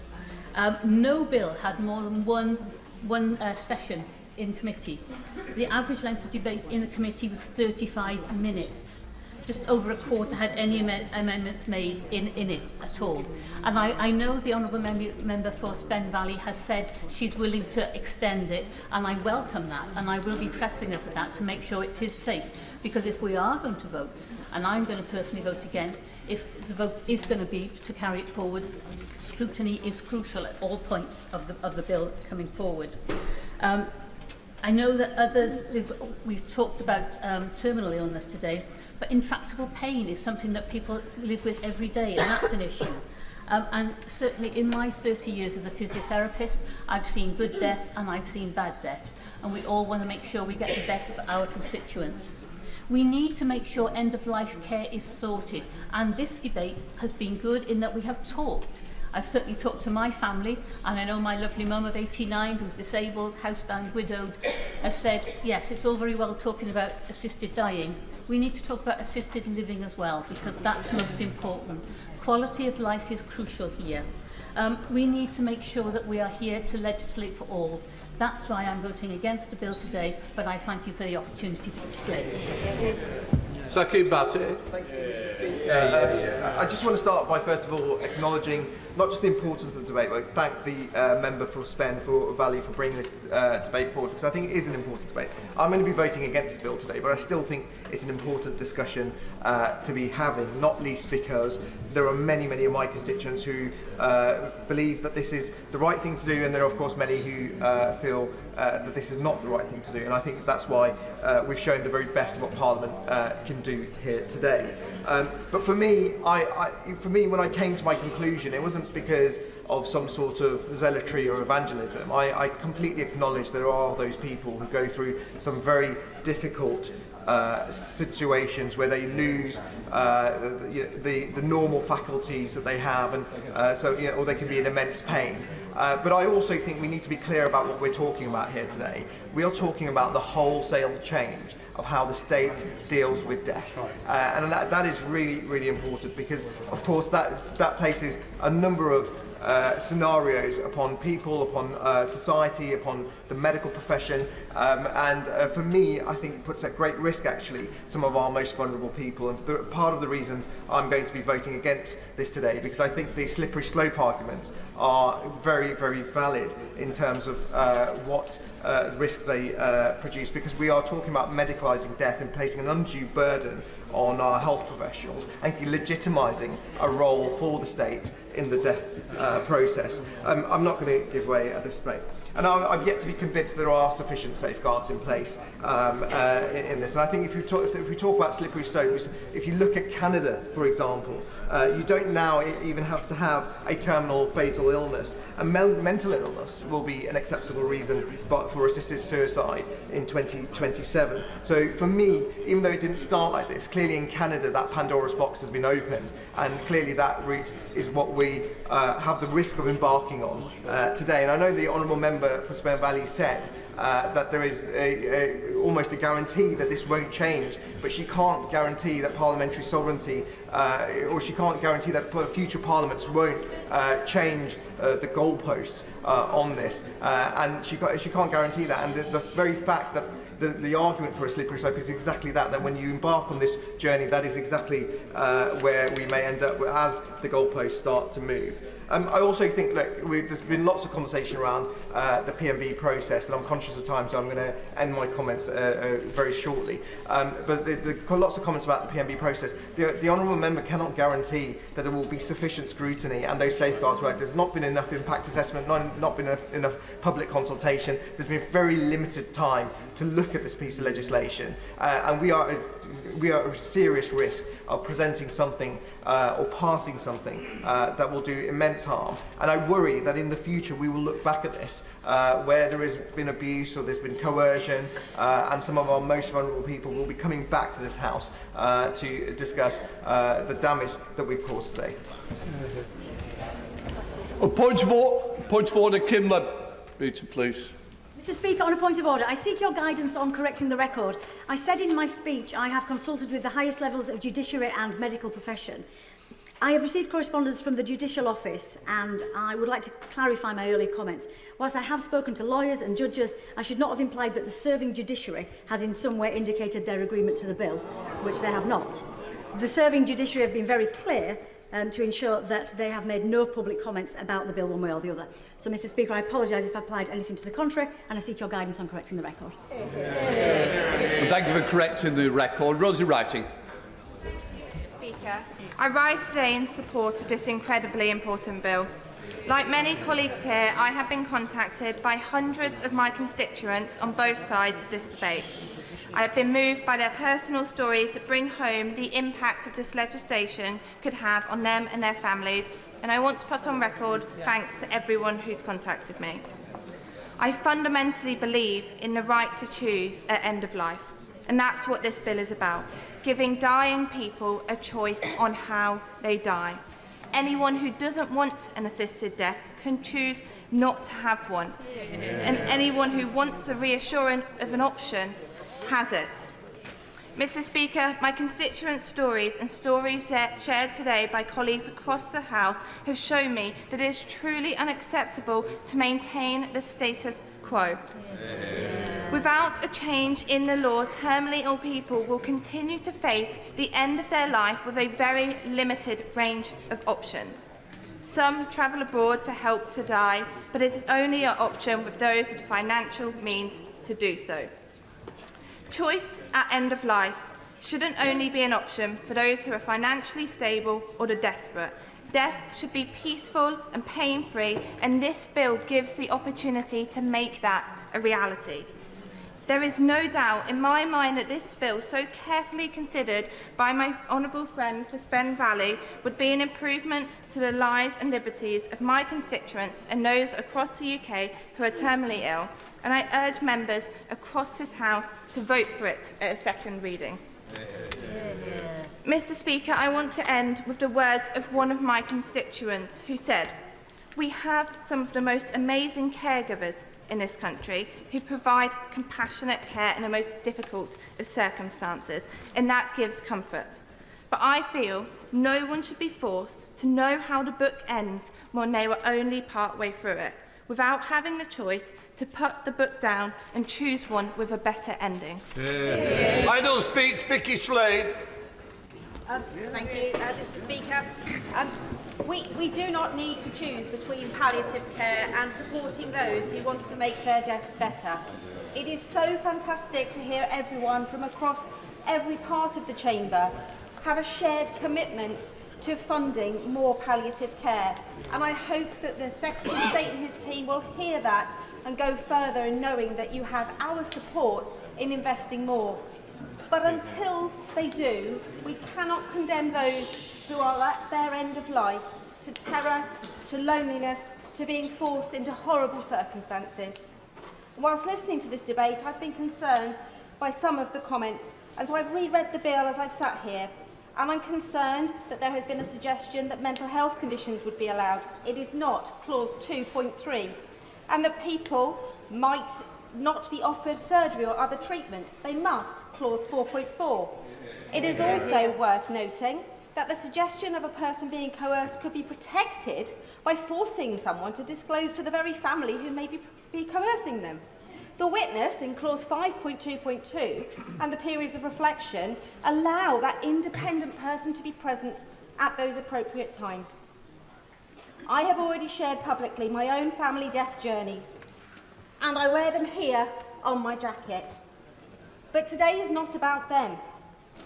Today is about all of those people who need this. Last night, I read the book, Die Smiling, about Nigel's journey to Dignitas, and it ends with his final journey and a Facebook post prepared before he made that agonising journey, a 20-hour journey with his wife and children to Switzerland, and it moved me to tears. But most people cannot afford that option.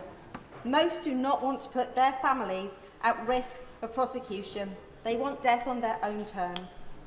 Gary lives in my constituency of Mid-Dorset and North Pool, and he asked me to tell you his story of dying with liver cancer. He knows the end stages will be brutal, and he wants to decide when enough is enough. Gary told me, "Death does not worry me at all. Dying a slow death with my dignity stripped away terrifies me. So when my time is right, I will kill myself, alone and afraid. My sick dog will not have to die alone and afraid, but I am forced to do so. I want to die on my terms. How can this be right?" Tracy, who was a palliative care nurse, told me, "I've witnessed many end-of-life patients, and I cannot say, hand on my heart, that many of those patients had a peaceful death. I left palliative nursing as the emotional trauma became too much. There are neither the range of medications or symptom relief treatments available for many of the harrowing things people are forced to go through in their last days and weeks of life. This bill is about compassion and humanity, and we must listen to the voices of dying people." Come to Shadow Minister, Dr. Kieran Mullen. Thank you, Mr. Speaker. And today the focus is rightly on backbenchers, so I'll limit my remarks and I won't be taking any interventions, mindful of your advice on time. It's not for me to make the case for His Majesty's opposition, as we've not taken a collective view. And like many members, I've struggled greatly with this decision. I don't believe there is a perfect choice to be made today, just different versions of imperfection. And my time working as a doctor in A&E has made me sympathetic to both sides of the argument. I've seen the pain in the eyes of relatives who want to ease the suffering of their dying loved ones. But I've also held the hand of frail elderly people forgotten by their families, feeling themselves to be nothing but a burden. Reduced to its core, we're facing a difficult dilemma, Mr. Speaker. Access to assisted dying could reduce suffering for the terminally ill, and that is a choice some people would like to have, and some people would make that choice without any undue pressure. If we vote against this bill today, they won't have that choice. I caution against avoiding facing up to that hard moral reality by arguing that whatever people may fear about dying can always be managed by modern medicine. For all it can achieve, modern medicine cannot achieve everything. We've heard examples today of the worst illnesses that do more than cause pain. The member for Bury St Edmunds and the member for Hinckley and Bosworth described dying from a catastrophic bleed that takes your life in a panicked final moment. And of course, the treatments we may use to help people with pain often rob them of what they may sincerely feel to be their own independence and dignity. Some people may not want to spend their final days in a drug-induced state of semi-consciousness to manage their pain. Those minded to vote against this bill should give this the greatest possible consideration. And I don't think opponents of this bill can deny this, any more than proponents of the bill can deny that if this law is passed, it would represent the crossing of a significant legal, societal and moral Rubicon. Every other expectation we have of the state is for it to help extend and protect life. We would instead be asking the state to procure the medicines, provide the staff and sign off through the courts, a process that is designed to and will lead to someone's death. And a deep respect for the sanctity of life is not the preserve only of religious thinkers. Opponents of this bill place great weight on that consideration. They argue that once you accept that the state and its citizens can play a proactive role in causing death, the debate will shift from whether it should do that at all to how and when it should. It may be that we pass this legislation and no other in future, but those who have the utmost concern about even the possibility of an expanded bill may vote against this one as the surest way for them personally to stop that happening. And the mother of the House argued that coercion is not limited to the selfishly motivated relative directly pressuring a vulnerable person. It can be as simple as knowing people in the same position as you could and did choose to die. Some members worry that people will then ask themselves not just, do I want to die, but should I want to die? So where does this leave us? All of us can make a sensible and reasonable case for our positions and even point to care and compassion as we see it in support of our view. Taken all together, I think that means one thing more than anything else should be our guiding principle today. We should, above all else, vote with great humility and with respect for each and every vote cast in whichever direction. And I want to direct that sentiment to the country at large. I know there are passionate campaigners on either side of the debate with their own perspectives who fear greatly the outcome today if it isn't the one that they want. I say to them that as well as being MPs, those voting today are also sons and daughters, brothers and sisters, parents and grandparents.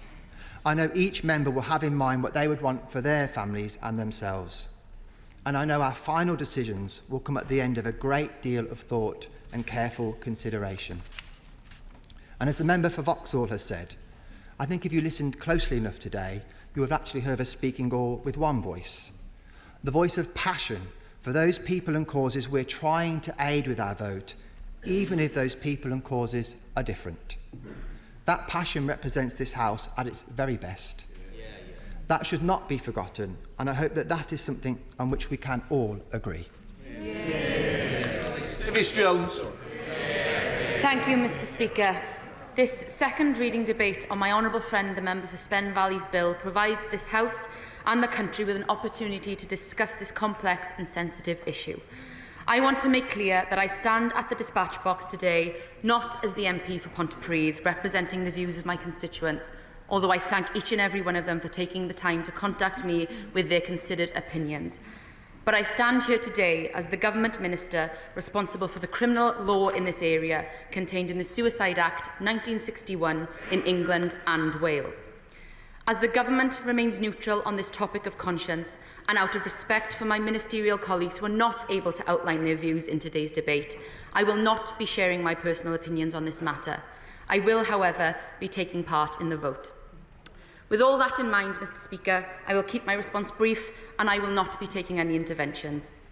The Government is of the view that any change to the law in this area is an issue for conscience for individual parliamentarians.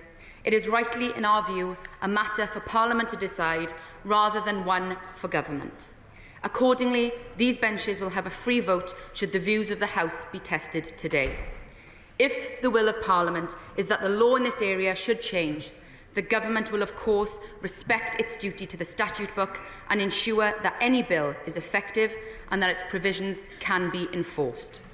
I thank my friend, the Honourable Member for Spen Valley, for bringing this important national conversation to the fore and for conducting her campaign with respect and integrity. I pay tribute to the campaigners on all sides of the debate, including Dame Esther Ranson, Liz Carr, Nathaniel Dye and Baroness Gray Thompson. They have all used their voices to advocate for what they believe and have contributed significantly to the important national conversation around death. Regardless of views, the one thing we have in common is that we will all experience death at some point. Death is a topic we do not tend to talk about very much, but these discussions have undoubtedly enabled families up and down the country to talk openly about their wishes and how they feel about their own death.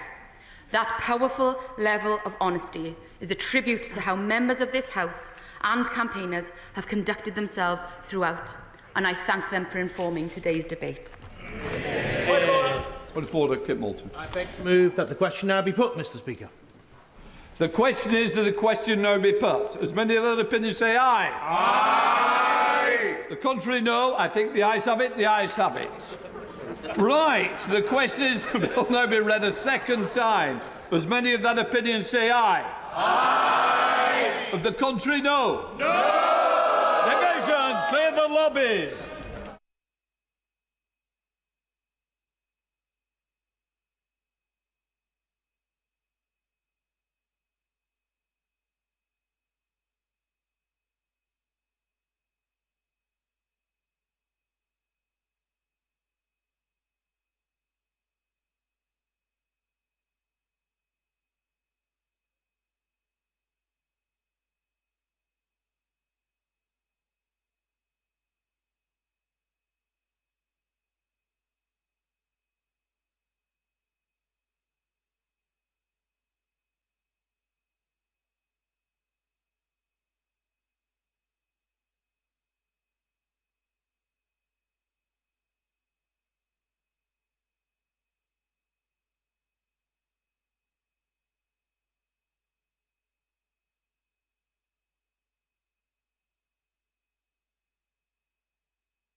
Order.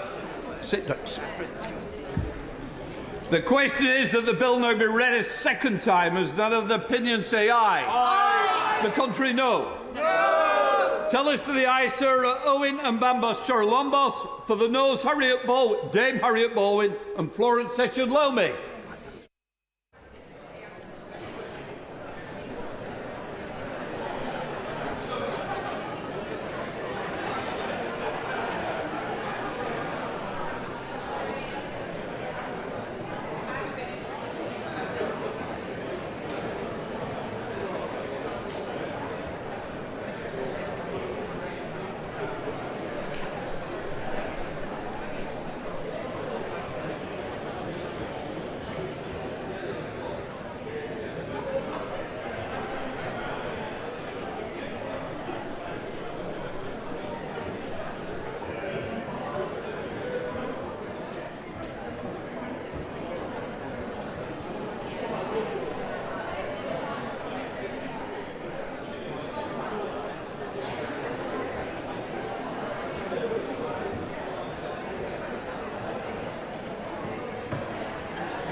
Order!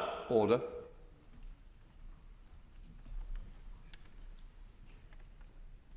The ayes to the right, 330. The noes to the left, 275.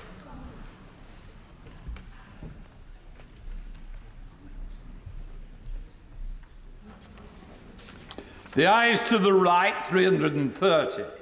The noes to the left, 275. The ayes have it, the ayes have it. And look!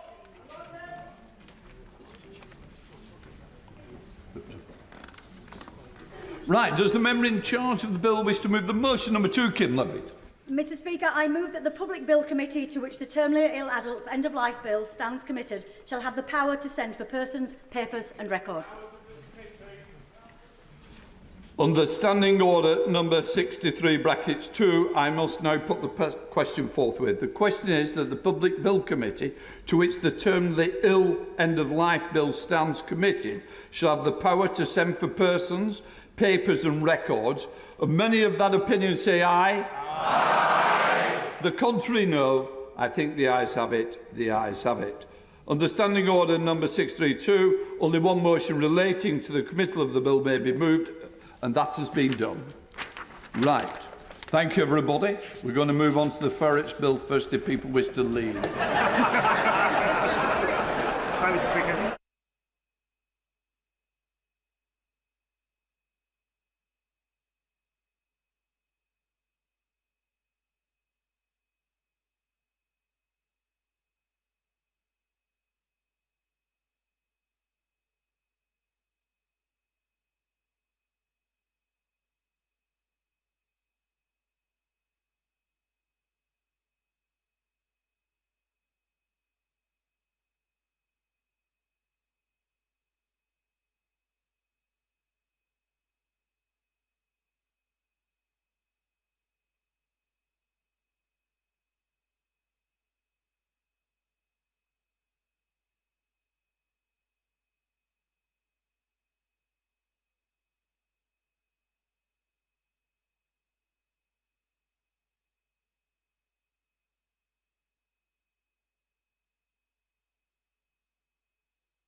Animal Welfare, Import of Dogs, Cats and Ferrets Bill, second reading.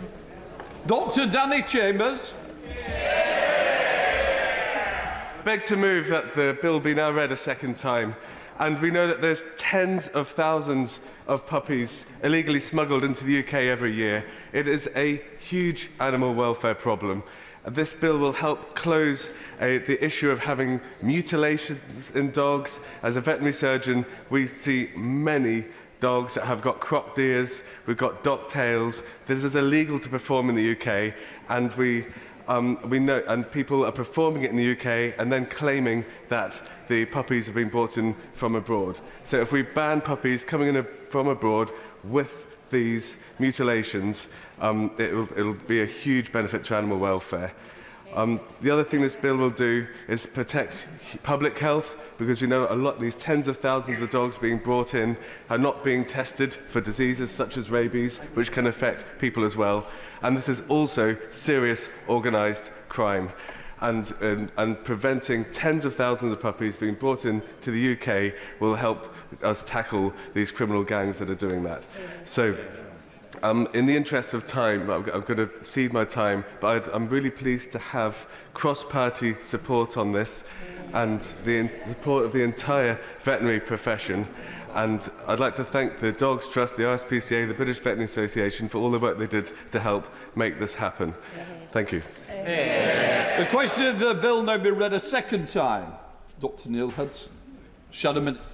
Thank you, Mr. Speaker. Mr. Speaker, animal welfare unites us in humanity.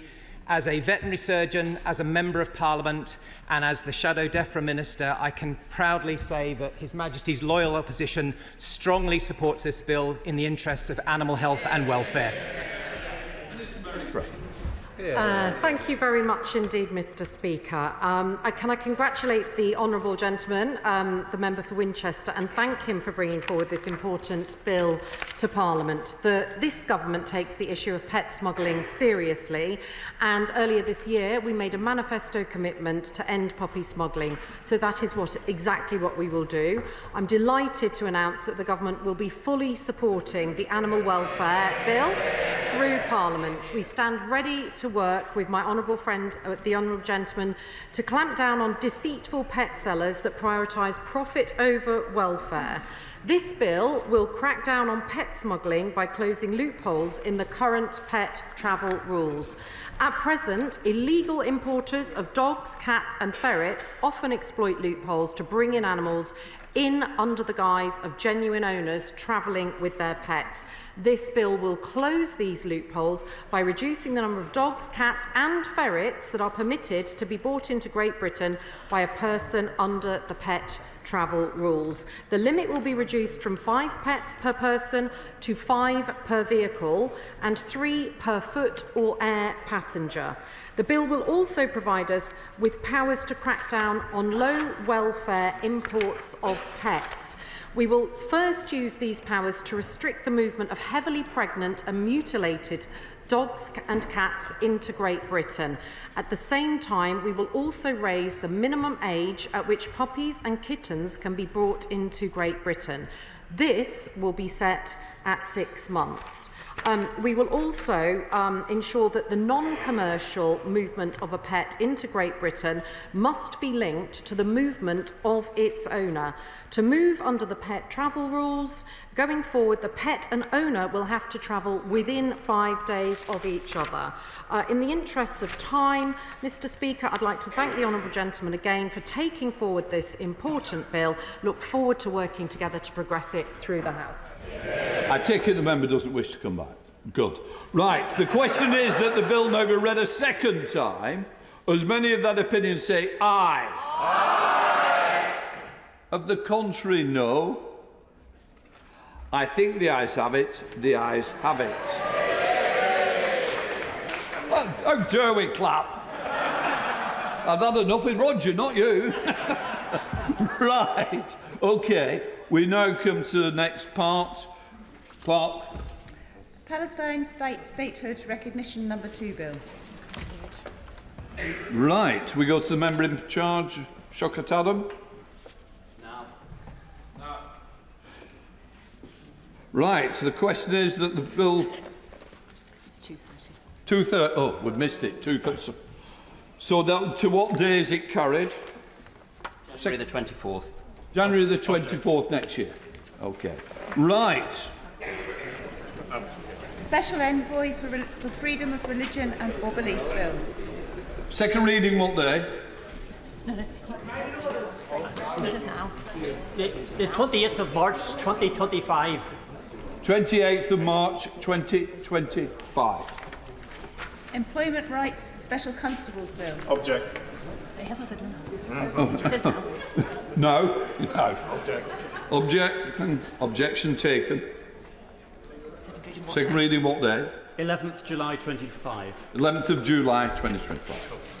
Health and Safety at Work, etc. Act 1974 Amendment Bill. Second reading what day? March the 7th. Objection taken. Second reading. March the 2nd. March the 2nd, 2025. COVID-19 Vaccine Damage Bill. Objection taken. Second reading what day? Friday the 6th of December, sir. Friday the 6th of December. Dogs Protection of Livestock Amendment Bill. No. Second reading what day? The question is... The question is that the bill now be read a second time. As many that can say aye. Aye. Contrary, no, the ayes have it. The ayes have it. Congratulations. Football Gender Inequality Bill. Who's in charge? No. Objection taken. Second reading what day? 16th May 2025. 16th of May 2025. Children's Hospices Funding Bill. Object. Objection taken. Second reading what day? Friday the 24th of January. Friday the 24th of January 2025.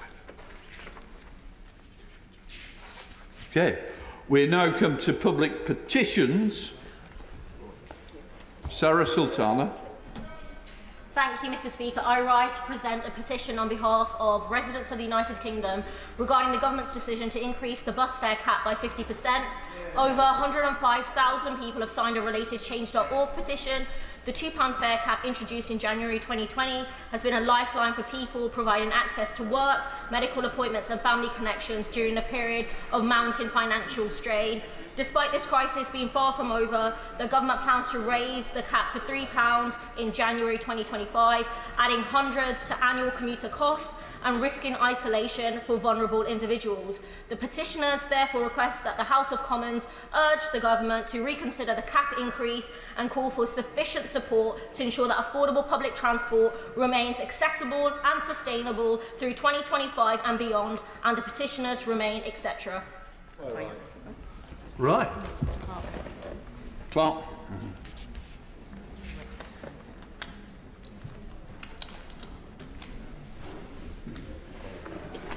Petition National Bus Fare Cap. Right. We now come to the next petition, Jess Assatel. I rise on the 5th day of the UN's 16 days of activism against gender-based violence to present a petition on behalf of my Lowestoft constituents on commercial sexual exploitation. Pimping websites facilitate the trafficking and exploitation of women and yet remain readily accessible. These companies make millions of pounds out of extremely vulnerable women and are a core part of the business model of sex trafficking in the UK. The petitioners therefore request that the House of Commons urges the government to outlaw pimping websites and paying for sex and provide support, not sanctions, to victims of sexual exploitation.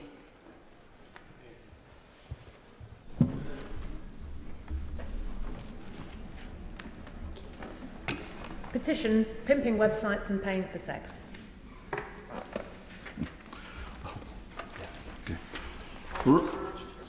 A point of order, Jim Shannon.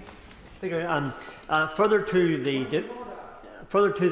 debate that, in the chamber beforehand about assisted dying bill, the honourable lady who introduced the bill assured the House that there would be cross-party support in relation to the make-up of that committee. Can Mr. Speaker confirm for Hansard and for for my constituents back home to assure that the make-up of that committee will represent the views of this House, ever mindful that of the vote as it took place? I think we all are very aware of that. 334, 275 against. Maybe the committee can make up that their representation in the House accordingly. Thank you. Can I just say to the honourable member, unfortunately it's not my responsibility. It is for the member in charge. And I'm sure that that point will have been heard. And as I know the honourable gentleman well, I don't think he will leave it here, and I'm sure he'll be in contact with the member in charge to remind them. Right, let us move to the adjournment. I beg to move that this House do now adjourn. The question is this House do now adjourn. Emily Darlington. Thank you, Mr. Speaker. In January, Tia Simons was killed by her husband, her body hidden in a storage area in the loft of her home, lying face downwards, covered in clothing and bedding. In March, Wendy Francis was stabbed to death by her daughter's boyfriend, who also tried to kill her daughter. In April, Rachel McDade was strangled to death with a bootlace by her estranged husband, who had broken into her house. In June, Rita Fleming was drowned in the bath after sustaining serious head injuries from her fiancé. In August, mother of 3, Courtney Mitchell, was chased down the street and stabbed to death in broad daylight by her ex-boyfriend. Every 3 days in this country, a woman is murdered by a man. Any other murder or violence spree against a group in our society would be front page news every single day. I will give way. I commend the Honourable Lady for Milton Keynes Central for bringing this forward. The Honourable Lady, first of all, congratulations and well done. The Minister's in her place. The Minister's a love of Northern Ireland. I know that. In Northern Ireland in the last year, 6 women have been murdered. I understand that they're all cases are pending, accountable, but does that not illustrate exactly, it doesn't matter where you are in this great United Kingdom of Great Britain and Northern Ireland, the murder rate for women is absolutely abysmal. I absolutely agree with my honourable colleague. I don't know, friend. I don't know. I feel I know you now with so many interventions. But I would say it is the fact that it's not front page news and top headline news that shows that the discrimination, the misogyny and the news coverage around this issue means that we need to use our positions in the House to make sure it is heard. This year was confirmed that the most dangerous place for a woman to be anywhere in the world is in her own home. It's estimated that less than 24% of domestic abuse crime is reported to the police, yet the police receive domestic abuse related calls every 30 seconds. It isn't just devastating for the women who are in receipt of it, but also for the children that observe it. And domestic abuse comes in all forms: violent, emotional, financial. 1 in 4 women in England and Wales will experience domestic abuse in her lifetime. Give way, please. Yes, happy to. Wolverhampton, last year, it was estimated that over 6,000 women were subjected to domestic abuse. Would my honourable friend please give commendation to the Orange Wolverhampton campaign that runs from the 25th of November to 10th December every year, whereby the campaign involves Wolverhampton Safeguarding Team, the Safer Wolverhampton Partnership and the City of Wolverhampton Council to work together in order to highlight the issues of men's violence against women, and this also includes domestic abuse and violence against young women that sadly is so prevalent these days. I'd like to thank my honourable friend for that intervention. I know Wolverhampton has been doing many community campaigns to change the tide of this violence against women and girls, and I know that that's been happening in cities and towns across our country. But we need to be there to support these campaigns for them to have a true impact. I want to take this opportunity to thank an organisation in my own constituency, Milton Keynes MK ACT. They have done enormous work, including running a refuge and perpetrator programmes in order to support those who've been victims of domestic abuse, but also those that perpetrate it. And it's work like this that has been trying to stem the tide of abuse in our communities. With my honourable friend. Does my honourable friend and the Minister agree with me that we need to ensure the ongoing funding for the critical organisations in our communities that are supporting women and girls, like the Emily Davison Centre, which was the first centre for ending violence against women and girls that was established in the UK, in Accrington?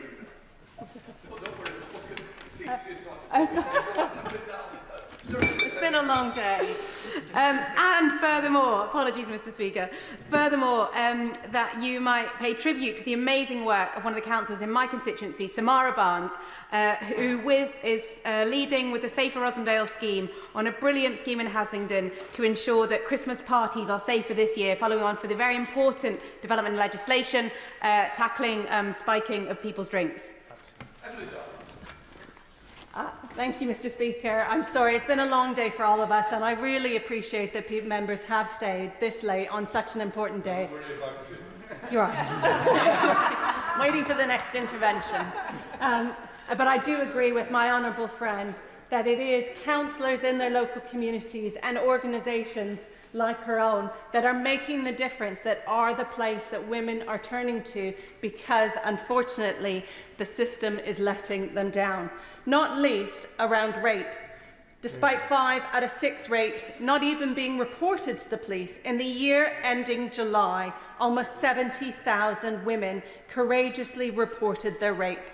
Only 2.7% of these ever made to charge in court, while for other crimes it's 7%, making it easier to get away with rape in this country than robbery. Under this government, the violence against women agenda, yes, happy to. I thank the honourable member for giving way and securing this really important debate. Now, there are around 3,000 reports of violence against women reported in Somerset every month, and at least 1 in 12 women experience violence against them each year. Many of those incidents do go unreported. Now, a constituent of mine was sadly regularly physically abused by and gaslighted by her ex-partner, and she felt really disappointed and disillusioned with the police response. So it feels to me that there's no wonder that so many women are not confident to be able to report the abuse against them. So does the honourable member agree with me that gaslighting is a serious problem in tackling violence against women and girls? I thank the honourable member for her intervention. She's absolutely right, and we need to look at why women do not have confidence in reporting to police. And I would think that some of that will be because of the numbers that we've seen go through to prosecution and the worry that they may have that it will get worse for them before it gets better, and the protection that they may or may not receive. But I'm really proud to be part of a government, Mr. Speaker, that has declared this a national emergency. I'm proud of the work we've already done, committing to have violence against women and girls, the introduction of the domestic abuse protection orders to give greater protection to victims, Raheem's Law, to transform how police handle domestic violence calls, the introduction of workplace sexual harassment laws and new protections for victims of stalking and making spiking a specific criminal offence. And that is no doubt down to the hard work of the amazing women we have leading this in government, not least the Honourable Member for Birmingham and Yardley, the Honourable Member for Pontypridd and the Honourable Member for Pontefract and Castleford, for their absolute